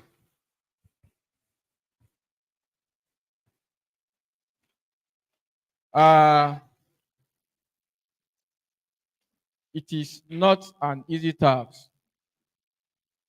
Some of you now that you can't but see not clapping for them. Majority of you now, if I was to come down to the front podium now to come and do what they have done now, I know it's as if the head will drop from heaven. The way your chest will be beating some people, you need to just exclude them from here. Once again, the first and second speaker, you've done well. In fact, I'm very, very happy. And to tell you that this is just the beginning. At least it may be your first time or your second time. To tell you that in everything you do, according to Karl Marx, you improve on your daily basis. You don't limit it here. Before the announcement of your scores, I only fortune some corrections. Hello? Others too, you learn from them. It's their turn today. Tomorrow you may be in the position to represent your school. You may not be them again. You tell that you start learning now too. Once upon a time, they are your seniors. Once upon a time, it's their turn now. And the time comes, those of you in the younger classes, you be like them. You tell that this is an avenue for you to start building a good capacity about yourself. Upgraded Nigerian student. I would like to make some corrections. Let me start from the first school, Dominion. The first speaker. In a debate like this, your age doesn't matter. Are you hearing me now? Don't let us try to tell us your age. Maybe you are 14, 15. We doesn't need that. Okay, please try to take note of that. Now, as long as you follow the protocol, then you jump into your scores. Then you give out your point. If you don't care, the first speaker too. Observe that. Don't look distracted. If you discover that your friends are smiling to you to distract you, you put your head ahead of them. You take your eyes towards their forehead. So that even though when they smile to you, you look at their face, you won't be distracted. I mean, if you don't care, first speaker. Then God's favor. Always be calm. There's nothing pushing your chest not to be calm. The first speaker from God's favor. Don't need to be panic in beating your chest too hard. You be calm. Rest your mind assured. It's as if maybe your chest is beating, as if there is something you want to pull out your chest or your heart. Please take note. Ishedo, the first speaker. Don't be too rushed. Nobody is hasting you. You have to know that you are having 5 minutes. Don't be. You are not rushing anywhere. Your normal time is your normal time. Please.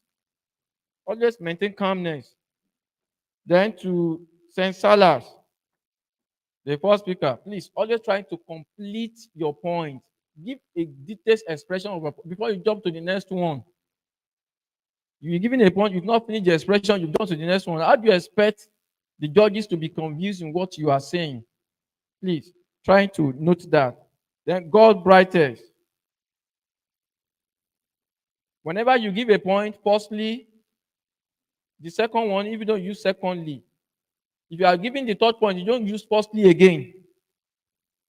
You are giving the third point and you are still using firstly. You can use in addition. You have furthermore, nevertheless, moreover. Apart from that, you can use those ones to express your point. I'm talking of a God brightest. You don't use firstly after you are giving first, second, or third point and saying firstly again. It can't be the first point again because you are giving additional point. Please take note of that. Omuooke Grammar School, the first speaker.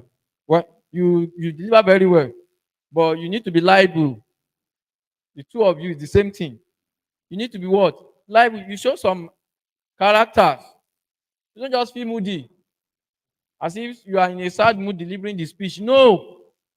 Let there be a glance of liveliness in your face.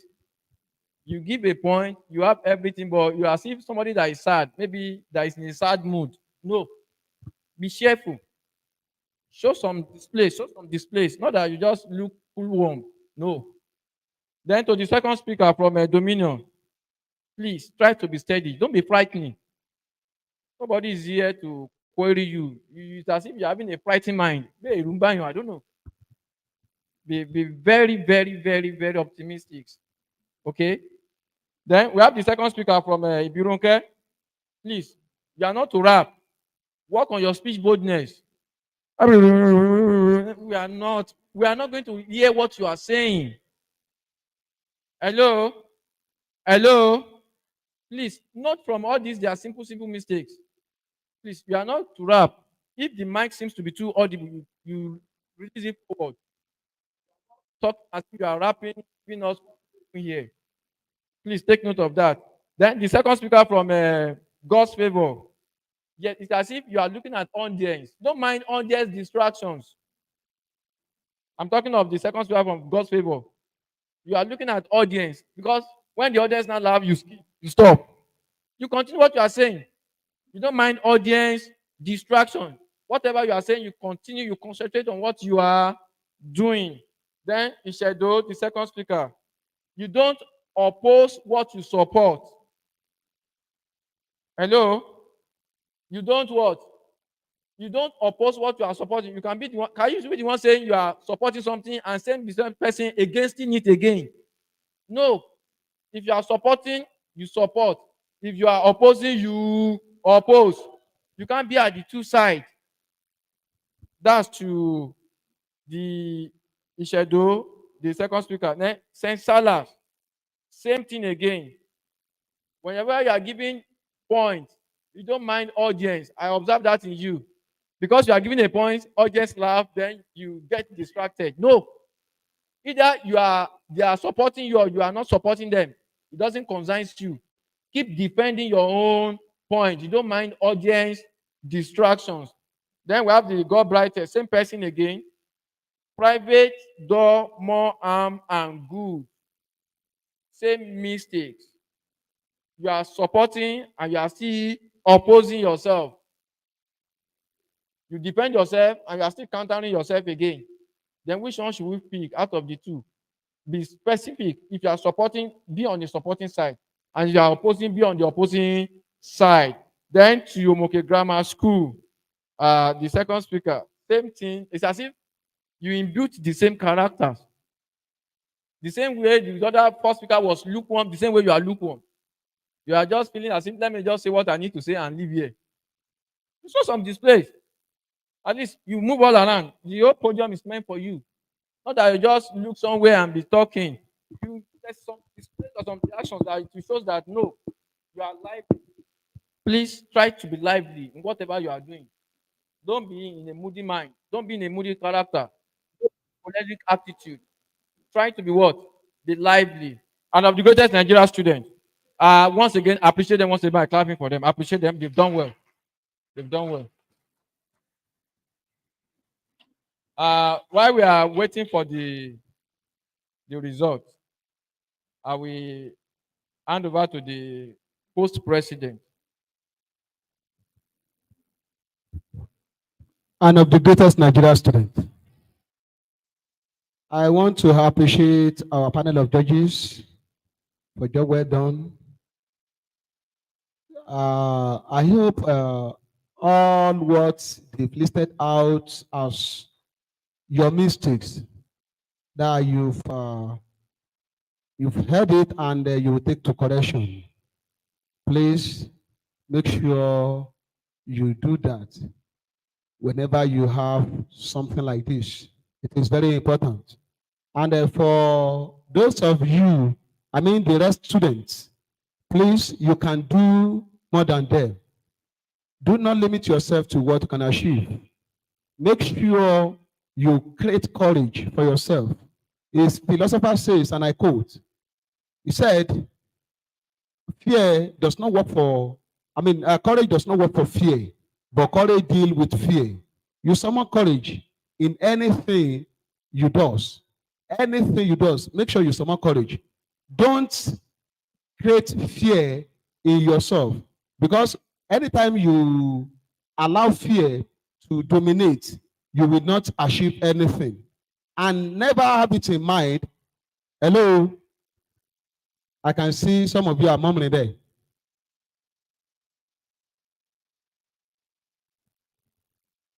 Listen carefully. Anything you want to do and you allow fear to dominate, believe me, you will not achieve anything. You will not achieve anything. And never have it in your mind that this thing, maybe you are doubting yourself. Don't doubt. Even if you are not good at all. If you are trying, you are not good at all.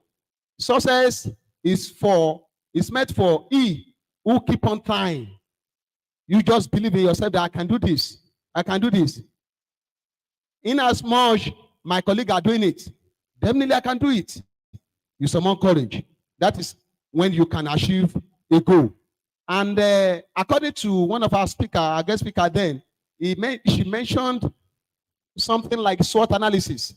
Every individual, everybody here, we have SWOT analysis in us. That, that word is SWOT. And that S is strength. Everybody here, we have our own strength. We have areas we are good at. And don't let anybody to discourage you that you do not have that strength. You have your own strength. Though the strength might be in a different place or places, but you have your own strength. And the W there is weakness. Irrespective of perfectness, there is no perfect man in the world. We are trying to work towards perfection. We will surely have our own weakness. We will surely have our own weakness. But if someone tells you that, see, please correct yourself on this, you made a mistake on this, make sure you take to correction, because everybody in life has their own weakness. And we have opportunity. In that SWOT, we have opportunity. Everything with us in life, there will surely be an opportunity for it. And there is strength for it. That is the meaning of strength. Strength. So you make sure you build that courage in yourself. If you get back to your school, if your teachers are asking who can do this, just go out boldly that I can do it. I can do it. In as much my colleagues are doing it, I can also do it. Am I communicating? Am I communicating? Once again, I want to appreciate you. Appreciate every schools. I want to appreciate all the schools participating in this 2023-2024 Educational Summit. It is not easy. I want to appreciate you. The schedule. Now let me start from Omuooke Grammar School, God Writers, St. Silas Anglican Secondary School, the schedule Comprehensive High School, God's Favor, and Dominion. Ipiro Nke Memorial College and the Dominion Regent. I appreciate you, and I appreciate our teachers that are here. I really appreciate you, and I pray that God will reward us in the mighty name of Jesus. And let me announce this as a final note. Any school that comes first,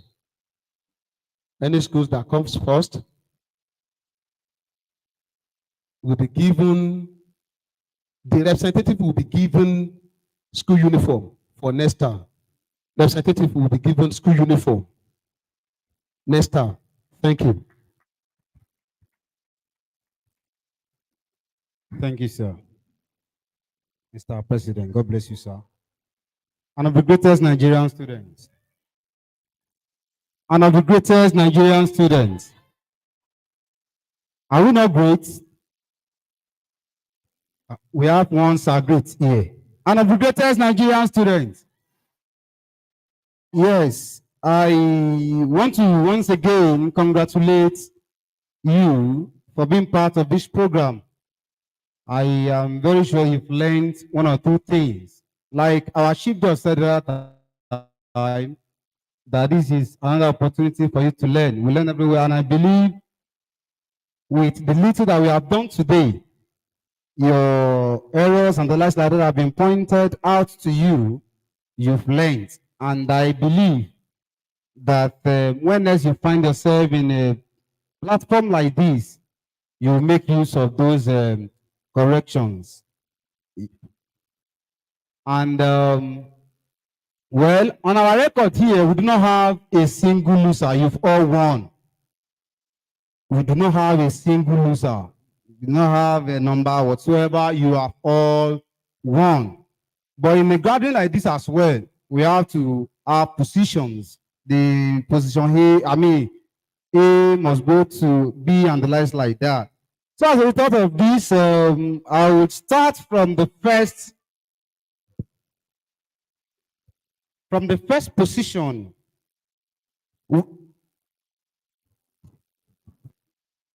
Okay, thank you, ma'am. I will start from the 7th position, which goes to Dominion with the total point of 49%.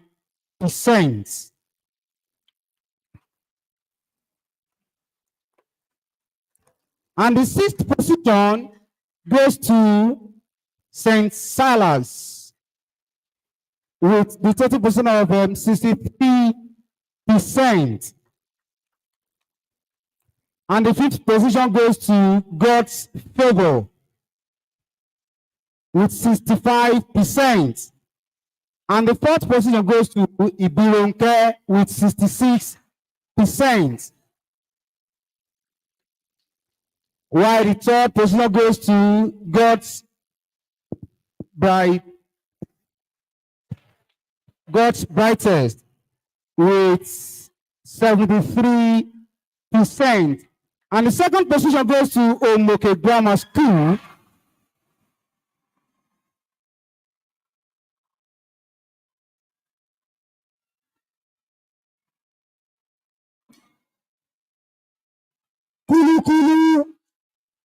Hello, calm down. Temper. Hello, calm. Please, one house, please, one house. Hello, one house. St. Salas, I've told you. Ishedo, right. I've told you that to be 4-1, and I've told you any school caught making noise, mark will be deducted by 20. I'm telling you, Ishedo Comprehensive High School, right? Okay. All right. Thank you. Omuooke Grammar School goes with the position with the 2nd position with 79%. One of the speakers said at that time that many of us seated on the high table are products of public schools. Is that right? I'm not saying that. And the 1st position goes to Ichebe Grammar School with 80%. Thank you. and of the greatest Nigeria student. And of the greatest Nigeria student. Listen. Mo mọ̀ pé inú ìṣẹ̀dá máa dùn àbí? Okay, now calm down, okay, calm down. Ẹ farabalẹ̀. Ẹ gbọ́ mi dáadáa.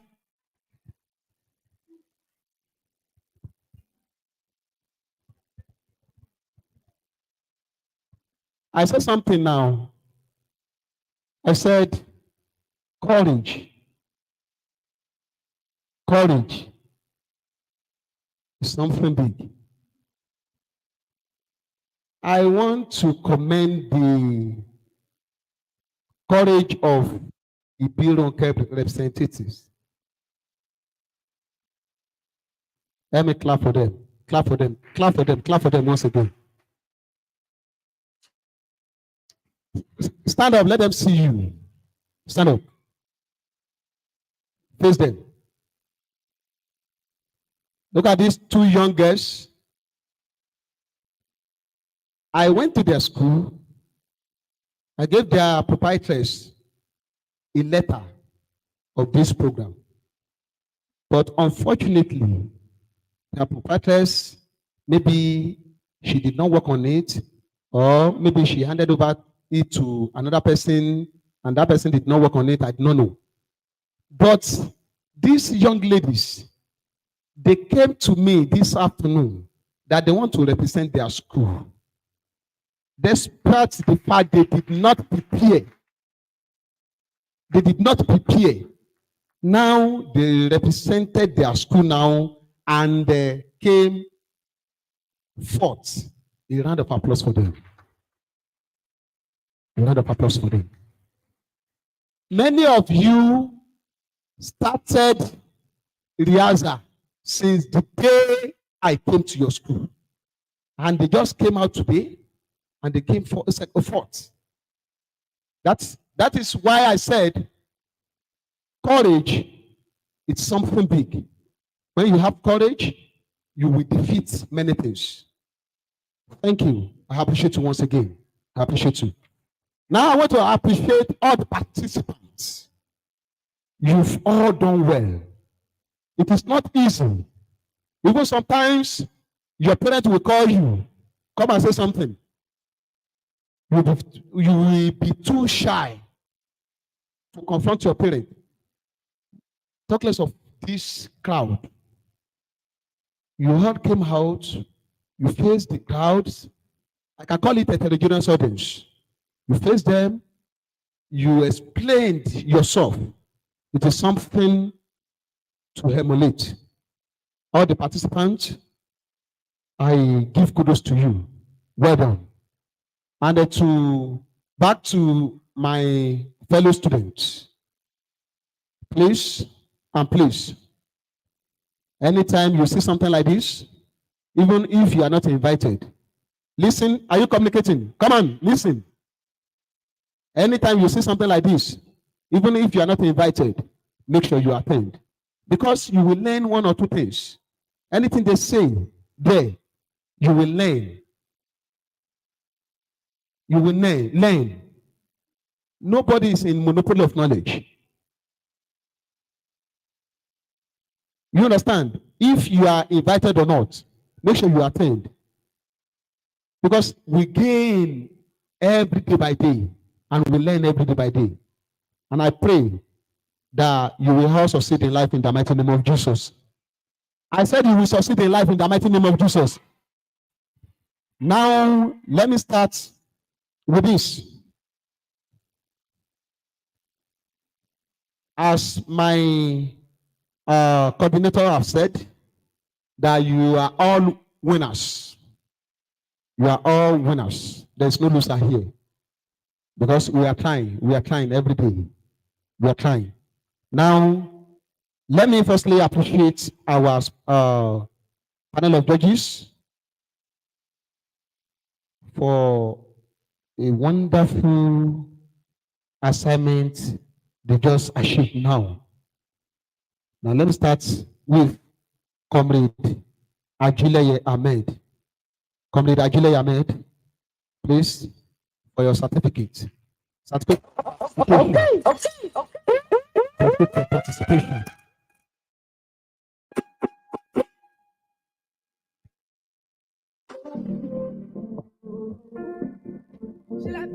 Comrade Oladele Oluṣuyi Emmanuel. When you look at me, pussy wet like tsunami. I go let me hit your daddy. Cause now you dey boost my adrenaline. Many things like instantly. Even if you want Bugatti, you got to my cut and sue that. Mrs. Oluwaseun Odumuyiwa. We can appreciate them now. Clap for them. Clap for them now.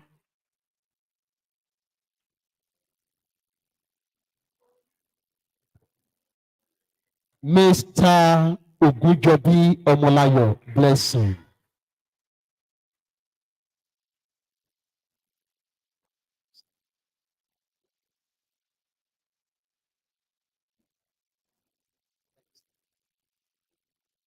Mr.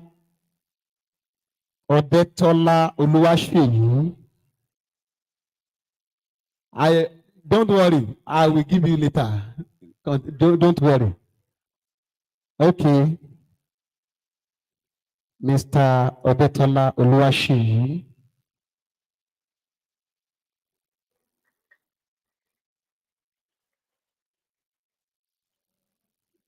Mr. Awoyemi Ayobami. Thank you. We'll use it to snap later. Thank you. Now, let me start with this. Meti. Is it Kema or what? Meti Kema. Where are you?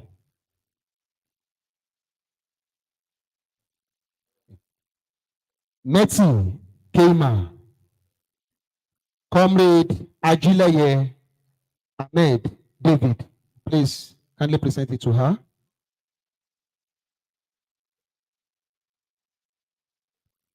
Jeremiah Happiness. Oh, yeah, come forward, no time.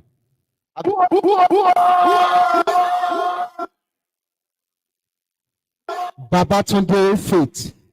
Comrade Oluṣuyi.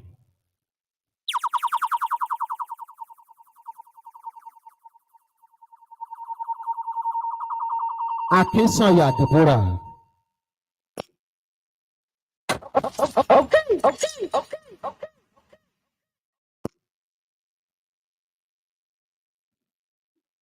Mrs.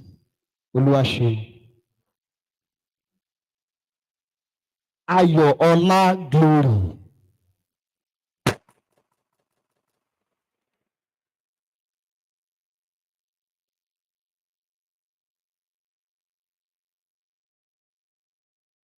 Udigwe Shioma.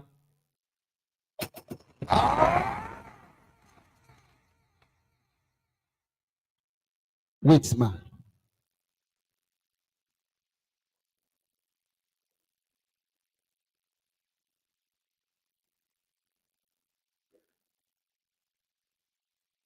Adefemi Toke Brightness.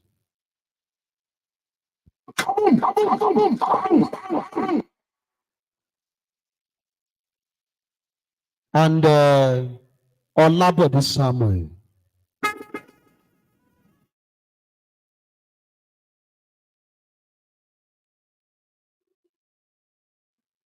Thank you, ma. Coordinator. Your turn, sir.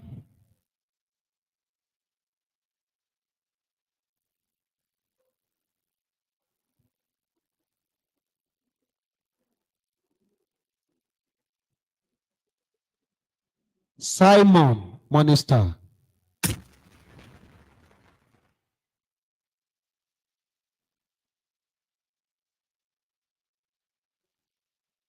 Michael Dada Proven.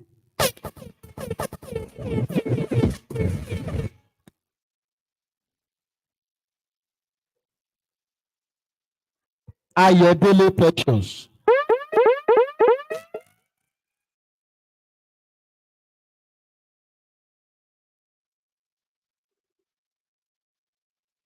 and Akiyemi Rosamond.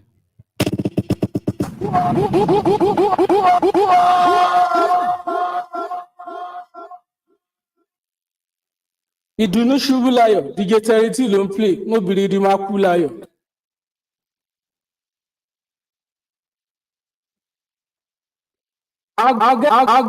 agẹ́sẹ̀ foyún dé mi mọ́lẹ̀.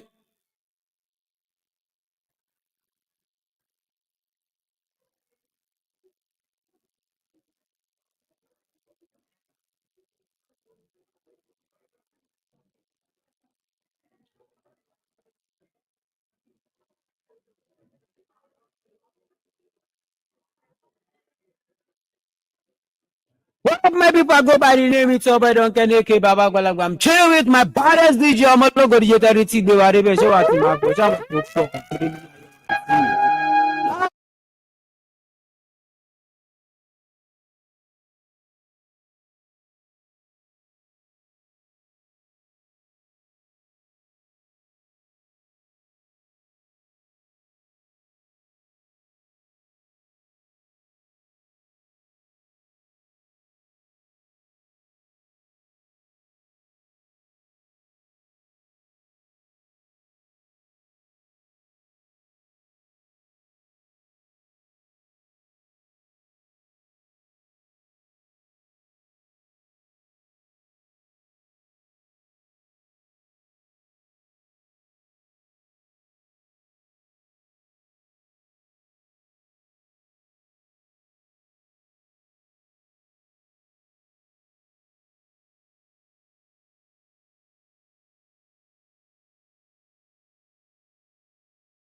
Thank you.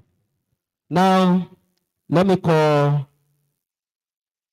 the third position for the certificate, God's Brightest Pride School, Omuooke Ajire. Comrade Oluseyi, please.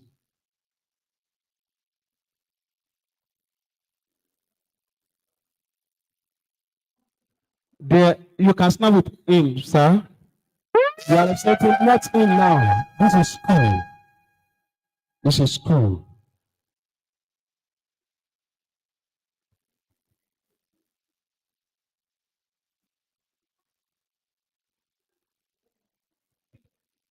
Second position, Omuooke Grammar School, Omuooke Ajire. Mrs. Oluwaseun, Mrs. Oluwaseun.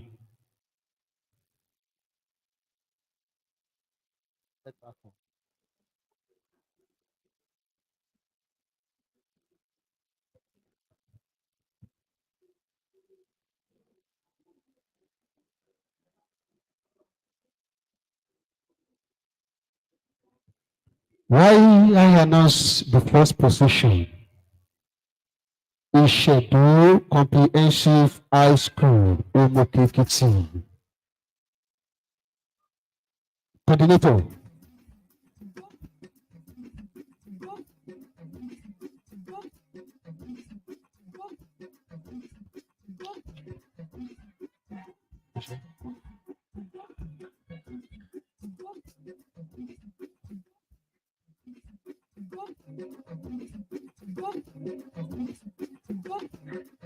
Now,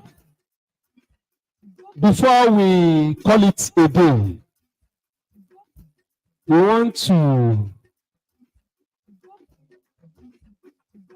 to have an advice from different people. We call it educational roundtable from the stakeholder. If you we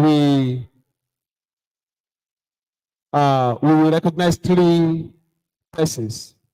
If you have anything you want to contribute, kindly come out now for 2 minutes. We will recognize 3 persons. From the high table, any contribution, 2 minutes. 2 minutes. And of the greatest Nigerian student. And of the greatest Nigerian student. Take this home, everybody. Everybody should take this home and keep it in your heart that learning is a continuous process. Take it home, keep it in your heart that what? Learning is a continuous. Don't relent in learning. Of the greatest Nigerian student.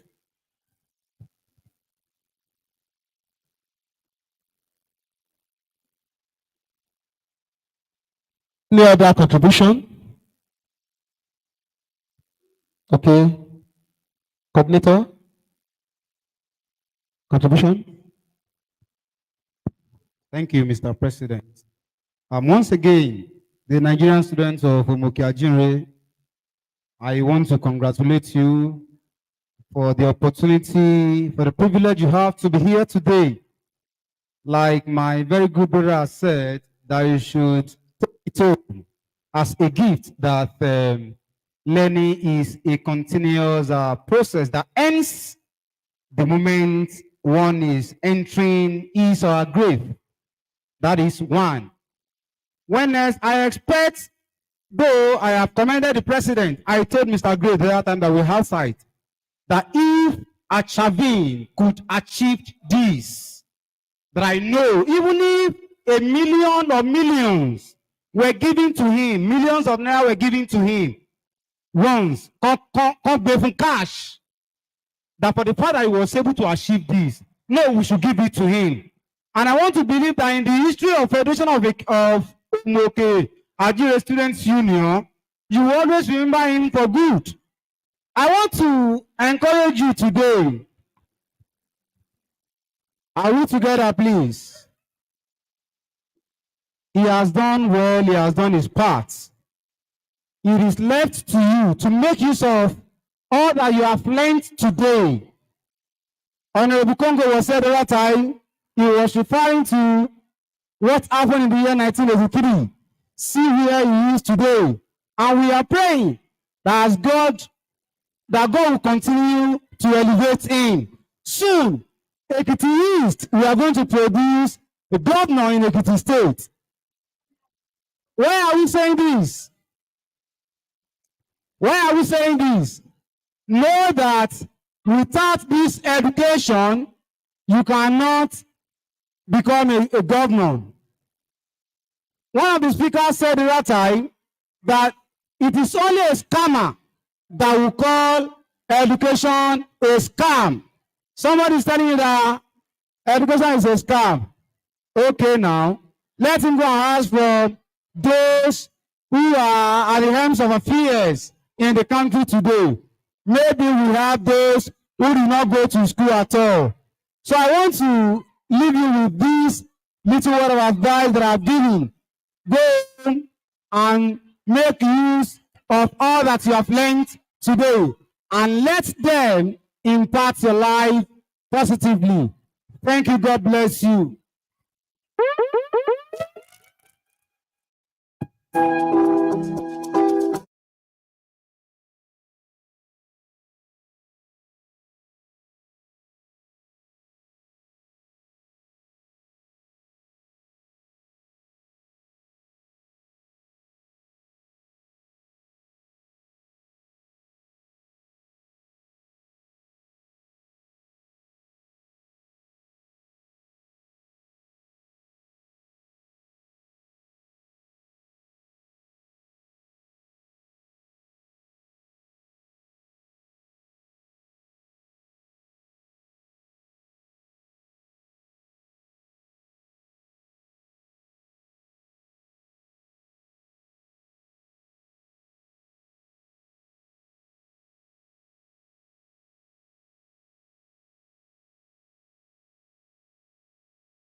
to announce, we want to give this gift to the first, second, and the third. Please, gbogbo yẹn máa yọ afẹ́ ya group photograph níta. Gbogbo yín pátápátá a máa ya group photograph. Now, hold on. Sunday, from the schedule.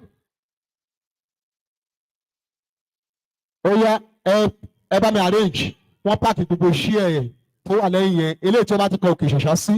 Wọ́n pààkì kan arrange ẹ̀. Ó yá, ló bá mi arrange ẹ̀ bẹ́yẹn. Àwọn tó bá ti arrange ẹ̀ kó jẹ́ kí n mọ̀ wọ́n. Àwọn tó bá ti arrange ẹ̀ kó jẹ́ kí n mọ̀ wọ́n. Iṣẹ́ ẹ̀ tó bá ti kọ òkè ṣẹ̀ṣá sí. Ó wà lẹ́yìn. Ó wà lẹ́yìn. Now.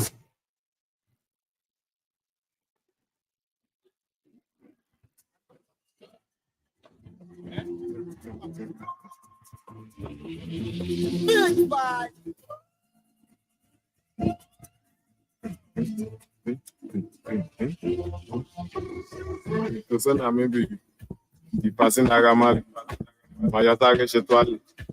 I go ask Baba for way because if you move not so Omo Marakoto, someone Lewali. I just come up with someone Lewali. What do you want? Hosting black country on law and not a punk country on law, no big country on law. And it's so long, God. And it's so long, God. I was too long, though. Anything they like me then. I'm to back well and no less. What is shall buy? What is tag one way buy? What is price Kayama buy? What is price Kayama buy? What is shall buy? What is tag one way buy? What is price Kayama buy? Abi, Budara, Abi, Budara, Abi, Budara, Abi, Budara, Abi, Budara, Abi, Budara, Abi, Budara, Abi, Budara, Abi, Abi, Abi, Abelowo Pikebu, Abelowo Pikadu, Abelowo Pikebu, Abelowo Pikadu, Abelowo Pikebu, I'm ready to finish your ballot. I'm ready to finish your ballot.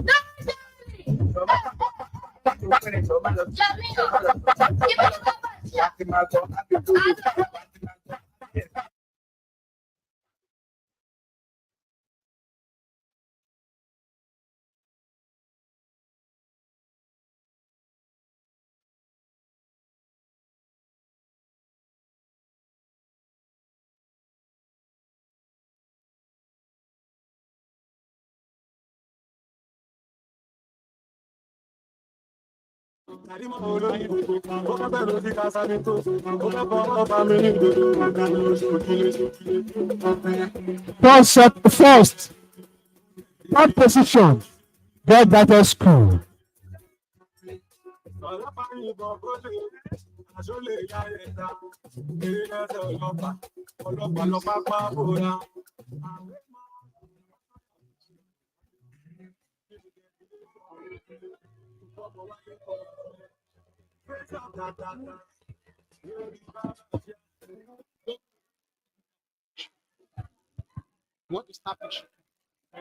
Second position, Omuooke Grammar School. Omuooke Grammar School.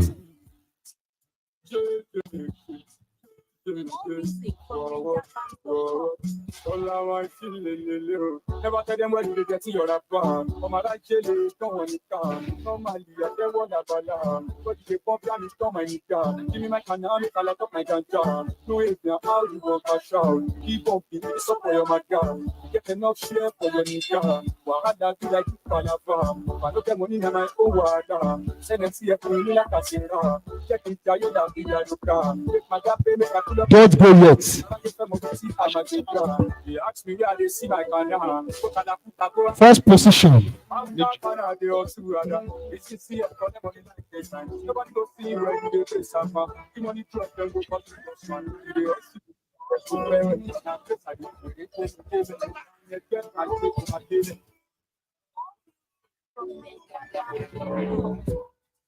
Me no more, I no fit pass my lane.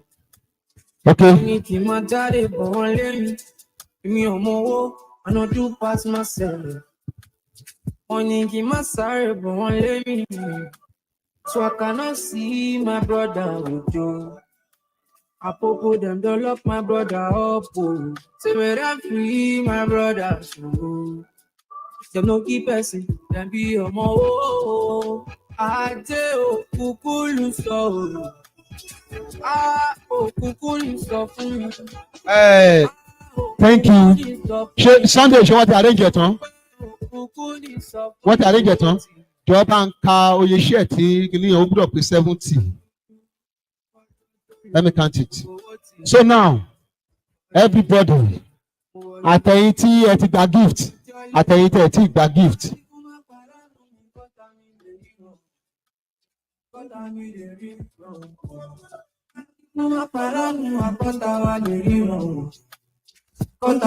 Now, everybody, you mash out now. We snap a photograph. Mash out now. We snap a gist.